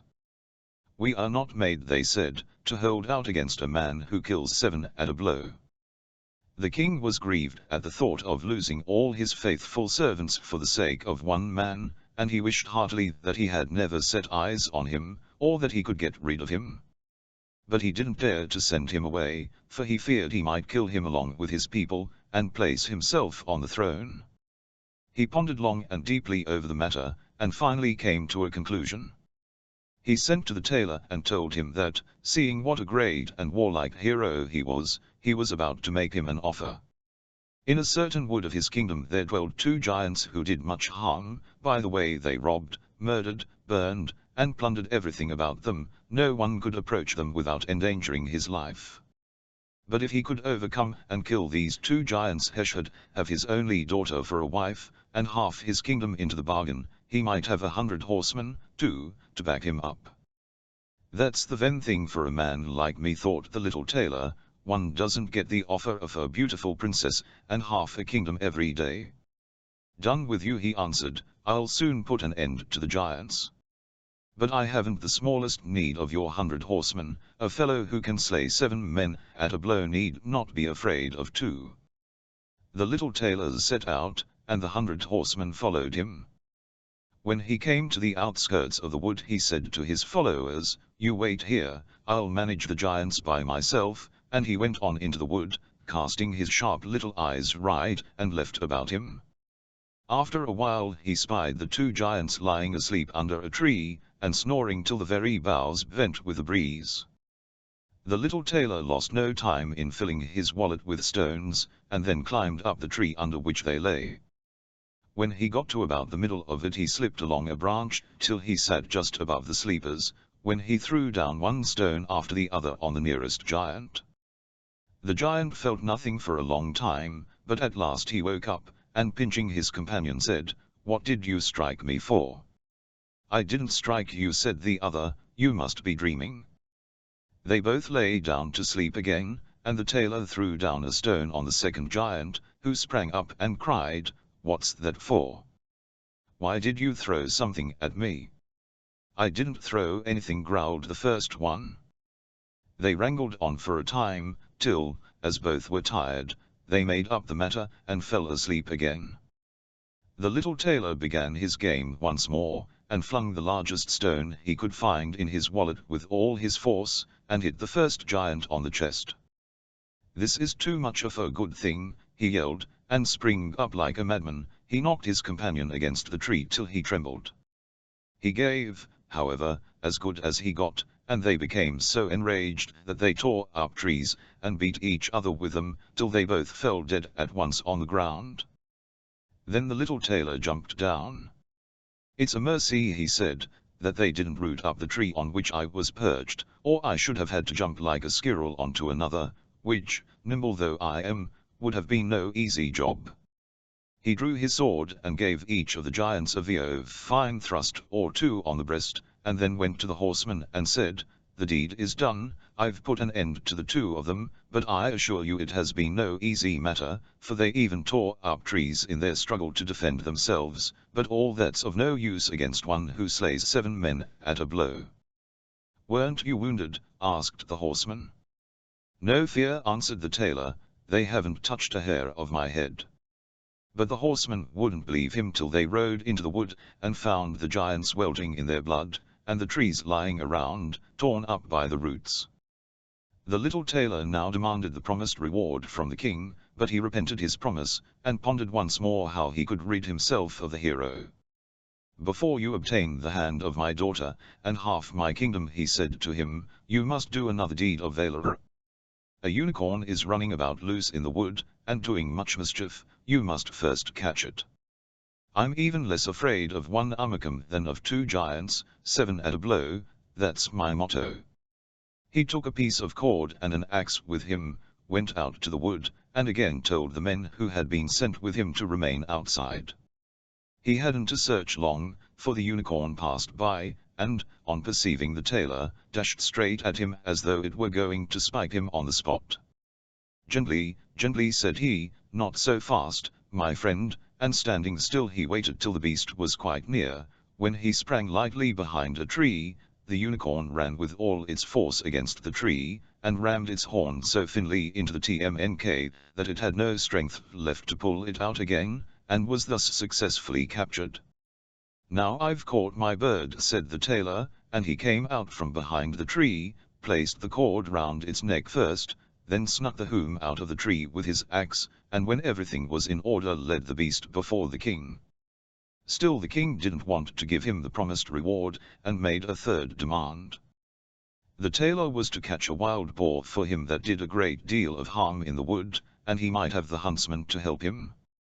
"Willingly," said the tailor, "that's mere child's play." But he didn't take the huntsman into the wood with him, and they were well enough pleased to remain behind, for the wild boar had often received them in a manner which did not make them desire its further acquaintance. As soon as the boar perceived the tailor it ran at him with foaming mouth and gleaming teeth, and tried to him down, but our alert little friend ran into a chapel that stood near, and got out of the window again with a jump. The boar pursued him into the church, but the tailor skipped round to the door, and closed it securely. So the raging beast was caught, for it was far too heavy and unwieldy to spring out of the window. The little tailor summoned the huntsmen together, that they might see the prisoner with their own eyes. Then the hero betook himself to the king, who was obliged now, whether he liked it or not, to keep his promise, and hand him over his daughter, and half his kingdom. Had he known that no hero warrior, but only a little tailor stood before him, it would have gone even more to his heart. So the wedding was celebrated with much splendor, and little joy, and the tailor became a king. After a time the queen heard her husband saying one night in his sleep, "Ndy lad, make that waistcoat, and patch these trousers, or I'll box your ears." Thus she learned in what rank the young gentleman had been born, and next day she poured forth her woes to her father, and begged him to help her to get rid of a husband who was nothing more nor less than a tailor. The king comforted her, and said, "Leave your bedroom door open tonight, my servants shall stand outside, and when your husband is fast asleep they shall enter, bind him fast, and carry him onto a ship, which shall sail away out into the wide ocean." The queen was well satisfied with the idea, but the armor-bearer, who had overheard everything, being much attached to his young master, went straight to him and revealed the whole plot. "I'll soon put a stop to the business," said the tailor. That night he and his wife went to bed at the usual time, and when she thought he had fallen asleep she got up, opened the door, and then lay down again. The little tailor, who had only pretended to be asleep, began to call out in a clear voice, "My lad, make that waistcoat, and patch those trousers, or I'll box your ears. I have killed 7 at a blow, slain 2 giants, led a unicorn captive, and caught a wild boar, then why should I be afraid of those men standing outside my door?" The men, when they heard the tailor saying these words, were so terrified that they fled as if pursued by a wild army, and didn't dare go near him again. So the little tailor was and remained a king all the days of his life. A voyage to Lilliput. Chapter 1. My father had a small estate in Nottinghamshire, and I was the third of 4 sons. He sent me to Cambridge at 14 years old, and after studying there 3 years I was bound apprentice to Mr. Bates, a famous surgeon in London. There, as my father now and then sent me small sums of money, I spent them in learning navigation, and other arts useful to those who travel, as I always believed it would be some time or other my fortune to do. 3 years after my leaving him my good master, Mr. Bates, recommended me as ship's surgeon to the Swallow, on which I voyaged 3 years. When I came back I settled in London, and, having taken part of a small house, I married Miss Mary Burton, daughter of Mr. Edmund Burton, hosier. But my good master Bates died 2 years after, and as I had few friends my business began to fail, and I determined to go again to sea. After several voyages, I accepted an offer from Captain W. Pritchard, master of the Antelope, who was making a voyage to the South Sea. We set sail from Bristol, the 4th of May, 1699, and our voyage at first was very prosperous. But in our passage to the East Indies we were driven by a violent storm to the northwest of Van Diemen's Land. 12 of our crew died from hard labor and bad, and the rest were in a very weak condition. On the 5th of November, the weather being very hazy, the seamen spied within 120 yards of the ship, but the wind was so strong that we were driven straight upon it, and immediately split. 6 of the crew, of whom I was one, letting down the boat, got clear of the ship, and we rowed about 3 leagues, till we could work no longer. We therefore hoisted ourselves to the mercy of the waves, and in about half an hour the boat was upset by a sudden squall. What became of my companions in the boat, or those who escaped on the rock or were left in the vessel, I cannot tell, but I conclude they were all lost. For my part, I swam as fortune directed me, and was pushed forward by wind and tide, but when I was able to struggle no longer I found myself within my depth. By this time the storm was much abated. I reached the shore at last, about 8 in the evening, and advanced nearly half a mile inland, but could not discover any sign of inhabitants. I was extremely tired, and with the heat of the weather I found myself much inclined to sleep. I lay down on the grass, which was very short and soft, and slept sounder than ever I did in my life for about 9 hours. When I woke, it was just daylight. I attempted to rise, but could not, for as I happened to be lying on my back, I found my arms and legs were fastened on each side to the ground, and my hair, which was long and thick, tied down in the same manner. I could only look upward. The sun began to grow hot, and the light hurt my eyes. I heard a confused noise about me, but could see nothing except the sky. In a little time I felt something alive and moving on my left leg, which, advancing gently over my breast, came almost up to my chin, when, bending my eyes downward, I perceived it to be a human creature, not 6 inches high, with a bow and arrow in his hands, and a quiver at his back. In the meantime I felt at least 40 more following the first. I was in the utmost astonishment, and roared so loud that they all ran back in a fright, and some of them were hurt with the falls they got by leaping from my sides upon the ground. However, they soon retuned, and one of them, who ventured so far as to get a full sight of my face, lifted up his hands in admiration. I lay all this while in great uneasiness, but at length, struggling to get loose, I succeeded in breaking the strings that fastened my left arm to the ground, and at the same time, with a violent pull that gave me extreme pain, I a little loosened the strings that tied down my hair, so that I was just able to turn my head about 2 inches. But the creatures ran off a second time before I could seize them, whereupon there was a great shout, and in an instant I felt above 100 arrows discharged on my left hand, which pricked me like so many needles. Moreover, they shot another flight into the air, of which some fell on my face, which I immediately covered with my left hand. When this shower of arrows was over I groaned with grief and pain, and then, striving again to get loose, they discharged another flight of arrows larger than the first, and some of them tried to stab me with their spears, but by good luck I had on a leather jacket, which they could not pierce. By this time I thought it most prudent to lie still till night, when, my left hand being already loose, I could easily free myself, and as for the inhabitants, I thought I might be a match for the greatest army they could bring against me if they were all of the same size as him I saw.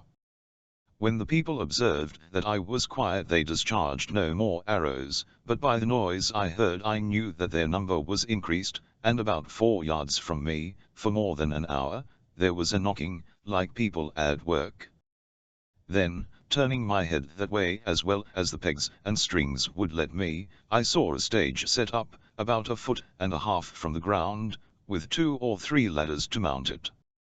From this, one of them, who seemed to be a person of quality, made me a long speech, of which I could not understand a word, though I could tell from his manner that he sometimes threatened me, and sometimes spoke with pity and kindness.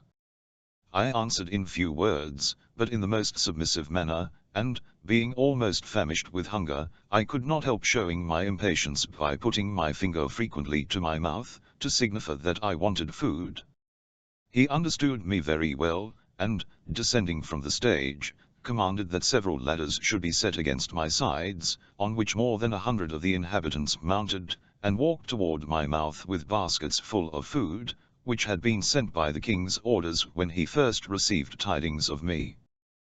There were legs and shoulders like mutton but smaller than the wings of a lark. I ate them 2 or 3 at a mouthful, and took 3 loaves at a time. They supplied me as fast as they could, with 1,000 marks of wonder at my appetite. I then made a sign that I wanted something to drink. They guessed that a small quantity would not suffice me, and, being a most ingenious people, they slung up one of their largest hogsheads, then rolled it toward my hand, and beat out the top. I drank it off at a draught, which I might well do, for it did not hold half a pint. They brought me a second hogshead, which I drank, and made signs for more, but they had none to give me. However, I could not wonder enough at the daring of these tiny mortals, who ventured to mount and walk upon my body, while one of my hands was free, without trembling at the sight of so huge a creature, as I must have seemed to them. After some time there appeared before me a person of high rank from His Imperial Majesty.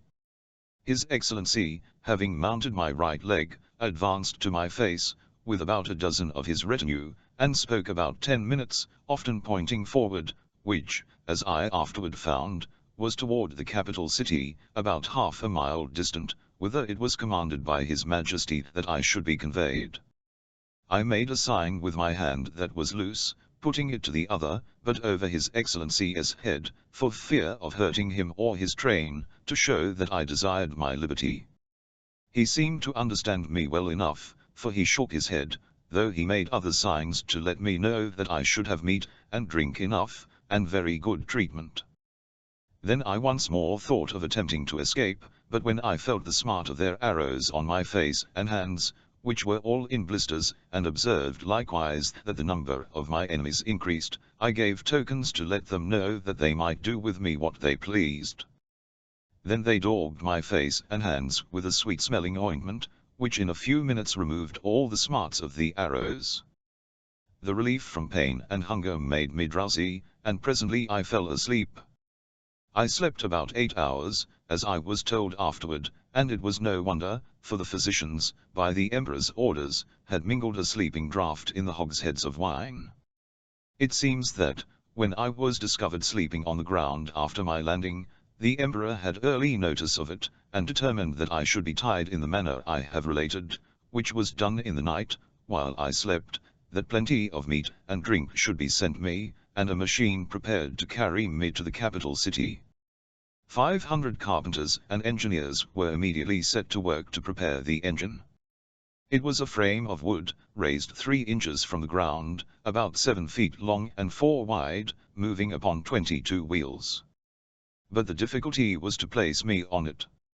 80 poles were erected for this purpose, and very strong cords fastened to bandages which the workmen had tied round my neck, hands, body, and legs. 900 of the strongest men were employed to draw up these cords by pulleys fastened on the poles, and in less than 3 hours I was raised and slung into the engine, and there tied fast.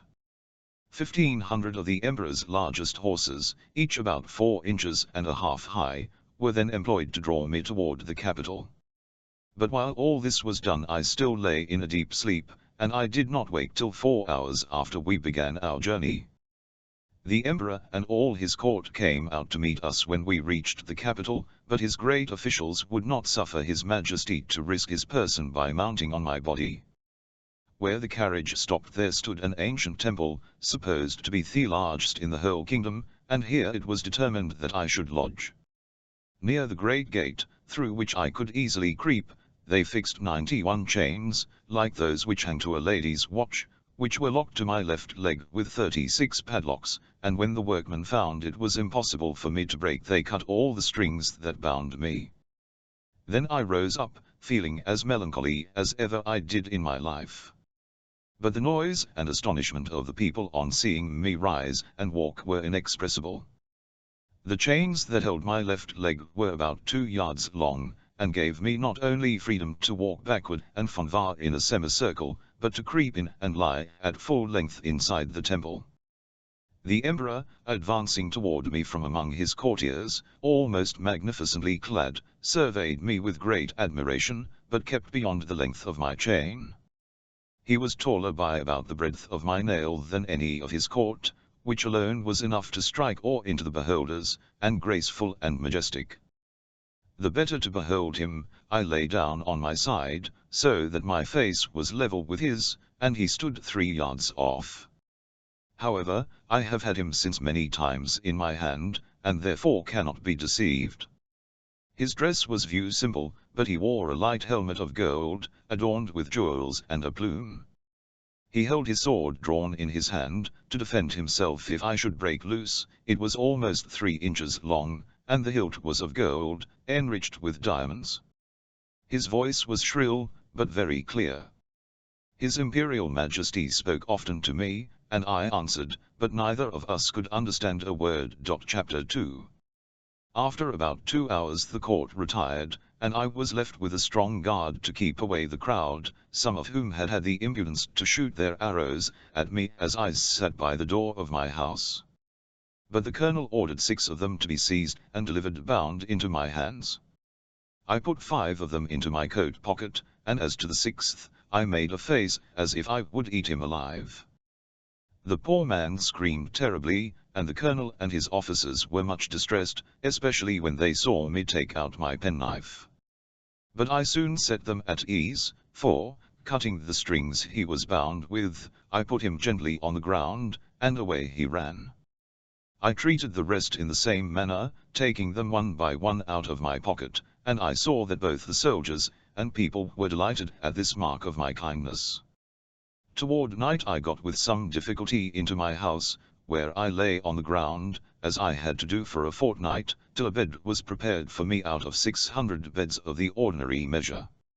600 servants were appointed me, and 300 tailors made me a suit of clothes.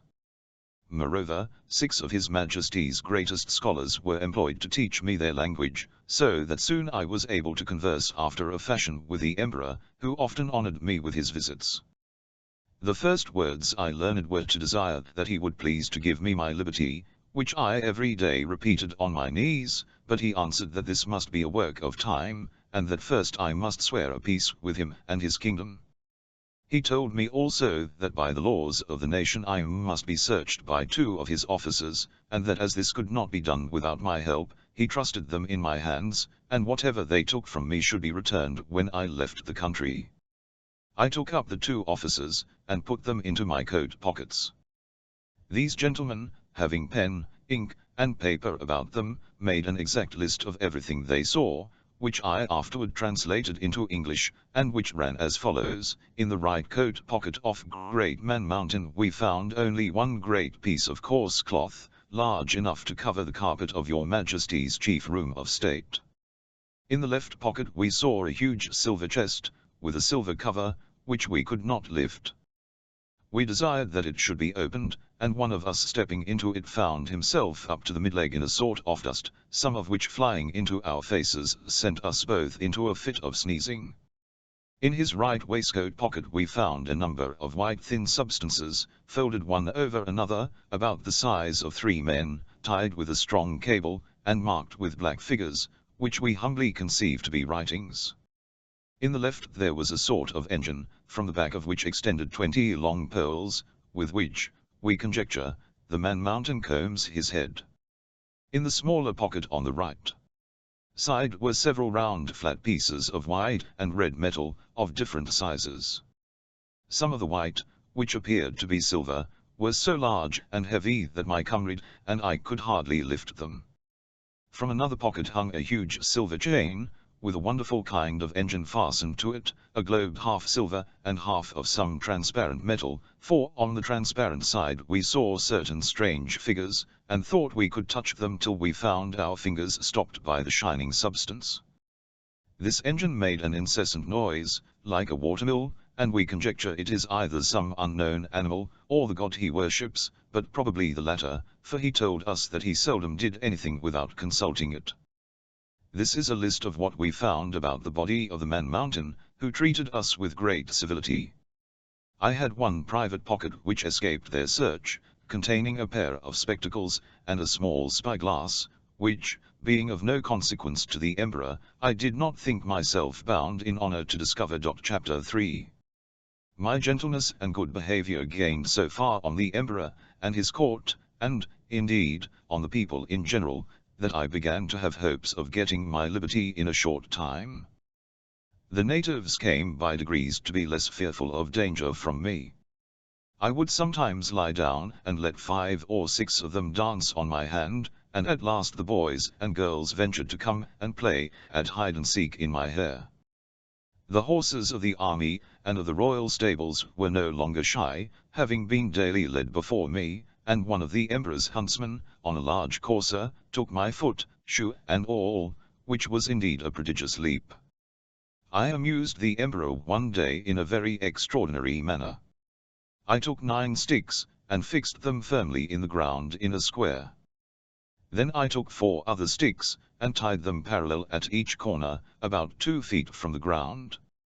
I fastened my handkerchief to the 9 sticks that stood erect, and extended it on all sides till it was as tight as the top of a drum, and I desired the emperor to let a troop of his best horse, 24 in number, come and exercise upon this plain. His Majesty approved of the proposal, and I took them up one by one, with the proper officers to exercise them. As they got into order they divided into two parties, discharged blunt arrows, drew their swords, fled and pursued, and, in short, showed the best military discipline I ever beheld. The parallel sticks secured them and their horses from falling off the stage, and the emperor was so much delighted that he ordered this entertainment to be repeated several days, and persuaded the empress herself to let me hold her in her chair within 2 yards of the stage, whence she could view the whole performance. Fortunately no accident happened, only once a fiery horse, pawing with his hoof, struck a hole in my handkerchief, and overthrew his rider and himself. But I immediately relieved them both, and covering the hole with one hand, I set down the troop with the other as I had taken them up. The horse that fell was strained in the shoulder, but the rider was not hurt, and I repaired my handkerchief as well as I could. However, I would not trust to the strength of it any more in such dangerous enterprises. I had sent so many petitions for my liberty, that His Majesty at length mentioned the matter in a full council, where it was opposed by none except Skirish Bolgolam, admiral of the realm, who was pleased without any provocation to be my mortal enemy. However, he agreed at length, though he succeeded in himself drawing up the conditions on which I should be set free. After they were read I was requested to swear to perform them in the method prescribed by their laws, which was to hold my right foot in my left hand, and to place the middle finger of my right hand on the crown of my head, and my thumb on the top of my right ear. But I have made a translation of the conditions, which I here offer to the public. Golbast Mamer Evlame Gerdalshfin Mali Auligu, most mighty emperor of Liliput, delight and terror of the universe, whose dominions extend to the ends of the globe, monarch of all monarchs, taller than the sons of men, whose feet press down to the center, and whose head strikes against the sun, at whose nod the princes of the earth shake their knees, pleasant as the spring, comfortable as the summer, fruitful as autumn, dreadful as winter, his most sublime majesty proposeth to the Man Mountain, lately arrived at our celestial dominions, the following articles, which by a solemn oath he shall be obliged to perform. First, the Man Mountain shall not depart from our dominions without our license under the Great Seal. Second, he shall not presume to come into our metropolis without our express order, at which time the inhabitants shall have 2 hours warning to keep within doors. Third, the said Man Mountain shall confine his walks to our principal high roads, and not offer to walk or lie down in a meadow or field of corn. Fourth, as he walks the said roads he shall take the utmost care not to trample upon the bodies of any of our loving subjects, their horses or carriages, nor take any of our subjects into his hands without their own consent. Fifth, if an express requires extraordinary speed the Man Mountain shall be obliged to carry in his the messenger, and horse a 6 days' journey, and return the said messenger, if so required, safe to our imperial presence. Sixth, he shall be our ally against our enemies in the island of Blefuscu, and do his utmost to destroy their fleet, which is now preparing to invade us. Lastly, upon his solemn oath to observe all the above articles, the said Man Mountain shall have a daily allowance of meat and drink sufficient for the support of 1,724 of our subjects, with free access to our royal person, and other marks of our favor. Given at our palace at Belfaburak, the 12th day of the 91st moon of our reign. I swore to these articles with great cheerfulness, whereupon my chains were immediately unlocked, and I was at full liberty. One morning, about a fortnight after I had obtained my freedom, Rodesel, the Emperor's secretary for private affairs, came to my house, attended only by one servant. He ordered his coach to wait at a distance, and desired that I would give him an hour's audience. I offered to lie down that he might the more conveniently reach my ear, but he chose rather to let me hold him in my hand during our conversation. He began with compliments on my liberty, but he added that, save for the present state of things at court, perhaps I might not have obtained it so soon. For he said, however flourishing we may seem to foreigners, we are in danger of an invasion from the island of Blefuscu, which is the other great empire of the universe, almost as large and as powerful as this of his majesty. For as to what we have heard you say, that there are other kingdoms in the world, inhabited by human creatures as large as yourself, our philosophers are very doubtful, and rather conjecture that you dropped from the moon, or one of the stars, because 100 mortals of your size would soon destroy all the food and cattle of his majesty's dominions. Besides, our histories of 6,000 make no mention of any other regions than the two mighty empires of Liliput and Blefuscu, which, as I was going to tell you, are engaged in a most obstinate war, which began in the following manner. It is allowed on all hands that the primitive way of breaking eggs was upon the larger end, but his present majesty's grandfather, while he was a boy, going to etin and breaking it according to the ancient practice, happened to cut one of his fingers. Whereupon the emperor, his father, made a law commanding all his subjects to break the smaller end of their eggs. The people so highly resented this law, that there have been 6 rebellions raised on that account, wherein one emperor lost his life, and another his crown. It is calculated that 1,100 persons have at different times suffered rather than break their eggs at the smaller end. But these rebels, the Burgundians, have found so much encouragement at the Emperor of Blefuscu's court, to which they always fled for refuge, that a bloody war, as I said, has been carried on between the two empires for 36 moons, and now the Blefuscudians have equipped a large fleet, and are preparing to descend us. Therefore His Imperial Majesty, placing great confidence in your valor and strength, has commanded me to set the case before you. I desired the secretary to present my humble duty to the emperor, and to let him know that I was ready, at the risk of my life, to defend him against all invaders. Chapter 4. It was not long before I communicated to His Majesty the plan I've formed for seizing the enemy's whole fleet. The Empire of Blefuscu is an island parted from Liliput only by a channel 800 yards wide. I consulted the most experienced seamen on the depth of the channel, and they told me that in the middle, at high water, it was 70 glumduffs, about 6 feet of European measure. I walked toward the coast, where, lying down behind a hillock, I took out my spyglass, and viewed the enemy's fleet, at anchor about 50 men of war, and other vessels. I then came back to my house, and gave orders for a great quantity of the strongest cables and bars of iron. The cable was about as thick as pack thread, and the bars of the length and size of a knitting needle. I trebled the cable to make it stronger, and for the same reason twisted 2 of the iron bars together, bending the ends into a hook. Having thus fixed 50 hooks to as many cables, I went back to the coast, and taking off my coat, shoes, and stockings, walked into the sea in my leather jacket about half an hour before high water. I waded with what haste I could, swimming in the middle about 30 yards, till I felt ground, and thus arrived at the fleet in less than half an hour. The enemy was so frightened when they saw me that they leaped out of their ships, and swam ashore, where there could not be fewer than 30,000. Then, fastening a hook to the hole at the prow of each ship, I tied all the cords together at the end. Meanwhile the enemy discharged several thousand arrows, many of which stuck in my hands and face. My greatest fear was for my eyes, which I should have lost if I had not suddenly thought of the pair of which had escaped the emperor's searchers. These I took out and fastened upon my nose, and thus armed went on with my work in spite of the arrows, many of which struck against the glasses of my spectacles, but without any other effect than slightly disturbing them.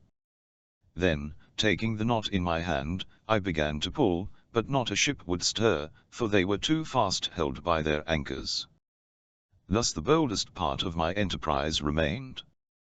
Letting go the cord, I resolutely cut with my knife the cables that fastened the anchors, receiving more than 200 shots in my face and hands. Then I took up again the knotted end of the cables to which my hooks were tied, and with great ease drew 50 of the enemy's largest men of war after me. When the Blefuscudians saw the fleet moving in order, and me pulling at the end, they set up a scream of grief and despair that it is impossible to describe. When I had got out of danger I stopped a while to pick out the arrows that stuck in my hands and face, and rubbed on some of the same ointment that was given me at my arrival. I then took off my spectacles, and after waiting about an hour, till the tide was a little fallen, I waded on to the royal port of Liliput. The emperor and his whole court stood on the shore awaiting me. They saw the ships move forward in a large half-moon, but could not discern me, who, in the middle of the channel, was under water up to my neck. The emperor concluded that I was drowned, and that the enemy's fleet was approaching in a hostile manner. But he was soon set at ease, for, the channel growing shallower every step I made, I came in a short time within hearing, and holding up the end of the cable by which the fleet was fastened, I cried in a loud voice, "Long live the most puissant emperor of Lilliput!" The prince received me at my landing with all possible joy, and made me a nardle on the spot, which is the highest title of honor among them. His Majesty desired that I would take some opportunity to bring all the rest of his enemies' ships into his ports, and seemed to think of nothing less than conquering the whole empire of Blefuscu, and becoming the sole monarch of the world. But I plainly protested that I would never be the means of bringing a free and brave people into slavery, and though the wisest of the ministers were of my opinion, my open refusal was so opposed to his Majesty's ambition that he could never forgive me.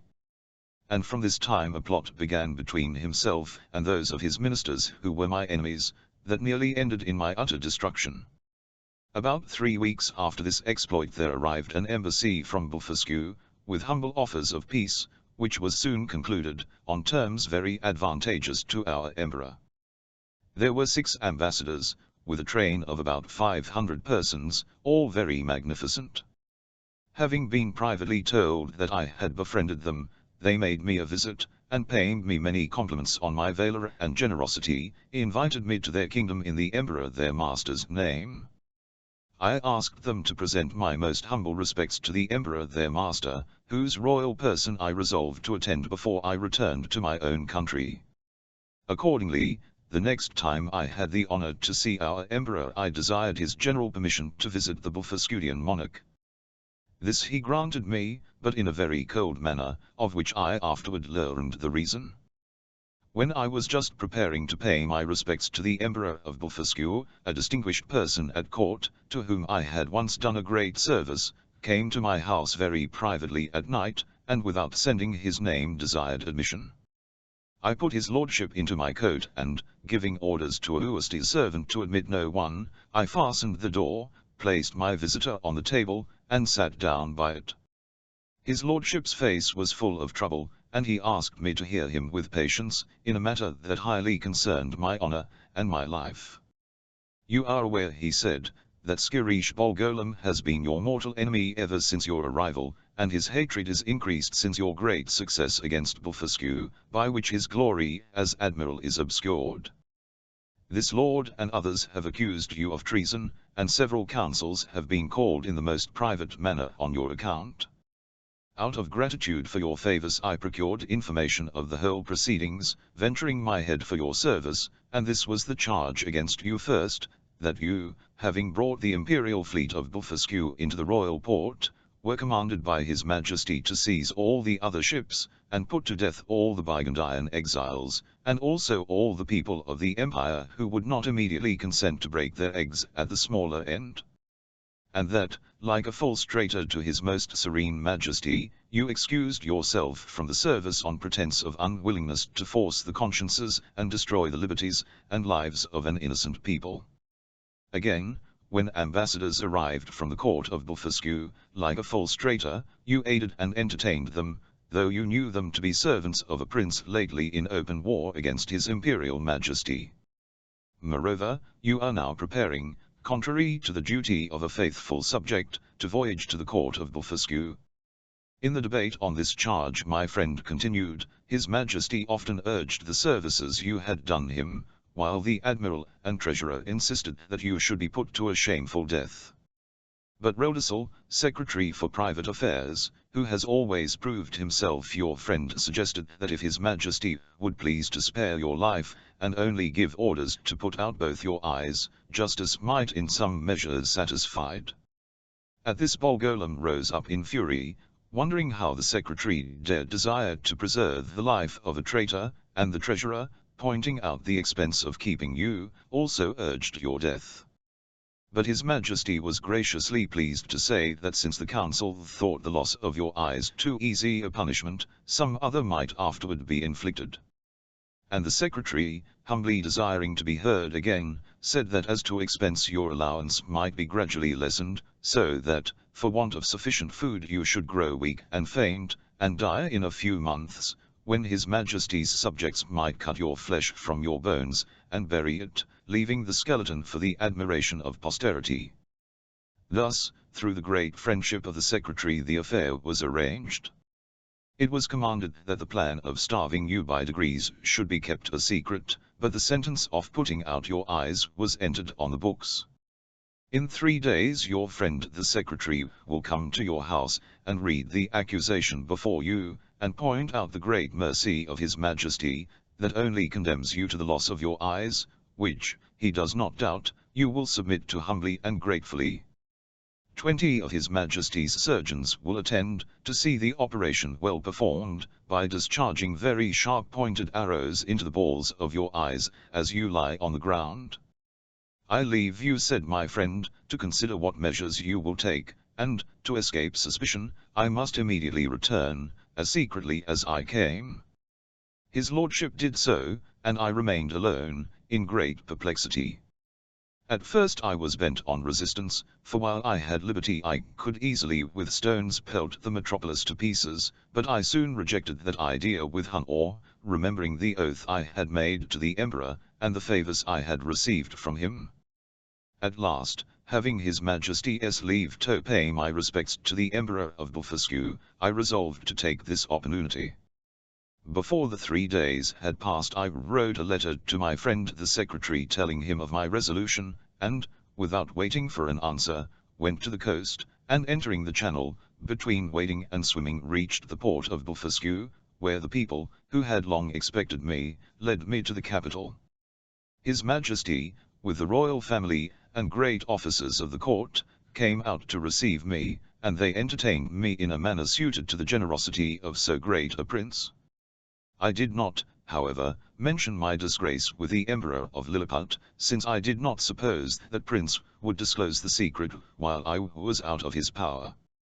But in this, it SCML appeared, I was deceived. Chapter 5. 3 days after my arrival, walking out of curiosity to the northeast coast of the island, I observed at some distance in the sea something that looked like a boat overturned. I pulled off my shoes and stockings, and wading 200 or 300 yards, I plainly saw it to be a real boat, which I supposed might by some tempest have been driven from a ship. I returned immediately to the city for help, and after a huge amount of labor I managed to get my boat to the royal port of Blefuscu, where a great crowd of people appeared, full of wonder at sight of so prodigious a vessel. I told the emperor that my good fortune had thrown this boat in my way to carry me to some place whence I might return to my native country, and begged his orders for materials to fit it up, and leave to depart, which, after many kindly speeches, he was pleased to grant.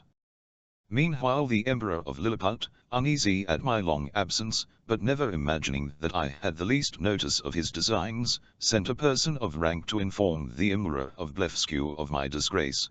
This messenger had orders to represent the great mercy of his master, who was content to punish me with the loss of my eyes, and who expected that his brother of Blefuscu would have me sent back to Liliput, bound hand and foot, to be punished as a traitor. The Emperor of Blefuscu answered with many civil excuses. He said that as for sending me bound, his brother knew it was impossible. Moreover, though I had taken away his fleet, he was grateful to me for many good offices I had done him in making the peace.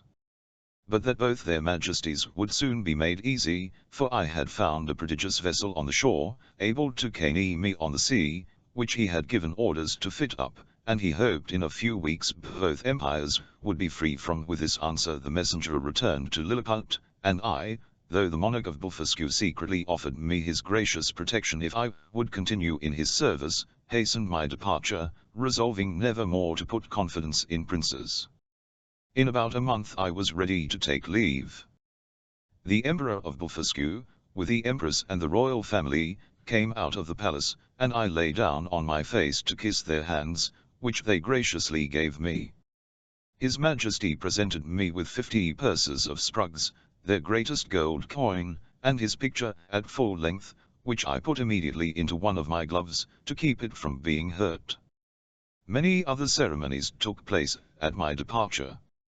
I stored the boat with meat and drink, and took 6 cows and 2 bulls alive, with as many ewes and rams, intending to carry them into my own country, and to feed them on board. I had a good bundle of hay, and a bag of corn. I would gladly have taken a dozen of the natives, but this was a thing the Emperor would by no means permit, and besides a diligent search into my pockets, His Majesty pledged my honor not to carry away any of his subjects, though with their own consent and desire. Having thus prepared all things as well as I was able, I set sail. When I had made 24 leagues, by my reckoning, from the island of Blefuscu, I saw a sail steering to the northeast. I hailed her, but could get no answer, yet I found I gained upon her, for the wind slackened, and in half an hour she spied me, and discharged a gun. I came up with her between 5 and 6 in the evening, the 26th of September, 1701, but my heart leaped within me to see her English colors. I put my cows and sheep into my coat pockets, and got on board with all my little cargo. The captain received me with kindness, and asked me to tell him what place I came from last, but at my answer he thought I was raving.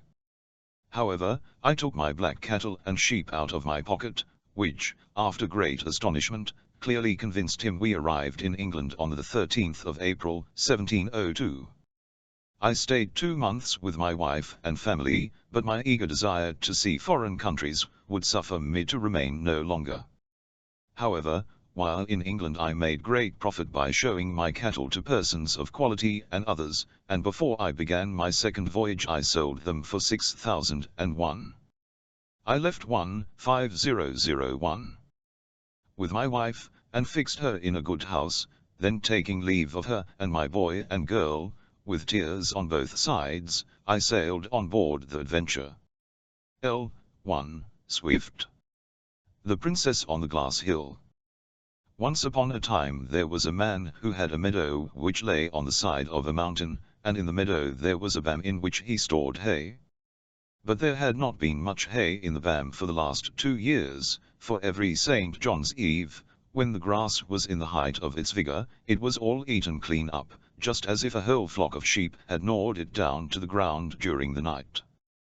This happened once, and it happened twice, but then the man got tired of losing his crop, and said to his sons, he had 3 of them, and the third was called Cinderella, that one of them must go and sleep in the barn on St. John's night, for it was absurd to let the grass be eaten up again, blade and stalk, as it had been the last 2 years, and the one who went to watch must keep a sharp look-out, the man said.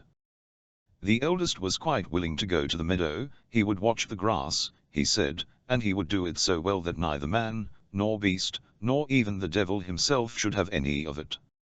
So when evening came he went to the barn, and lay down to sleep, but when night was drawing near there was such a rumbling and such an earthquake, that the walls and roof shook again, and the lad jumped up and took to his heels as fast as he could, and never even looked back, and the bam remained empty that year just as it had been for the last 2.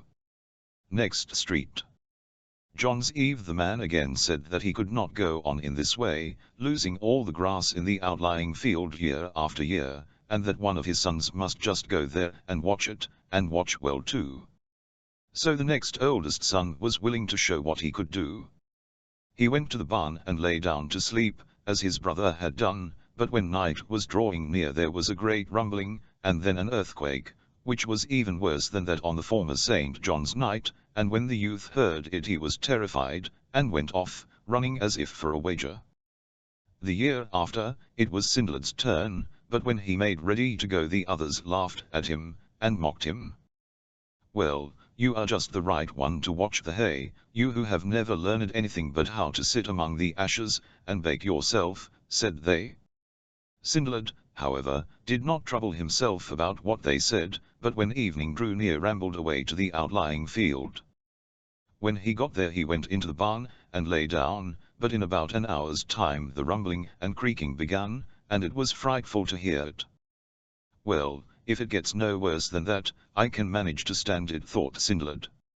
In a little time the creaking began again, and the earth quaked so that all the hay flew about the boy. Oh! If it gets no worse than that I can manage to stand it, thought Cinderella. But then came a third rumbling, and a third earthquake, so violent that the boy thought the walls and roof had fallen down, but when that was over everything suddenly grew as still as death around him. I am pretty sure that it will come again, thought Cinderella, but no, it did not. Everything was quiet, and even one new thing stayed quiet, and when he had lain still a short time he heard something that sounded as if a horse were standing chewing just outside the barn door. He stole away to the which was ajar, to see what was there, and a horse was standing eating. It was so big, and fat, and fine a horse that Cinderella had never seen one like it before, and a saddle and bridle lay upon it, and a complete suit of armor for a knight, and everything was of copper, and so bright that it shone again. Ha, ha! It is thou who eatest up our hay then, thought the boy, but I will stop that. So he made haste, and took out his steel for striking fire, and threw it over the horse, and then it had no power to stir from the spot, and became so tame that the boy could do what he liked with it. So he mounted it and rode away to a place which no one knew of but himself, and there he tied it up. When he went home again his brothers laughed and asked how he had got on. You didn't lie long in the barn, if even you have been so far as the field, said they. I lay in the barn till the sun rose, but I saw nothing and heard nothing, not I, said the boy. God knows what there was to make you two so frightened. Well, we shall soon see whether you have watched the meadow or not, answered the brothers, but when they got there the grass was all standing just as long and as thick as it had been the night before. The next St. John's Eve it was the same thing. Once again, neither of the two brothers dared to go to the outlying field to watch the crop, but Cinderella went, and everything happened exactly the same as on the previous St. John's Eve. First there was a rumbling and an earthquake, and then there was another, and then a third, but all three earthquakes were very much more violent than they had been the year before. Then everything became still as death again, and the boy heard something chewing outside the barn, so he stole as softly as he could to the door, which was slightly ajar, and again there was a horse standing close by the wall of the house, eating and chewing, and it was far larger and fatter than the first horse, and it had a saddle on its back, and a bridle was on it too, and a hill suit of armor for a knight, all of bright silver, and as beautiful as anyone could wish to see. Ho, ho, thought the boy, is it thou who eatest up our hay in the night? But I will put a stop to that. So he took out his steel for striking fire, and slew it over the horse's mane, and the beast stood there as quiet as a lamb. Then the boy rode this horse, too, away to the place where he kept the other, and then went home again. I suppose you will tell us that you have watched well again this time, said the brothers. Well, so I have, said Cinderella. So they went there again, and there the grass was, standing as high and as thick as it had been before, but that did not make them any kinder to Cinderella. When the third St. John's night came, neither of the two elder brothers dared to lie in the outlying barn to watch the grass, for they had been so heartily frightened the night that they had slept there that they could not get over it, but Cinderella dared to go, and everything happened just the same as on the two former nights. There were 3 earthquakes, each worse than the other, and the last flung the boy from one wall of the barn to the other, but then everything suddenly became still as death. When he had lain quietly a short time, he heard something chewing outside the barn door, then he once more stole to the door, which was slightly ajar, and behold, a horse was standing just outside it, which was much larger and fatter than the 2 others he had caught. Ho, ho! It is thou, then, who art eating up our hay this time, thought the boy, but I will put a stop to that. So he pulled out his steel for striking fire, and threw it over the horse, and it stood as still as if it had been nailed to the field, and the boy could do just what he liked with it. Then he mounted it and rode away to the place where he had the two others, and then he went home again. Then the two brothers mocked him just as they had done before, and told him that they could see that he must have watched the grass very carefully that night, for he looked just as if he were walking in his sleep. But Cinderella did not trouble himself about that, but just bade them go to the field and see. They did go, and this time too the grass was standing, looking as fine and as thick as ever. The king of the country in which Cinderella's father dwelt had a daughter, whom he would give to no one who could not ride up to the top of the glass hill, for there was a high, high hill of glass, slippery as ice, and it was close to the king's palace. Upon the very top of this the king's daughter was to sit with 3 gold apples in her lap, and the man who could ride up and take the 3 golden apples should marry her, and have half the kingdom. The king had this in every church in the whole kingdom, and in many other kingdoms too. The princess was very beautiful, and all who saw her fell violently in love with her, even in spite of themselves. So it is needless to say that all the princes and knights were eager to win her, and half the kingdom besides, and that for this cause they came riding thither from the very end of world, dressed so splendidly that their diamonds gleamed in the sunshine, and riding on horses which seemed to dance as they went, and there was not one of these princes who did not think that he was sure to win the princess. When the day appointed by the king had come, there was such a host of knights and princes under the glass hill that they seemed to swarm, and everyone who could walk or even creep was there too, to see who won the king's daughter. Cinderella's 2 brothers were there too, but they would not hear of letting him go with them, for he was so dirty and black with sleeping and grubbing among the ashes, that they said everyone would laugh at them if they were seen in the company of such an oaf. "Well, then, I will go all alone by myself," said Cinderella. When the 2 brothers got to the glass hill, all the princes and knights were trying to ride up it, and their horses were in a foam, but it was all in vain, for no sooner did the horses set foot upon the hill than down they slipped, and there was not one which could get even so much as a couple of yards up. Nor was that strange, for the hill was as smooth as a glass window pane, and as steep as the side of a house. But they were all eager to win the king's daughter, and half the kingdom, so they rode and they slipped, and thus it went on. At length all the horses were so tired that they could do no more, and so hot that the foam dropped from them, and the riders were forced to give up the attempt. The king was just thinking that he would cause it to be proclaimed that the riding should begin afresh on the following day, when perhaps it might go better, when suddenly a knight came riding up on so fine a horse that no one had ever seen the like of it before, and the knight had armor of copper, and his bridle was of copper, and all his accoutrements were so bright that they shone again. The other knights all called out to him that he might just as well spare himself the trouble of telling to ride up the glass hill, for it was of no use to try, but he did not heed them, and rode straight off to it, and went up as if it were nothing at all. Thus he rode for a long way, it may have been a 1/3 part of the way up, but when he had got so far he turned his horse round, and rode down again. But the princess thought that she had never yet seen so handsome a knight, and while he was riding up she was sitting thinking, "Oh, how I hope he may be able to come up to the top." And when she saw that he was turning his horse back she threw one of the golden apples down after him, and it rolled into his shoe. But when he had come down from off the hill he rode away, and that so fast that no one knew what had become of him.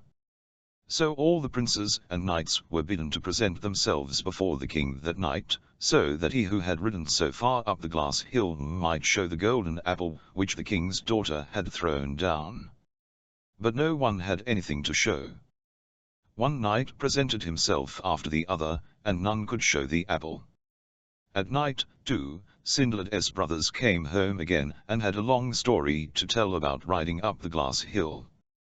At first, they said, there was not one who was able to get even so much as one step up, but then came a knight who had armor of copper, and a bridle of copper, and his armor and trappings were so bright that they shone to a great distance, and it was something like a sight to see him riding.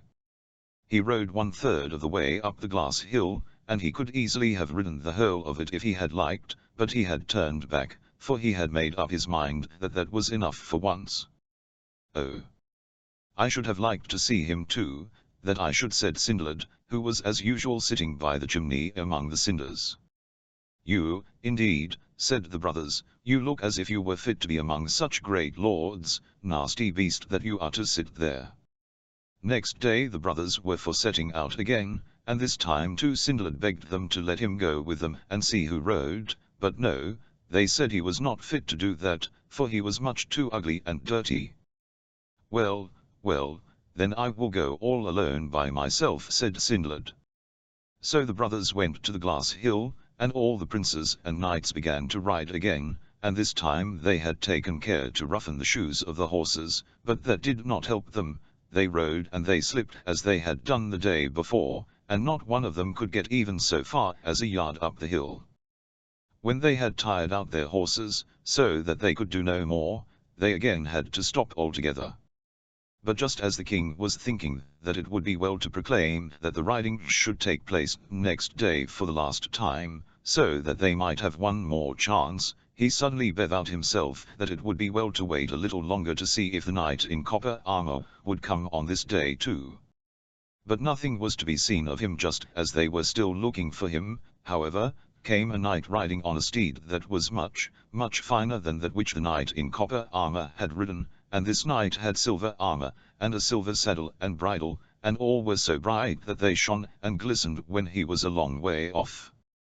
Again the other knights called to him, and said that he might just as well give up the attempt to ride up the glass hill, for it was useless to try, but the knight paid no heed to that, but rode straight away to the glass hill, and went still farther up than the knight in copper armor had gone, but when he had ridden 2/3 of the way up he turned his horse around, and rode down again.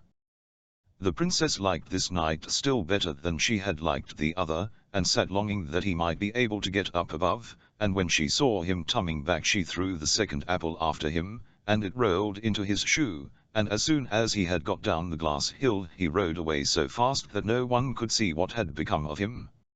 In the evening, when everyone was to appear before the king and princess, in order that he who had the golden apple might show it, one knight went in after the other, but none of them had a golden apple to show. At night the two brothers went home, as they had done the night before, and told how things had gone, and how everyone had ridden, but no one had been able to get up the hill. But last of all they said, came one in silver armor, and he had a silver bridle on his horse, and a silver saddle, and oh, but he could ride. He took his horse 2/3 of the way up the hill, but then he tumbled back. He was a fine fellow, said the brothers, and the princess threw the second golden apple to him. Oh, how I should have liked to see him too, said Cinderella. Oh, indeed. He was a little brighter than the ashes that you sit grubbing among, you dirty black creature, said the brothers. On the third day everything went just as on the former days. Cinderella wanted to go with them to look at the riding, but the two brothers would not have him in their company, and when they got to the glass hill there was no one who could ride even so far as a yard up it, and everyone waited for the knight in silver armor, but he was neither to be seen nor heard of. At last, after a long time, came a knight riding upon a horse that was such a fine one, its equal had never yet been seen. The knight had golden armor, and the horse a golden saddle and bridle, and these were all so bright that they shone and dazzled everyone, even while the knight was still at a great distance. The other princes and knights were not able even to call to tell him how useless it was to try to ascend the hill, so amazed were they at sight of his magnificence. He rode straight away to the glass hill, and galloped up it as if it were no hill at all, so that the princess had not even time to wish that he might get up the whole way. As soon as he had ridden to the top, he took the third golden apple from the lap of the princess, and then tumbled his horse about and rode down again, and vanished from their sight before anyone was able to say a word to him. When the two brothers came home again at night they had much to tell of how the riding had gone off that day, and at last they told about the knight in the golden armor too. He was a fine fellow, that was. Such another splendid knight is not to be found on earth, said the brothers. "Oh, how I should have liked to see him too," said Cinderella. "Well, he shone nearly as brightly as the coal heaps that thou art always lying raking among, dirty black creature that thou art," said the brothers. Next day all the knights and princes were to appear before the king and princess. It had been too late for them to do it the night before, in order that he who had the golden apple might produce it. They all went in turn, first princes, and then knights, but none of them had a golden apple. "But some ebks must have it," said the king, "for with our own eyes we all saw a man ride up and take it." So he commanded that everyone in the kingdom should come to the palace, and see if he could show the apple. And one after the other they all came, but no one had the golden apple, and after a long, long time Cinderella's two brothers came likewise. They were the last of all, so the king inquired of them if there was no one else in the kingdom left to come. "Oh, yes, we have a brother," said the two, "but he never got the golden apple. He never left the cinder heap on any of the 3 days." "Never mind that," said the king, "as everyone else has come to the palace, let him come too." So Cinderella was forced to go to the king's palace. "Hast thou the golden apple?" asked the king. "Yes, here is the first, and here is the second, and here is the third, too," said Cinderella, and he took all 3 apples out of his pocket, and with that drew off his sooty rags, and appeared there before them in his bright golden armor, which gleamed as he stood. "Thou shalt have my daughter, and the half of my kingdom, and thou'st well earned both," said the king. So there was a wedding, and Cinderella got the king's daughter, and everyone made merry at the wedding, for all of them could make merry, though they could not ride up the glass hill, and if they have not left off their merrymaking they must be at it still. The story of Prince Ahmed and the fairy Paribanou. There was a sultan, who had 3 sons and a niece. The eldest of the princes was called Hyacinth, the second Ali, the youngest Ahmed, and the princess, his niece, enlarged. The Princess Enlarged was the daughter of the younger brother of the Sultan, who died, and left the princess very young. The Sultan took upon himself the care of his daughter's education, and brought her up in his palace with the 3 princes, proposing to marry her when she arrived at a proper age, and to contract an alliance with some neighboring prince by that means. But when he perceived that the 3 princes, his sons, loved her passionately, he thought more seriously on that affair. He was very much concerned. The difficulty he foresaw was to make them agree, and that the 2 youngest should consent to yield her up to their elder brother. As he found them positively obstinate, he sent for them all together, and said to them, "Children, since for your good and quiet I have not been able to persuade you no longer to aspire to the princess, your cousin, I think it would not be amiss if every one travelled separately into different countries, so that you might not meet each other. And, as you know I am very curious, and delight in everything that's singular, I promise my niece in marriage to him that shall bring me the most extraordinary rarity, and for the purchase of the rarity you shall go in search after, and the expense of travelling, I will give you a sum of money." As the 3 princes were always submissive and obedient to the Sultan's will, and each flattered himself fortune might prove favourable to him, they all consented to it.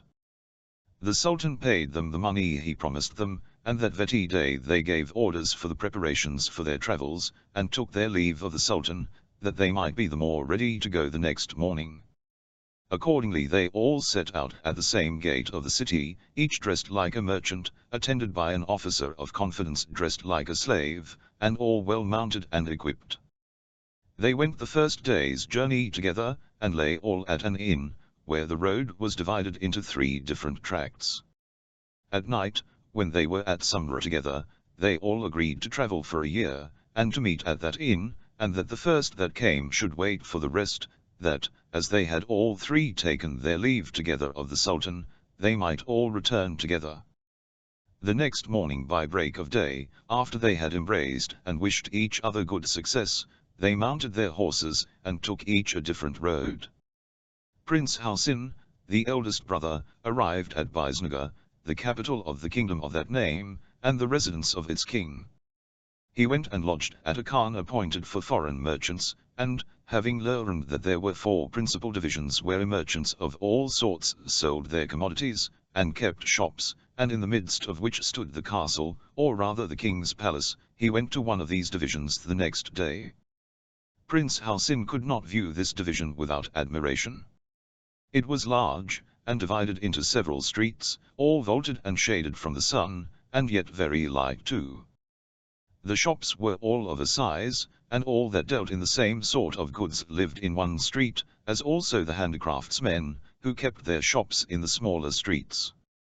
The multitude of shops, stocked with all sorts of merchandise, as the finest linens from several parts of India, some painted in the most lively colors, and representing beasts, trees, and flowers, silks and brocades from Persia, China, and other places, porcelain both from Japan and China, and tapestries, surprised him so much that he knew not how to believe his own eyes, but when he came to the goldsmiths and jewelers he was in a kind of ecstasy to behold such prodigious quantities of wrought gold and silver, and was dazzled by the luster of the pearls, diamonds, rubies, emeralds, and other jewels exposed to sale. Another thing Prince Halcyon particularly admired was the great number of rose sellers who crowded the streets, for the Indians are so great lovers of that flower, that no one will stir without a nosegay in his hand or a garland on his head, and the merchants keep them in pots in their shops, that the air is perfectly perfumed. After Prince Halcyon had run through that division, street by street, his thoughts fully employed on the riches he had seen, he was very much tired, which a merchant perceiving, civilly invited him to sit down in his shop, and he accepted, but had not been sat down long before he saw a crier pass by with a piece of tapestry on his arm, about 6 feet square, and cried at 30 purses. The prince called to the crier, and asked to see the tapestry, which seemed to him to be valued at an exorbitant price, not only for the size of it, but the meanness of the stuff. When he had examined it well, he told the crier that he could not comprehend how so small a piece of tapestry, and of so indifferent appearance, could be set at so high a price. The crier, who took him for a merchant, replied, "If this price seems so extravagant to you, your amazement will be greater when I tell you I have orders to raise it to 40 purses, and not to part with it under." "Certainly," answered Prince Halcyon, "it must have something very extraordinary in it, which I know nothing of." "You have guessed it, sir," replied the crier, "and will own it when you come to know that whoever sits on this piece of tapestry may be transported in an instant wherever he desires to be, without being stopped by any obstacle." At this discourse of the crier the Prince of the Indies, considering that the principal motive of his travel was to carry the Sultan, his father, home some singular rarity, thought that he could not meet with any which could give him more satisfaction. "If tapestry," said he to the crier, "has the virtue you assign it, I shall not think 40 purses too much, but shall make you a present besides." "Sir," replied the crier, "I have told you the TNLTH, and it is an easy matter to convince you of it, as soon as you have made the bargain for 40 purses, on condition I show you the experiment. But, as I suppose you have not so much about you, and to receive them I must go with you to your khan, where you lodge, with the leave of the master of the shop, we will go into the back shop, and I will spread the tapestry, and when we have both sat down, and you have formed the wish to be transported into your apartment of the khan, if we are not transported thither it shall be no bargain, and you shall be at your liberty. As to your present, though I am paid for my trouble by the seller, I shall receive it as a favor, and be then much obliged to you, and thankful." On the credit of the crier, the prince accepted the conditions, and concluded the bargain, and, having got the master's leave, they went into his back shop, they both sat down on it, and as soon as the prince formed his wish to be transported into his apartment at the khan he presently found himself and the crier there, and, as he wanted not a more sufficient proof of the virtue of the tapestry, he counted the crier out 40 pieces of gold, and gave him 20 pieces for himself. In this manner Prince Halcyon became the possessor of the tapestry, and was overjoyed that at his arrival at Biznagar he had found so rare a piece, which he never disputed would gain him the hand of Nouroway. In short, he looked upon it as an impossible thing for the princes, his younger brothers, to meet with anything to be compared with it. It was in his power, by sitting on his tapestry, to be at the place of meeting that very day, but, as he was obliged to stay there for his brothers, as they had agreed, and as he was curious to see the king of Bisnaga, and his court, and to inform himself of the strength, laws, customs, and religion of the kingdom, he chose to make a longer abode there, and to spend some months in satisfying his curiosity. Prince Halcyon might have made a longer abode in the kingdom and court of Bisnaga, but he was so eager to be nearer the princess that, spreading the tapestry, he and the officer he had brought with him sat down, and as soon as he had formed his wish were transported to the inn at which he and his brothers were to meet, and where he passed for a merchant till they came. Prince Ali, Prince Halcyon's second brother, who designed to travel into Persia, took the road, having 3 days after he parted with his brothers joined a caravan, and after 4 days' travel arrived at Schiraz, which was the capital of the kingdom of Persia. Here he passed for a jeweler. The next morning Prince Ali, who travelled only for his pleasure, and had brought nothing but just necessaries along with him, after he had dressed himself, took a walk into that part of the town, which they at Schiraz called the Bezestein. Among all the criers who passed backward and forward with several sorts of goods, offering to sell them, he was not a little surprised to see one who held an 401 yellscope in his hand of about a foot in length, and the thickness of a man's thumb, and cried it at 30 purses. At first he thought the crier mad, and to inform himself went to a shop, and said to the merchant, who stood at the door, "Pray, sir, is not that man," pointing to the crier who cried the ivory perspective glass, at 30 purses, mad? "If he is not, I am very much deceived." "Indeed, sir," answered the merchant, "he was in his right senses yesterday. I can assure you he is one of the ablest criers we have, and the most employed of any when anything valuable is to be sold. And if he cries the ivory perspective glass at 30 purses, it must be worth as much or more, on some account or other. He will come by presently, and we will call him, and you shall be satisfied. In the meantime sit down on my sofa, and rest yourself." Prince Ali accepted the merchant's obliging offer, and presently afterward the crier passed by. The merchant called him by his name, and, pointing to the prince, said to him, "Tell that gentleman, who asked me if you were in your right senses, what you mean by calling that ivory perspective glass, which seems not to be worth much, at 30 purses. I should be very much amazed myself if I did not know you." The crier, addressing himself to Prince Ali, said, "Sir, you are not the only person that takes me for a madman on account of this perspective glass. You shall judge yourself whether I am or no, when I have told you its property, and I hope you will value it at as high a price as those I have showed it to already, who had as bad an opinion of me as you." "First, sir," pursued the crier, presenting the ivory pipe to the prince, "observe that this pipe is furnished with a glass at both ends, and consider that by looking through one of them you see whatever object you wish to behold." "I am," said the prince, "ready to make you all imaginable reparation for the scandal I have thrown on you if you will make the TNLTH of what you advance appear." And as he had the ivory pipe in his hand, after he had looked at the 2 glasses, he said, "Show me at which of these ends I must look that I may be satisfied." The crier presently showed him, and he looked through, wishing at the same time to see the Sultan his father, whom he immediately beheld in perfect health, set on his throne, in the midst of his council. Afterward, as there was nothing in the world so dear to him, after the Sultan, as the Princess Nouronihar, he wished to see her, and saw her at her toilet laughing, and in a pleasant humor, with her women about her. Prince Ali wanted no other proof to be persuaded that this perspective glass was the most valuable thing in the world, and believed that if he should neglect to purchase it he should never meet again with such another rarity. He therefore took the crier with him to the khan where he lodged, and counted him out the money, and received the perspective glass.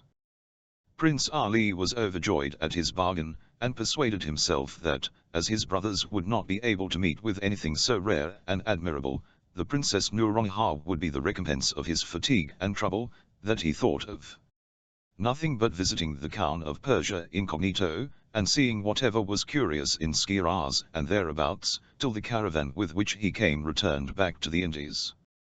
As soon as the caravan was ready to set out, the prince joined them, and arrived happily without any accident or trouble, otherwise than the length of the journey, and fatigue of travelling, at the place of rendezvous, where he found Prince Hyacinth, and both waited for Prince Ahmed. Prince Ahmed, who took the road of Samarcand, the next day after his arrival there went, as his brothers had done, into the Bezestein, where he had not walked long but heard a crier, who had an artificial apple in his hand, cried at 35 purses, upon which he stopped the crier, and said to him, "Let me see that apple, and tell me what virtue and extraordinary properties it has, to be valued at so high a rate." "Sir," said the crier, giving it into his hand, "if you look at the outside of this apple, it is very worthless, but if you consider its properties, virtues, and the great use and benefit it is to mankind, you will say it is no price for it, and that he who possesses it is master of a great treasure. In short, it cures all sick persons of the most mortal diseases, and if the patient is dying it will recover him immediately and restore him to perfect health, and this is done after the easiest manner in the world, which is by the patient's smelling the apple." "If I may believe you," replied Prince Ahmed, "the virtues of this apple are wonderful, and it is invaluable, but what ground have I, for all you tell me, to be persuaded of the truth of this matter?" "Sir," replied the crier, "the thing is known and averred by the whole city of Samarcand, but, without going any further, ask all these merchants you see here, and hear what they say. You will find several of them will tell you they had not been alive this day if they had not made use of this excellent remedy. And, that you may better comprehend what it is, I must tell you it is the fruit of the study and experiments of a celebrated philosopher of this city, who applied himself all his lifetime to the study and knowledge of the virtues of plants and minerals, and at last attained to this composition, by which he performed such surprising cures in this town as will never be forgot, but died suddenly himself, before he could apply his sovereign remedy, and left his wife and a great many young children behind him, in very indifferent circumstances, who, to support her family, and provide for her children, is resolved to sell it." While the crier informed Prince Ahmed of the virtues of the artificial apple, a great many persons came about them and confirmed what he said, and one among the rest said he had a friend dangerously ill, whose life was despaired of, and that was a favorable opportunity to show Prince Ahmed the experiment. Upon which Prince Ahmed told the crier he would give him 40 purses if he cured the sick person. The crier, who had orders to sell it at that price, said to Prince Ahmed, "Come, sir, let us go and make the experiment, and the apple shall be yours, and I can assure you that it will always have the desired effect." In short, the experiment succeeded, and the prince, after he had counted out to the crier 40 purses, and he had delivered the apple to him, waited patiently for the first caravan that should return to the Indies, and arrived in perfect health at the inn where the princes Hyacinth and Ali waited for him. When the princes met they showed each other their treasures, and immediately saw through the glass that the princess was dying. They then sat down on the carpet, wished themselves with her, and were there in a moment.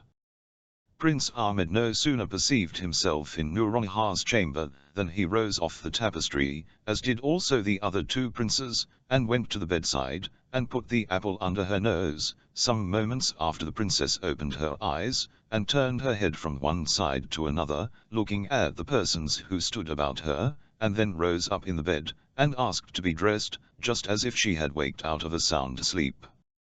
Her women having presently informed her, in a manner that showed their joy, that she was obliged to the 3 princes for the sudden recovery of her health, and particularly to Prince Ahmed, she immediately expressed her joy to see them, and thanked them all together, and afterward Prince Ahmed in particular. While the princess was dressing, the princes went to throw themselves at the Sultan their father's feet, and pay their respects to him. But when they came before him they found he had been informed of their arrival by the chief of the princess's eunuchs, and by what means the princess had been perfectly cured. The Sultan received and embraced them with the greatest joy, both for their return and the recovery of the princess his niece, whom he loved as well as if she had been his own daughter, and who had been given over by the physicians. After the usual ceremonies and compliments, the princes presented each his rarity, Prince Hansel his tapestry, which he had taken care not to leave behind him in the princess's chamber, Prince Ali his ivory perspective glass, and Prince Ahmed his artificial apple, and after each had commended their present, when they put it into the Sultan's hands, they begged of him to pronounce their fate, and declare to which of them he would give the Princess Nouronihar for a wife, according to his promise.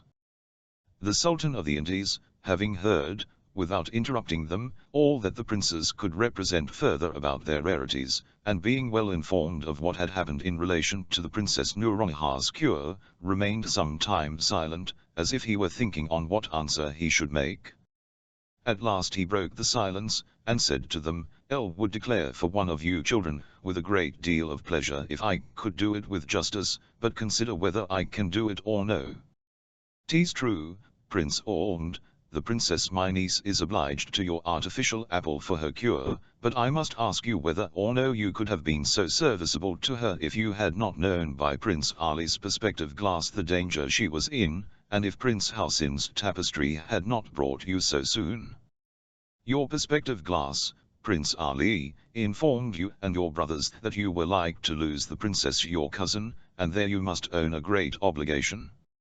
You must also grant that that knowledge would have been of no service without the artificial apple and the tapestry. And lastly, Prince Hasin, the princess would be very ungrateful if she should not show her acknowledgment of the service of your tapestry, which was so necessary a means toward her cure.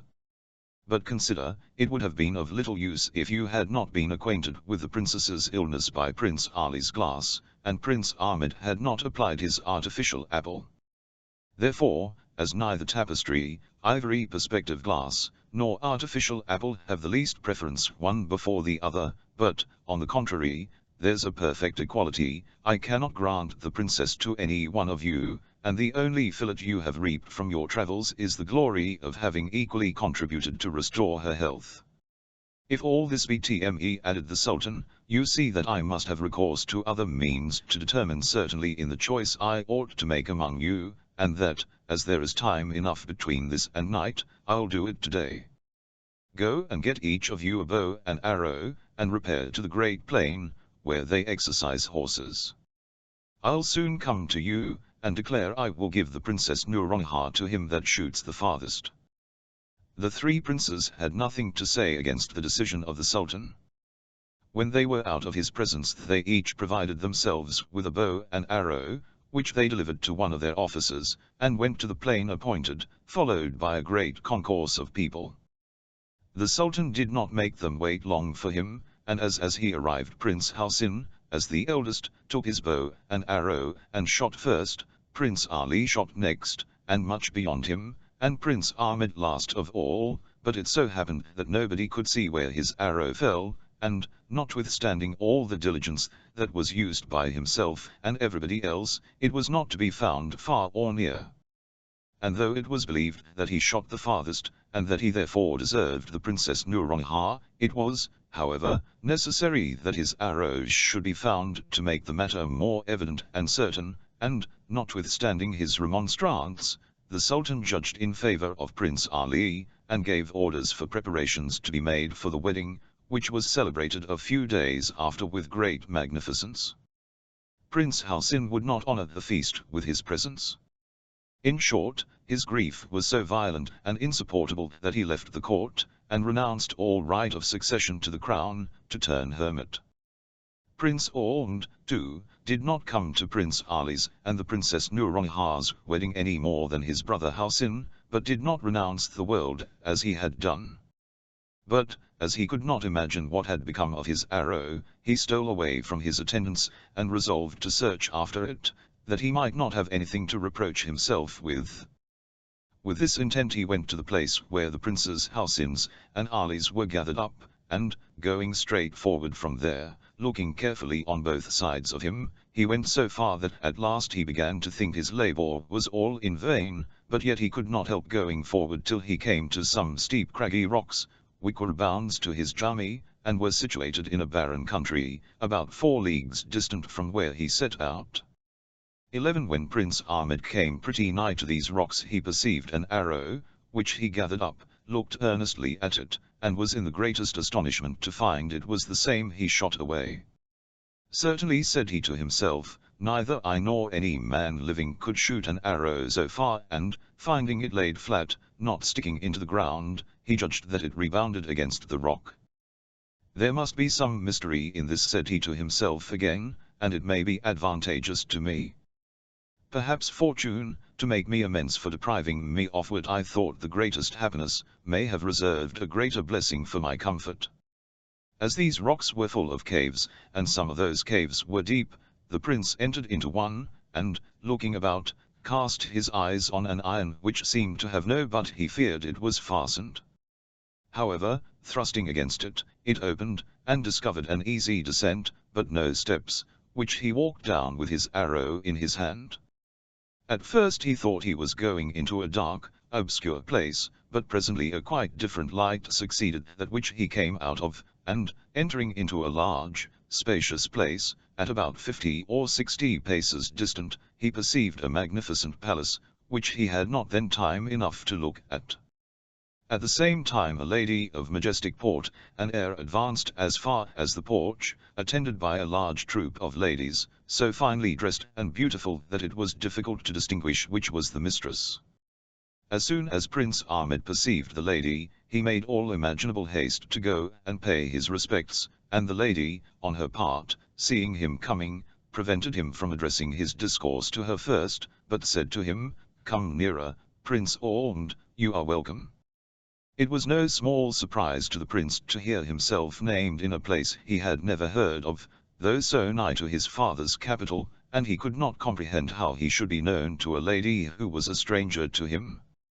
At last he returned the lady's compliment by throwing himself at her feet, and, rising up again, said to her, "Madam, I return you 1,000 thanks for the assurance you give me of a welcome to a place where I believed my imprudent curiosity had made me penetrate too far. But, madam, may I, without being guilty of ill manners, dare to ask you by what adventure you know me? And how you, who live in the same neighborhood with me, should be so great a stranger to me?" "Prince," said the lady, "let us go into the hall, there I will you in your request." After these words the lady led Prince Ahmed into the hall. Then she sat down on a sofa, and when the prince by her entreaty had done the same she said, "You are surprised, you say, that I should know you and not be known by you, but you will be no longer surprised when I inform you who I am.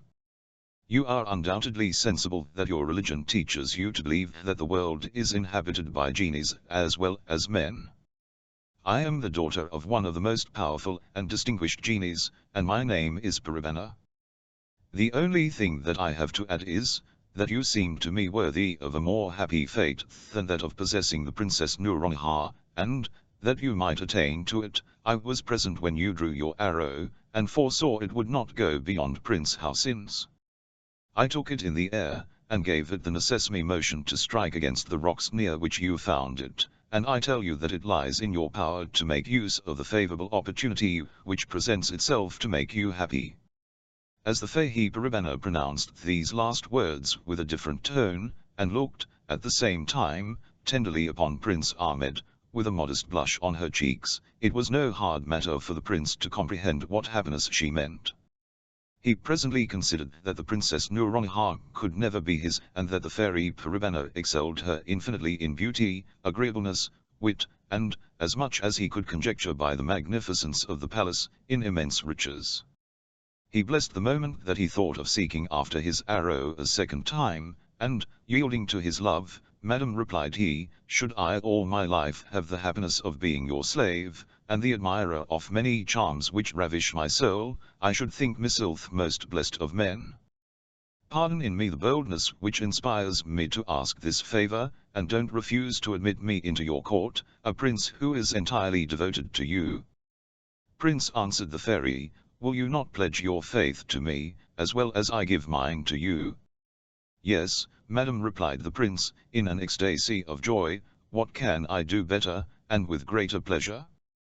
Yes, my sultaness, my queen, I'll give you my heart without the least reserve." Then answered the fairy, "You are my husband, and I am your wife. But, as I suppose," pursued she, "that you have eaten nothing today, a slight repast shall be served up for you, while preparations are making for our wedding feast at night, and then I will show you the apartments of my palace, and you shall judge if this hall is not the meanest part of it." Some of the fairies' women, who came into the hall with them, and guessed her intentions, went immediately out, and returned presently with some excellent meats and wines.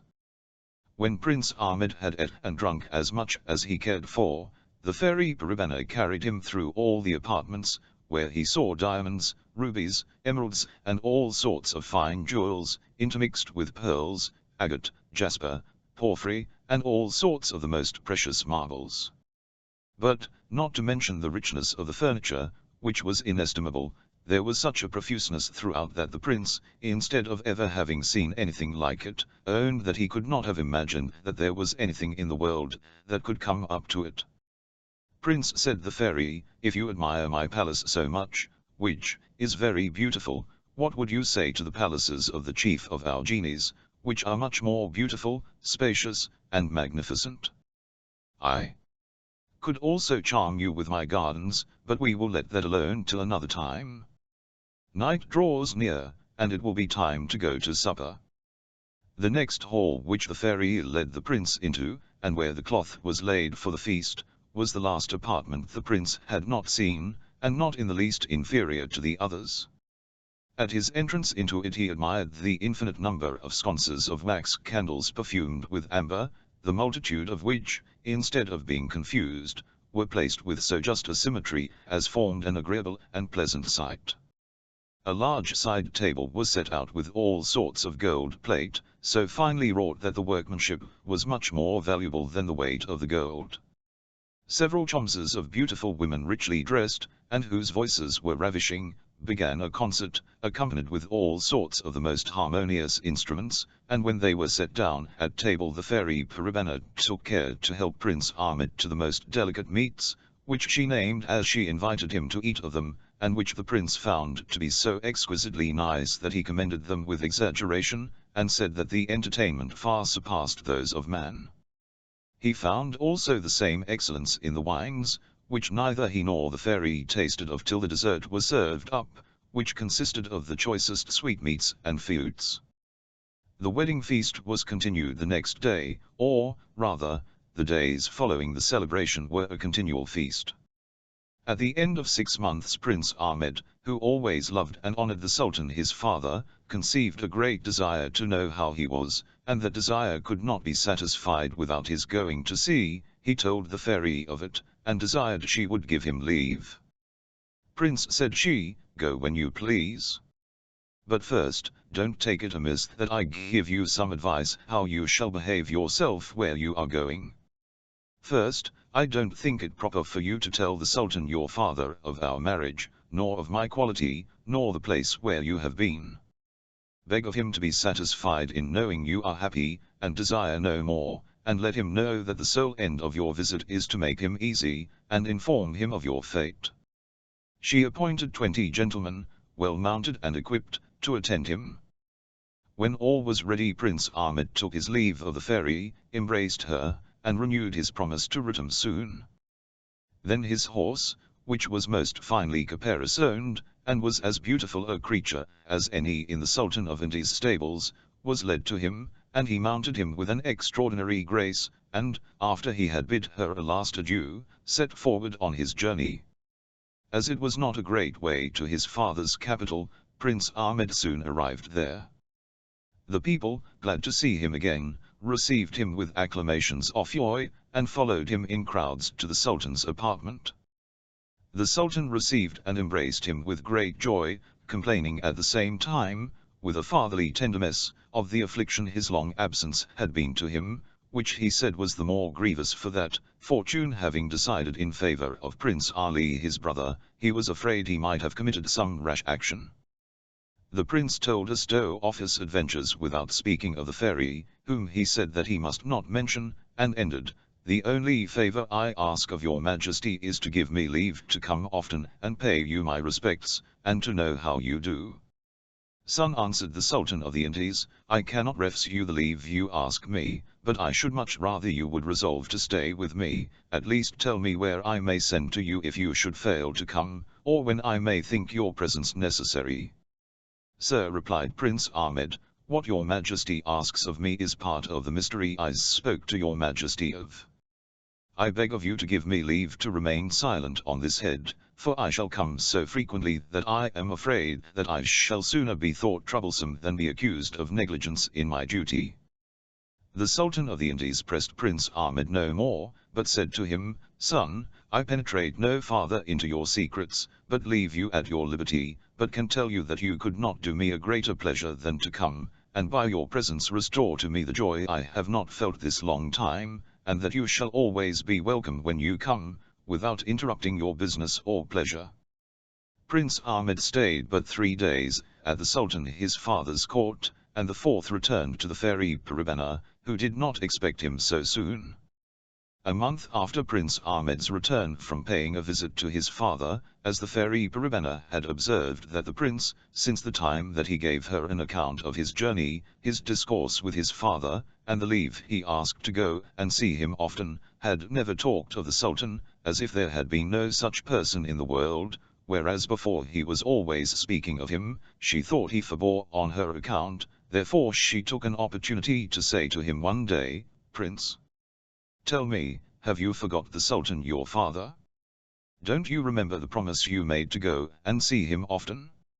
For my part I have not forgot what you told me at your return, and so put you in mind of it, that you may not be long before you acquit yourself of your promise. So Prince Ahmed went the next morning, with the same attendants as before, but much finer, and himself more magnificently mounted, equipped, and dressed, and was received by the Sultan with the same joy and satisfaction. For several months he constantly paid his visits, always in a richer and finer equipage.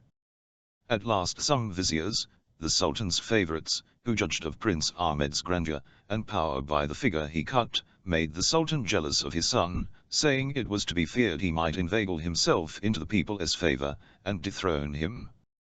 The Sultan of the Indies was so far from thinking that Prince Ahmed could be capable of so pernicious a design, as his favorites would make him believe that he said to them, You are mistaken, my son loves me, and I am certain of his tenderness and fidelity, as I have given him no reason to be disgusted. But the favorites went on abusing Prince Ahmed till the Sultan said, Be it as it will, I don't believe my son Ahmed is so wicked as you would persuade me he is. However, I am obliged to you for your good advice, and don't dispute but that it proceeds from your good intentions. The Sultan of the Indies said this that his favorites might not know the impressions their discourse had made on his mind, which had so alarmed him that he resolved to have Prince Ahmed watched unknown to his Grand Vizier. So he sent for a female magician, who was introduced by a back door into his apartment. Go immediately, he said, and follow my son, and watch him so well as to find out where he retires, and bring me word. The magician left the Sultan, and, knowing the place where Prince Ahmed found his arrow, went immediately thither, and hid herself near the so that nobody could see her. The next morning Prince Ahmed set out by daybreak, without taking leave either of the Sultan or any of his kind, according to custom. The magician, seeing him coming, followed him with her eyes, till on a sudden she lost sight of him and his attendants. As the rock were very steep and craggy, they were an insurmountable barrier, so that the magician judged that there were but 2 things for it, either that the prince retired into some cavern, or an abode of genies or fairies. Thereupon she came out of the place where she was hid, and went directly to the hollow way, which she traced till she came to the farther end, looking carefully about on all sides, but, notwithstanding all her diligence, could perceive no opening, not so much as the iron gate which Prince Ahmed discovered, which was to be seen and open to none but men, and only to such whose presence was agreeable to the fairy paribanou. The magician, who saw it was in vain for her to search any farther, was obliged to be satisfied with the discovery she had made, and returned to give the Sultan an account. The Sultan was very well pleased with the magician's conduct, and said to her, Do you as you think fit, 11 wait patiently the event of your promises, and to encourage her made her a present of a diamond of great value. As Prince Ahmed had obtained the fairy Paribannou's leave to go to the Sultan of the Indies court once a month, he never failed, and the magician, knowing the time, went a day or two before to the foot of the rock where she lost sight of the prince and his attendants, and waited there. The next morning Prince Ahmed went out, as usual, at the iron gate, with the same attendants as before, and passed by the magician, whom he knew not to be such, and, seeing her lie with her head against the rock, and complaining as if she were in great pain, he pitied her, turned his horse about, went to her, and asked her what was the matter with her, and what he could do to ease her. The artful sorceress looked at the prince in a pitiful manner, without ever lifting up her head, and answered in broken words and sighs, as if she could hardly fetch her breath, that she was going to the capital city, but on the way thither she was taken with so violent a fever that her strength failed her, and she was forced to lie down where he saw her, far from any habitation, and without any hopes of assistance. "Good woman," replied Prince Ahmed, "you are not so far from help as you imagine. I am ready to assist you, and convey you where you will meet with a speedy cure, only get up, and let one of my people take you behind him." At these words the magician, who pretended sickness only to know where the prince lived and what he did, refused not the charitable offer he made her, and that her actions might correspond with her words she made many pretended vain endeavors to get up. At the same time 2 of the prince's attendants, alighting off their horses, helped her up, and set her behind another, and mounted their horses again, and followed the prince, who turned back to the iron gate, which was opened by one of his retinue who rode before. And when he came into the outward court of the fairy, without dismounting himself, he sent to tell her he wanted to speak with her. The fairy Paribanou came with all imaginable haste, not knowing what made Prince Ahmed return so soon, who, not giving her time to ask him the reason, said, "Princess, I desire you would have compassion on this good woman," pointing to the magician, who was held up by 2 of his retinue. "I found her in the condition you see her in, and promised her the assistance she stands in need of, and am persuaded that you, out of your own goodness, as well as upon my entreaty, will not abandon her."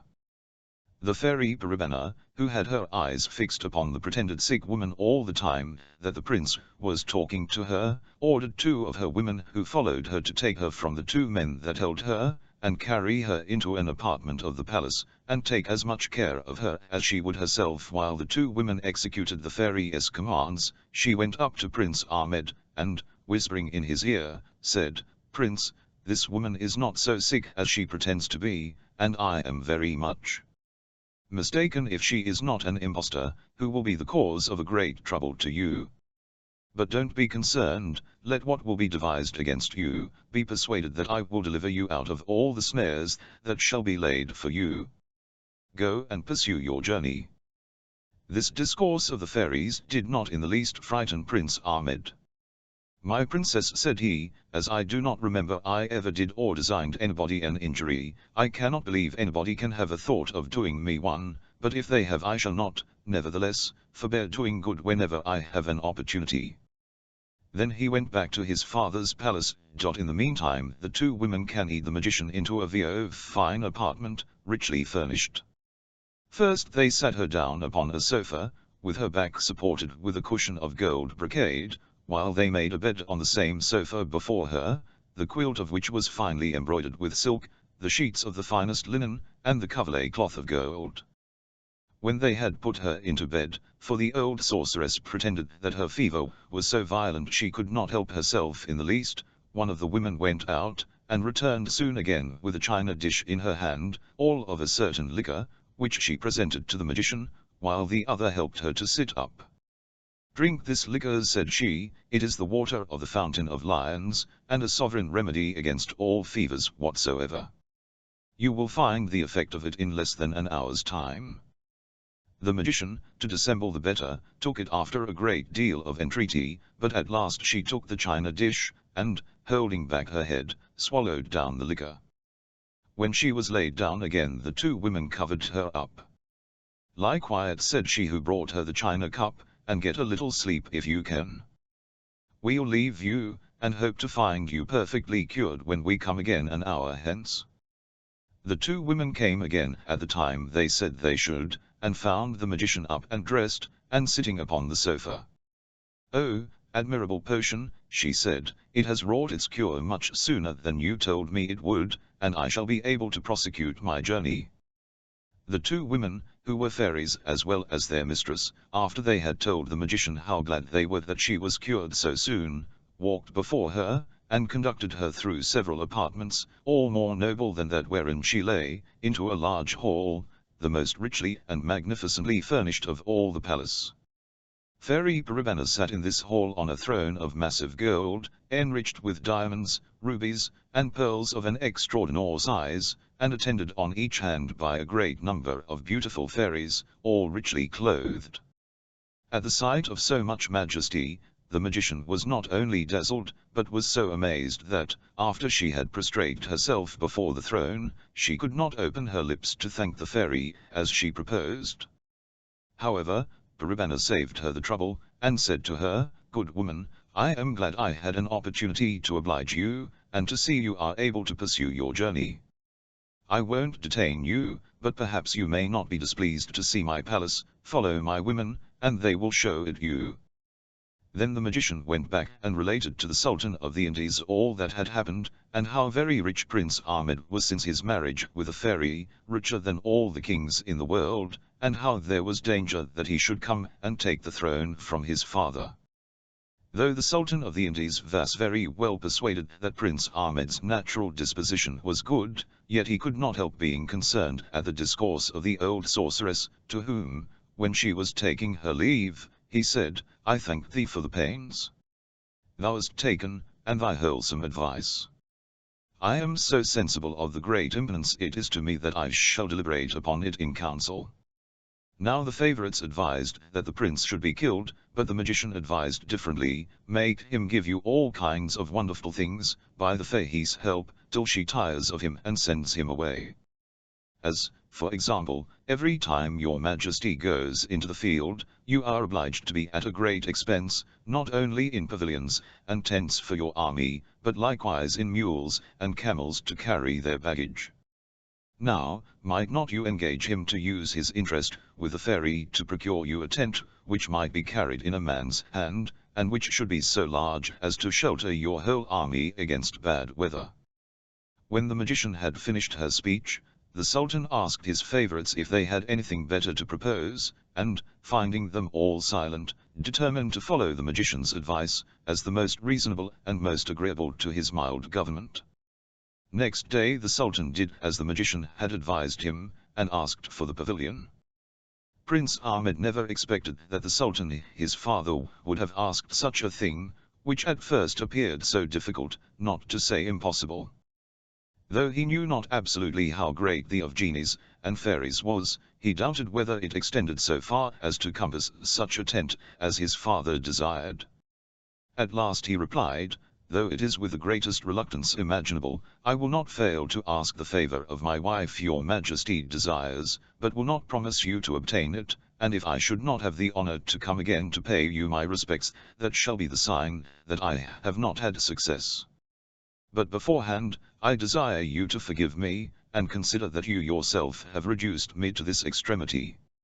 "Son," replied the Sultan of the Indies, "I should be very sorry if what I ask of you should cause me the displeasure of never seeing you more. I find you don't know the power a husband has over a wife, and yours would show that her love to you was very indifferent if she, with the power she has of a fairy, should refuse you so trifling a request as this I desire you to ask of her for my sake." The prince went back, and was very sad for fear of offending the fairy. She kept pressing him to tell her what was the matter, and at last he said, "Madam, you may have observed that hitherto I have been content with your love, and have never asked you any other favor. Consider then, I conjure you, that it is not I, but the Sultan my father, who indiscreetly, or at least I think so, begs of you a pavilion large enough to shelter him, his court, and army from the violence of the weather, and which a man may carry in his hand. But remember it is the Sultan my father asks this favor."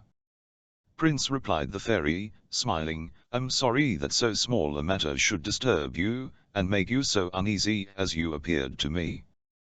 Then the fairy sent for her treasurer, to whom, when she came, she said, was her me the largest pavilion in my treasury. Nur Jahan returned presently with the pavilion, which she could not only hold in her hand, but in the palm of her hand when she shut her fingers, and presented it to her mistress, who gave it to Prince Ahmed to look at. When Prince Ahmed saw the pavilion, which the fairy called the largest in her treasury, he fancied she had a mind to jest with him, and thereupon the marks of his surprise appeared presently in his countenance, which Paribanou perceiving burst out laughing. What? Prince, cried she, do you think I jest with you? You 11 see presently that I am in earnest. Nur Jahan, said she to her treasurer, taking the tent out of Prince Ahmed's hands, go and set it up, that the prince may judge whether it may be large enough for the Sultan his father.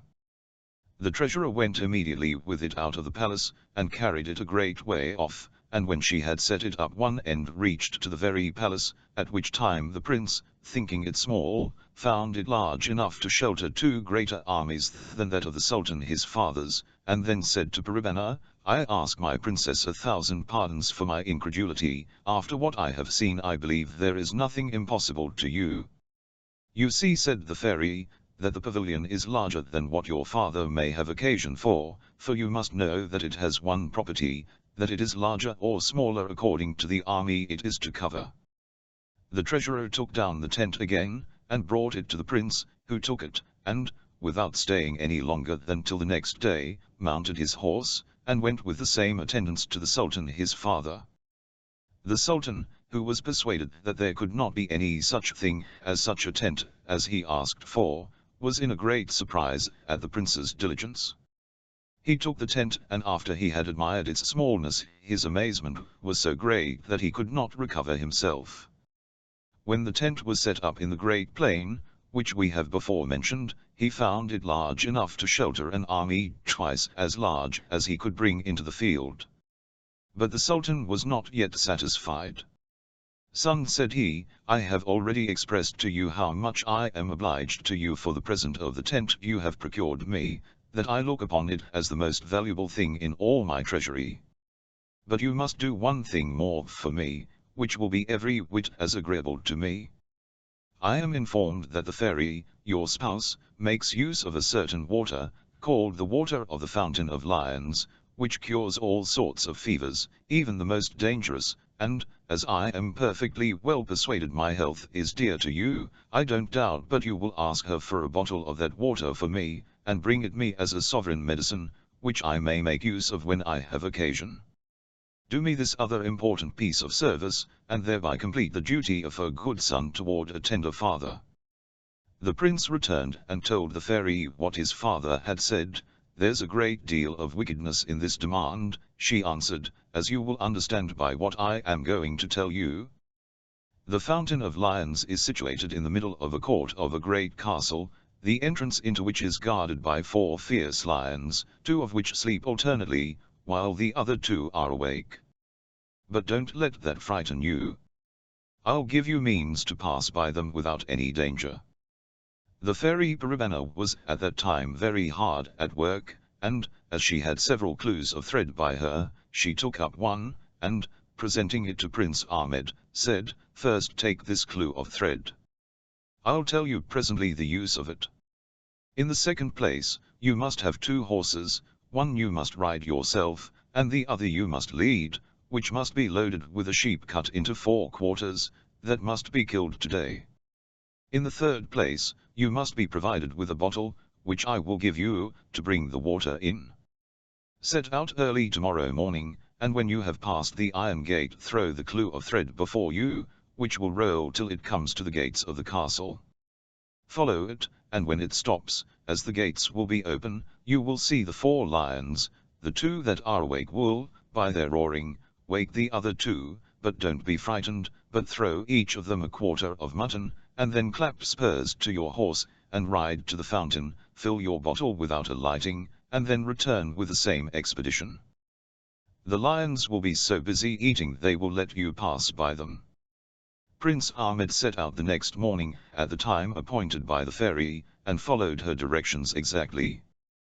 When he arrived at the gates of the castle, he distributed the quarters of mutton among the 4 lions, and, passing through the midst of them bravely, got to the fountain, filled his bottle, and returned back as safe and sound as he went.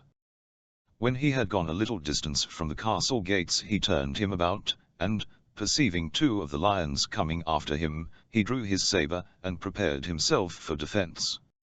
But as he went forward he saw one of them turned out of the road at some distance, and showed by his head and tail that he did not come to do him any harm, but only to go before him, and that the others stayed behind to follow. He put his sword up again in its scabbard.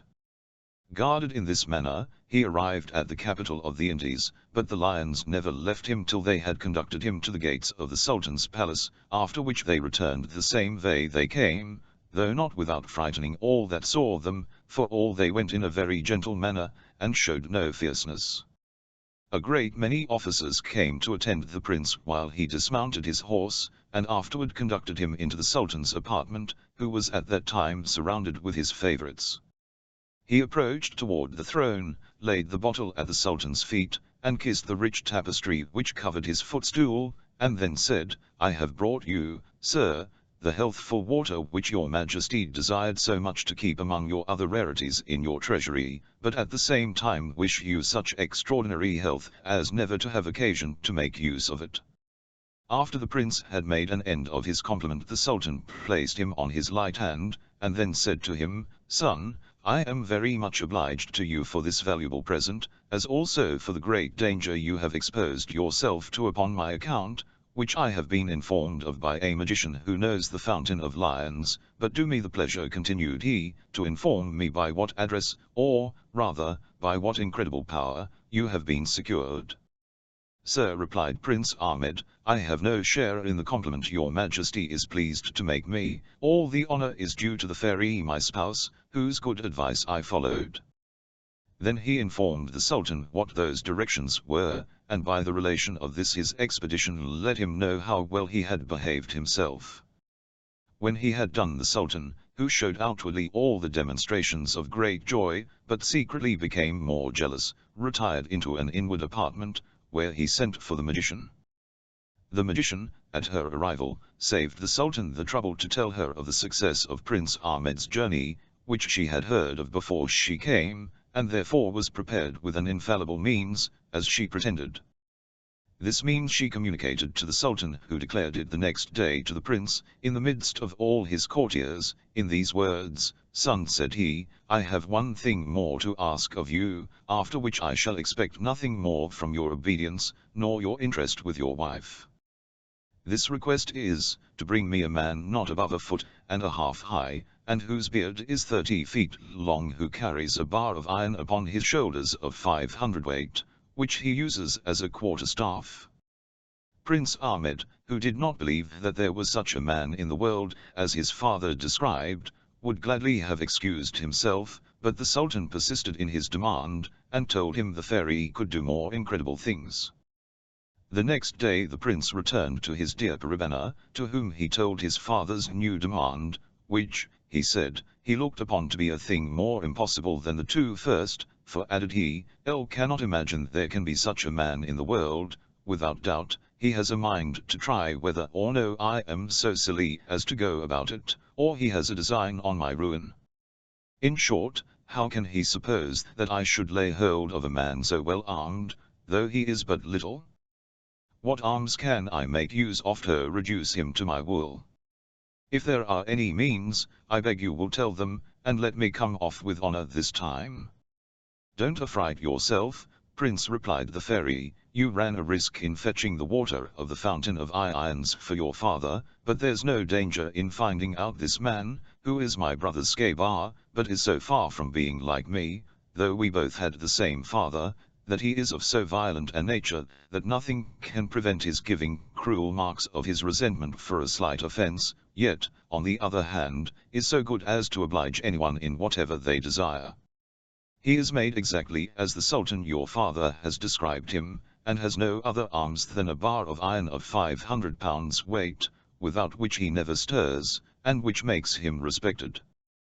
L11 send for him, and you shall judge of the truth of what I tell you, but be sure to prepare yourself against being frightened at his extraordinary figure when you see him.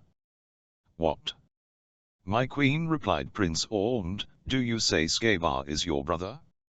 Let him be never so ugly or deformed, I shall be so far from being frightened at the sight of him that, as our brother, I shall honor and love him. The fairy ordered a gold chafing dish to be set with a fire in it under the porch of her palace, with a box of the same metal, which was a present to her, out of which taking a perfume, and throwing it into the fire, there arose a thick cloud of smoke. Some moments after the fairy said to Prince Ahmed, see, there comes my brother. The prince immediately perceived Skabar coming gravely with his heavy bar on his shoulder, his long beard, which he held up before him, and a pair of thick mustachios, which he tucked behind his ears, and almost covered his face. His eyes were very small and deep set in his head, which was far from being of the smallest size, and on his head he wore a grenadier's cap. Besides all this, he was very much humpbacked. If Prince Ahmed had not known that Skabar was Paribanou's brother, he would not have been able to have looked at him without fear, but, knowing first who he was, he stood by the Fahy without the least concern. Skabar, as he came forward, looked at the prince earnestly enough to have chilled his blood in his veins, and asked Paribanou, when he first accosted her, who that man was. To which she replied, he is my husband, brother. His name is Ahmed, he is son to the Sultan of the Indies. The reason why I did not invite you to my wedding was I was unwilling to divert you from an expedition you were engaged in, and from which I heard with pleasure you returned victorious, and so took the liberty now to call for you. At these words, Skabar, looking on Prince Ahmed favorably, said, is there anything else, sister, wherein I can serve him? It is enough for me that he is your husband to engage me to do for him whatever he desires. The Sultan, his father, replied Paribanou, has a curiosity to see you, and I desire he may be your guide to the Sultan's court. He needs but lead me the way, I'll follow him. Brother, replied Paribanou, it is too late to go today, therefore stay till tomorrow morning, and in the meantime I'll inform you of all that has passed between the Sultan of the Indies and Prince Ahmed since our marriage. The next morning, after Skabar had been informed of the affair, he and Prince Ahmed set out for the Sultan's court. When they arrived at the gates of the capital, the people no sooner saw Skabar, but they ran and hid themselves, and some shut up their shops and locked themselves up in their houses, while others, flying, communicated their fear to all they met, who stayed not to look behind them, but ran too, insomuch that Skabar and Prince Ahmed, as they went along, found the streets all desolate till they came to the palaces, where the porters, instead of keeping the gates, ran away too, so that the prince and Skabar advanced without any obstacle to the council hall, where the Sultan was seated on his throne, and giving audience. Here likewise the ushers, at the approach of Skabar, abandoned their posts, and gave them free admittance. Skabar went boldly and fiercely up to the throne, without waiting to be presented by Prince Ahmed, and accosted the Sultan of the Indies in these words, Thou hast asked for me, said he, see, here I am, what wouldst thou have with me? The Sultan, instead of answering him, clapped his hands before his eyes to avoid the sight of so terrible an object, at which uncivil and lewd reception Skabar was so much provoked, after he had given him the trouble to come so far, that he instantly lifted up his iron bar, and killed him before Prince Ahmed could intercede in his behalf. All that he could do was to prevent his killing the Grand Vizier, who sat not far from him, representing to him that he had always given the Sultan his father good advice. These are they, then said Skabar, who gave him bad, and as he pronounced these words he killed all the other viziers, and flattering favorites of the Sultan who were Prince Ahmed's enemies. Every time he struck he killed someone or other, and none escaped but they who were not so frightened as to stand staring and gaping, and who saved themselves by flight. When this terrible execution was over, Skabar came out of the council hall into the midst of the courtyard, with the iron bar upon his shoulder, and, looking hard at the Grand Vizier, who owed his life to Prince Ahmed, he said, "I know here is a certain magician, who is a greater enemy of my brother-in-law than all these base favorites I have chastised. Let the magician be brought to me presently." The Grand Vizier immediately sent for her, and as soon as she was brought Skabar said, at the time he fetched a stroke at her with his iron bar, "Take the reward of thy pernicious counsel, and learn to feign sickness again." After this he said, "This is not yet enough, I will use the whole town after the same manner if they do not immediately acknowledge Prince Ahmed, my brother-in-law, for their Sultan and the Sultan of the Indies." Then all that were there present made the air echo again with the repeated acclamations of, "Long life to Sultan Ahmed," and immediately after he was proclaimed through the whole town. Skabar made him be clothed in the royal vestments, installed him on the throne, and after he had caused all to swear homage and fidelity to him went and fetched his sister Paribanou, whom he brought with all the pomp and grandeur imaginable, and made her to be owned Sultaness of the Indies. As for Prince Ali and Princess Nouronihar, as they had no hand in the conspiracy against Prince Ahmed, and knew nothing of any, Prince Ahmed assigned them a considerable province, with its capital, where they spent the rest of their lives. Afterwards he sent an officer to Prince Hyacinth to acquaint him with the change, and make him an offer of which province he liked best, but that prince thought himself so happy in his solitude, that he bade the officer return the Sultan his brother thanks for the kindness he designed him, assuring him of his submission, and that the only favour he desired of him was to give him leave to live retired in the place he had made choice of for his retreat.L. The History of Jack the Giantkiller. In the reign of the famous King Arthur there lived in Cornwall a lad named Jack, who was a boy of a bold temper, and took delight in hearing or reading of conjurers, giants, and fairies, and used to listen eagerly to the deeds of the knights of King Arthur's Round Table. In those days there lived on St. Michael's Mount, off Cornwall, a huge giant, 18 feet high and 9 feet round. His fierce and savage looks were the terror of all who beheld him. He dwelt in a gloomy cavern on the top of the mountain, and used to wade over to the mainland in search of prey, when he would throw 6 oxen upon his back, and tie 3 times as many sheep and hogs round his waist, and march back to his own abode. The giant had done this for many years when Jack resolved to destroy him. Jack took a hoom, a shovel, a pickaxe, his armor, and a dark lantern, and one winter's evening he went to the mount. There he dug a pit 22 feet deep and 20 broad. He covered the top over so as to make it look like solid ground. He then blew his horn so loudly that the giant awoke and came out of his den crying out, "You saucy villain! You shall pay for this, I'll broil you for my breakfast." He had just finished, when, taking one step further, he tumbled headlong into the pit, and Jack struck him a blow on the head with his pickaxe which killed him. Jack then returned home to cheer his friends with the news. Another giant, called Blunderbore, vowed to be revenged on Jack if ever he should have him in his power. This giant kept an enchanted castle in the midst of a lonely wood, and some time after the death of Cormoran Jack was passing through a wood, and being weary, sat down and went to sleep. The giant, passing by and seeing Jack, carried him to his castle, where he locked him up in a large room, the floor of which was covered with the bodies, skulls, and bones of men and women. Soon after the giant went to fetch his brother who was likewise a giant, to take a meal off his flesh, and Jack saw with terror through the bars of his prison the 2 giants approaching. Jack, perceiving in one corner of the room a strong cord, took courage, and making a slipknot at each end, he threw them over their heads, and tied it to the window bars. He then pulled till he had choked them. When they were black in the face he slid down the rope, and stabbed them to the heart. Jack next took a great bunch of keys from the pocket of Blunderbore, and went into the castle again. He made a strict search through all the rooms, and in one of them found 3 ladies tied up by the hair off their heads, and almost starved to death.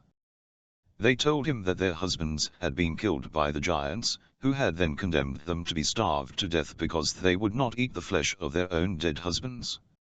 "Ladies," said Jack, "I have put an end to the monster and his wicked brother, and I give you this castle, and all the riches it contains, to make some amends for the dreadful pains you have felt."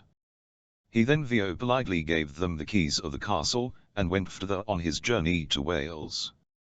As Jack had but little money, he went on as fast as possible. At length he came to a handsome house. Jack knocked at the door, when there came forth a Welsh giant.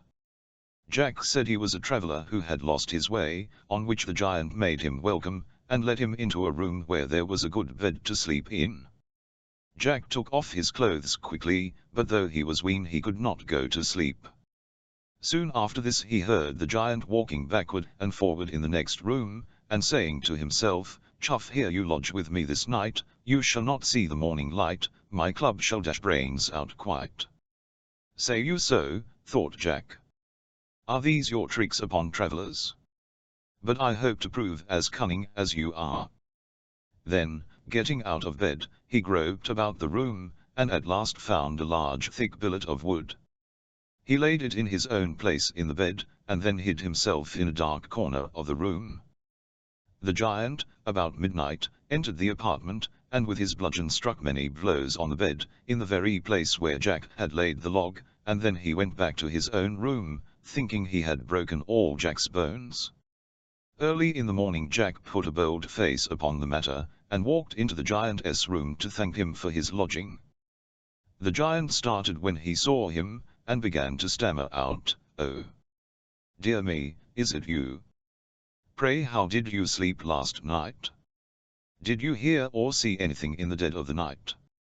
"Nothing to speak of," said Jack, carelessly. "Rat, I believe, gave me 3 or 4 slaps with its tail, and disturbed me a little, but I soon went to sleep again." The giant wondered more and more at this, yet he did not answer a word, but went to bring 2 great bowls of hasty pudding for their breakfast.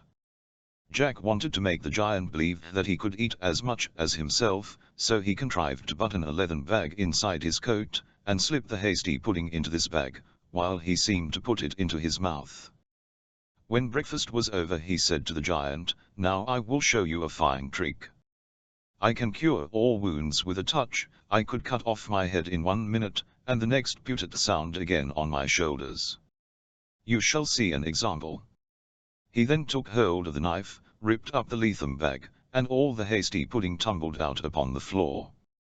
"Oh dear, splutter her nails," cried the Welsh giant, who was ashamed to be outdone by such a little fellow as Jack. "How can do that herself?" So he snatched up the knife, plunged it into his own stomach, and in a moment dropped down dead.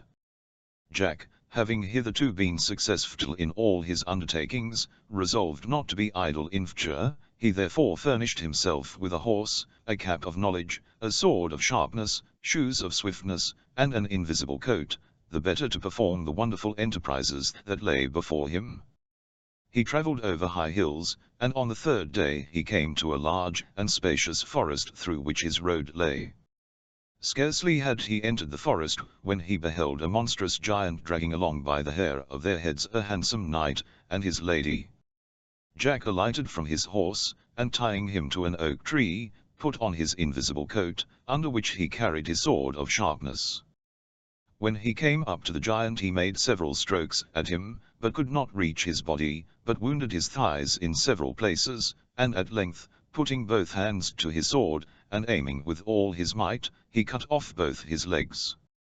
Then Jack, setting his foot upon his neck, plunged his sword into the giant's body, when the monster gave a groan and expired. The knight and his lady thanked Jack for their deliverance, and invited him to their house, to receive a proper reward for his services.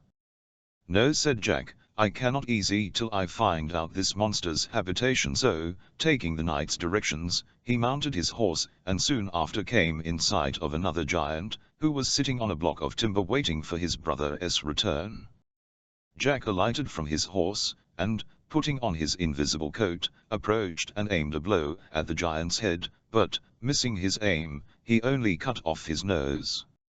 On this the giant seized his club, and laid about him most unmercifully. "Nay," said Jack, "if this be the case I'd better dispatch you." So, jumping upon the block, he stabbed him in the back, when he dropped down dead. Jack then proceeded on his journey, and travelled over hills and dales, till arriving at the foot of a high mountain he knocked at the door of a lonely house, when an old man let him in.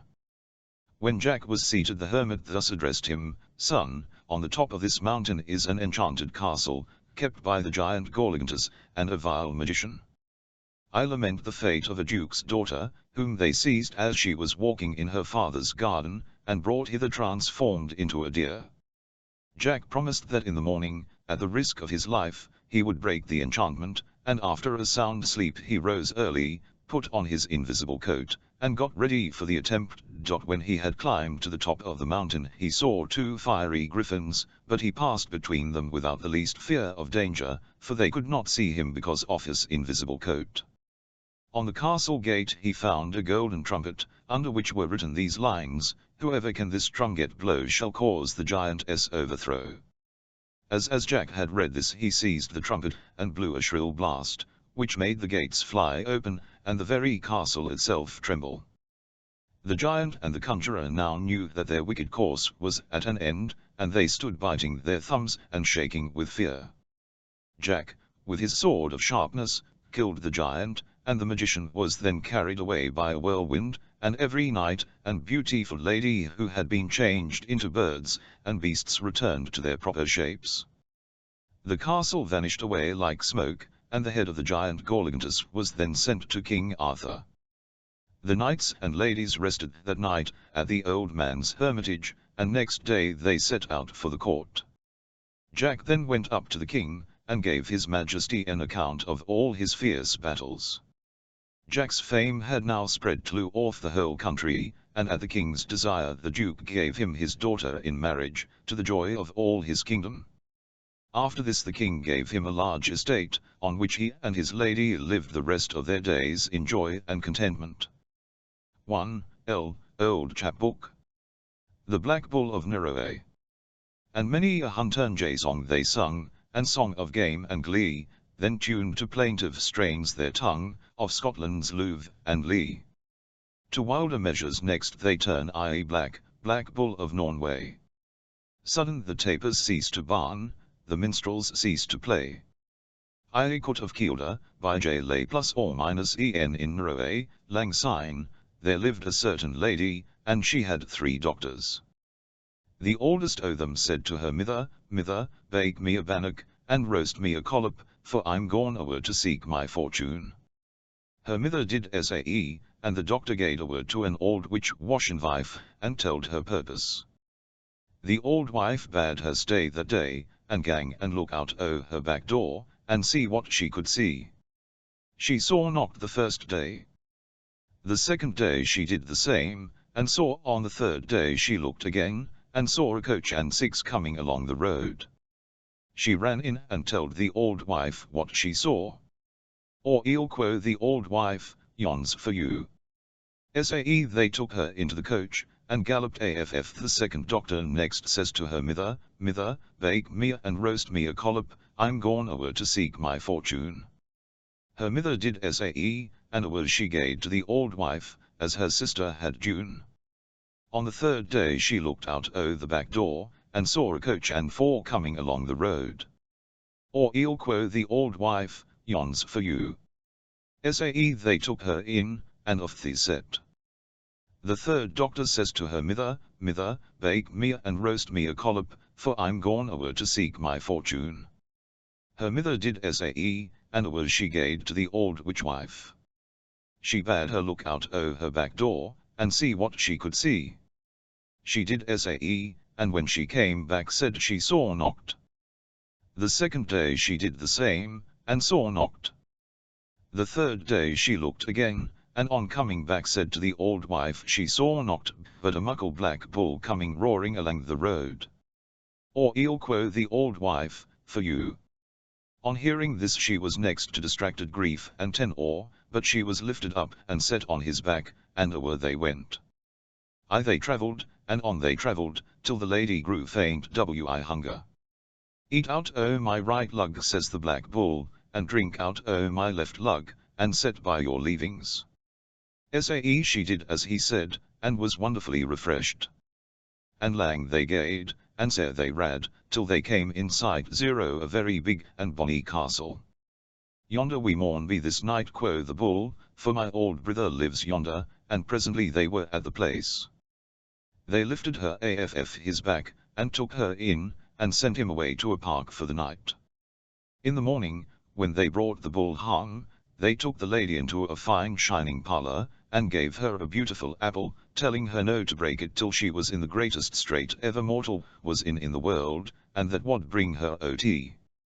Again she was lifted on the bull's back, and after she had ridden far, and fairer than I can tell, they came in sight o' a far bonnier castle, and far farther awa than the last. Says the bull to her, yonder we maun be the night, for my second brother lives yonder, and they were at the place directly. They lifted her down and took her in, and sent the bull to the field for the night. In the morning they took the lady into a fine and rich room, and gave her the finest pear she had ever seen, bidding her no to break it till she was in the greatest strait ever mortal could be in, and that would get her out ot. Again she was lifted and set on his back, and awa they went. And lang they gaed, and so they rad, till they came in sight o' the far biggest castle, and far farthest aff they had yet seen. We maun be yonder the night, says the bull, for my young brother lives yonder, and they were there directly. They lifted her down, took her in, and sent the bull to the field for the night. In the morning they took her into a room, the finest of her, and gied her a plum, telling her no to break it till she was in the greatest strait mortal could be in, and that would get her out ot. Presently they brought hang the bull, set the lady on his back, and awa they went. And I they gaed, and on they rad, till they came to a dark and ugsome glen, where they stopped, and the lady lighted down. Says the bull to her, here ye maun stay till I gang, and fight the deal. Ye maun seat yoursel on that stane, and move neither hand nor foot till I come back, else I'll never find ye again. And if everything round about ye turns blue I ha beat the deal, but should a things turn red he'll ha conquered me. She set hersel down on the stane, and by around her turned blue. Come wi joy, she lifted the a fit and crossed it o'er the ether, sae glad was she that her companion was victorious. The bull returned and sought for but never could find her. Lang she sat, and she grat, till she wearied.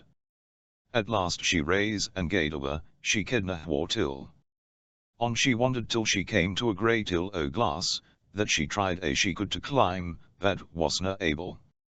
Round the bottom o' the hill she gaed, sabbing and seeking a passage o'er, till at last she came to a smith's house, and the smith promised, if she would serve him 7 years, he would make her iron shoon, wherewith she could climb o'er the glassy hill. At 7 years' end she got her iron shoon, clamb the glassy hill, and chanced to come to the old washerwife's habitation. There she was told of a gallant young knight, that had given in some bloody sarks to wash, and whoever washed they sarks was to be his wife. The old wife had washed till she was tired, and then she said to her doctor, and baith washed, and they better washed, in hopes of getting the young knight, but they could do they couldna bring out a stain. At length they set the stranger damosel to walk, and whenever she began the stains came out pure and clean, but the old wife made the knight believe it was her doctor had washed the sarks. So the knight and the eldest doctor were to be married, and the stranger damosel was distracted at the thought of it, for she was deeply in love with him. So she beat out of her apple, and breaking it, found it filled with gold and precious jewelry, the richest she had ever seen. All these she said to the eldest doctor, I will give you, on condition that you put off your marriage for a day, and allow me to go into his room alone at night. So the lady consented, but meanwhile the old wife had prepared a sleeping drink, and given it to the knight, what drank it, and never wakened till next morning. The lilang night the damosel sabbed and sang, 7 lang years I served for chi, the glassy hill I clamb chi, the bloody shirt I rang for chi, and wilt thou know how can an plus or minus turn to me? Next day she kenna what to do for grief. She then brak the pear, and found it filled wi jewelry far richer than the contents o' the apple. Wi they joyful she bargained for permission to be a second night in the young knight's chamber, but the old wife guyed him an either sleeping drink, and he again sleeped till morning. And night she kept sighing and singing as before, 7 lang years I served for thee still he sleeped, and she nearly lost hope a thegither. But that day when he was out at the hunting, somebody asked him what noise and moaning was yon they heard all last night in his bedchamber. He said he heard no one noise. But they assured him there was sae, and he resolved to keep waking that night to try what he could hear. That being the third night, and the damosel being between hope and despair, she brak her plum, and it held far the rechestuary of the 3. She bargained as before, and the old wife, as before, took in the sleeping drink to the young knight's chamber, but he told her he could na drink it that night without sweetening. And when she gave a for some honey to sweeten it he poured out the drink, and sae made the old wife think he had drunk it. They went to bed again, and the damosel began, as before, singing, 7 lang years I served for chi, the glassy hill I clamb chi, the bloody shirt I rag for chi, and wilt thou know welcome on plus or minus turn to me. He heard, and turned to her. And she told him that had befallen her, and he told her that had happened to him. And he caused the old washerwife, and her doctor to be burned. And they were married, and he and she are living happy till this day, for aught I ken. LL Chambers, Popular Traditions of Scotland. The Red Etin. There were twa widows that lived on a small bit o' ground, which they rented from a farmer. Ane of them had twa sons, and the other had ane, and by it was time for the wife that had twa sons to send them away to seek their fortune.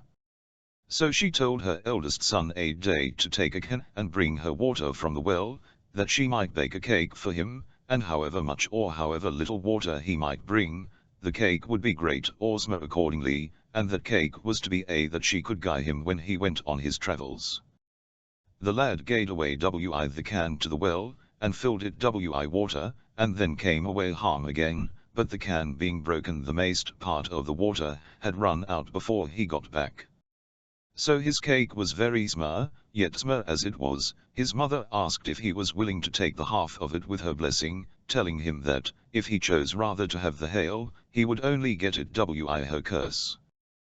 The young man, thinking he might have to travel a far way, and not knowing when or how he might get other provisions, said he would like to have the hail cake, of his mother's medicine what like, so she gave him the hail cake, and her medicine along wit. Then he took his brother aside, and gave him a knife to keep till he should come back, desiring him to look at it every morning, and as long as it continued to be clear, then he might be sure that the owner of it was well, but if it grew dim and rusty, then for certain some ill had befallen him. So the young man set out to seek his fortune. And he gaed that day, and the next day, and on the third day, in the afternoon, he came up to where a shepherd was sitting with a flock o' sheep. And he gaed up to the shepherd, and asked him what the sheep belonged to, and the man answered, I read Etin of Ireland, and lived in Billigan, and stole King Malcolm's daughter, the king of fair Scotland. He beats her, he binds her, he lays her on a band, and every day he dings her with a bright silver wand, like Julian the Roman his, one that fears no man. It is said there is ane predestined to be his mortal fee, but that man is yet unborn, and lang rye it be so. The young man then went on his journey, and he had not gone far when he espied an old man, with white locks herding a flock of swine, and he gaed up to him and asked whose swine these were, when the man answered I read Etin of Ireland, repeat J verses ab. Then the young man gaed on a bit farther, and came to another ven old man herding goats, and when he asked whose goats they were, the answer was, I read Etin of Ireland, repeat J verses again. This old man also told him to beware of the next beasts that he should meet, for they were of a very different kind from any he had yet seen. So the young man went on, and by he saw a multitude of very dreadful beasts, ilk ane o' them witwa heads, and on evio head 4 horns. And he was sore frightened, and ran away from them as fast as he could, and glad was he when he came to a castle that stood on a hillock, the door standing wide to the war. And he gazed into the castle for shelter, and there he saw an old wife sitting beside the kitchen fire. He asked the wife if might stay there for the night, as he was tired langami, and the wife said he might, but it was not a good place for him to be in, as it belonged to the red etin, who was a very terrible beast, heads, that spared no living man he could get hold of. The young man would have gone away, but he was afraid of the beasts on the outside of the castle, so he beseeched the old woman to conceal him as well as she could, and not to tell the etin that he was there. He thought, if he could put over the night, he might get away in the morning without meeting the beasts, and so escape. But he had not been long in his hidey hole before the awful etin came in, and nay sooner was he in than he was heard crying, "Snoop but and snoop hen, I find the smell of an earthly man, be he iving, or be he dead, his heart kies night shall kitchen, my bread." 1. Kitchen, that is, season. The monster soon found the poor young man, and pulled him from his hole. And when he had got him out he told him that if he could answer him 3 questions, his life should be spared. The first was, whether Ireland or Scotland was first inhabited. The second was, whether man was made for woman, or woman for man. The third was, whether men or brutes were made first. The lad not being able to answer one of these questions, the red etin took a mace, and knocked him on the head, and turned him into a pillar of stone. On the morning after this happened, the younger brother took out the knife to look at it, and he was grieved to find it a brown rust. He told his mother that the time was now come for him to go away upon his travels also, so she requested him to take the can to the well for water, that she might bake a cake for him. The can being broken, he brought home as little water as the other had done, and the cake was as little. She asked whether he would have the whole cake her medicine, or the half her blessing, and, like his brother, he thought it best to have the whole cake, come o' the medicine what might. So he gaed away, and everything happened to him that had happened to his brother. The other widow and her son heard of that had happened frae a fairy, and the young man determined that he would also go upon his travels, and see if he could do anything to relieve his twa friends. So his mother gave him a can to go to the well and bring home water, that she might bake him a cake for his jammy. And he gaed, and as he was bringing home the water, a raven abune his head cried to him to look, and he would see that the water was running out. And he was a young man of sense, and seeing the water running out, he took some clay, and patched up the holes, so that he brought home enough water to bake a large cake. When his mother put it to him to take the half cake her blessing, he took it in preference to having the whole her medicine, and yet the half was bigger than what the other lads had got together. So he gaed away on his journey, and after he had travelled a far way he met an old woman, that asked him if he would give her a bit of his bannock. And he said he would gladly do that, and so he gave her a piece of the bannock, and for that she gave him a magical wand, that she said might yet be of service to him if he took care to use it rightly. Then the old woman, who was a fairy, told him a great deal that had happened to him, and what he ought to do in the circumstances, and after that she vanished in an instant out o' his sight.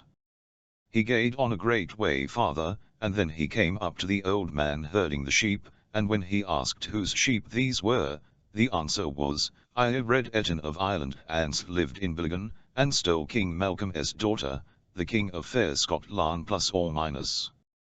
He beats her, he binds her, he lays her on a band, and every day he dings her with a bright silver wand.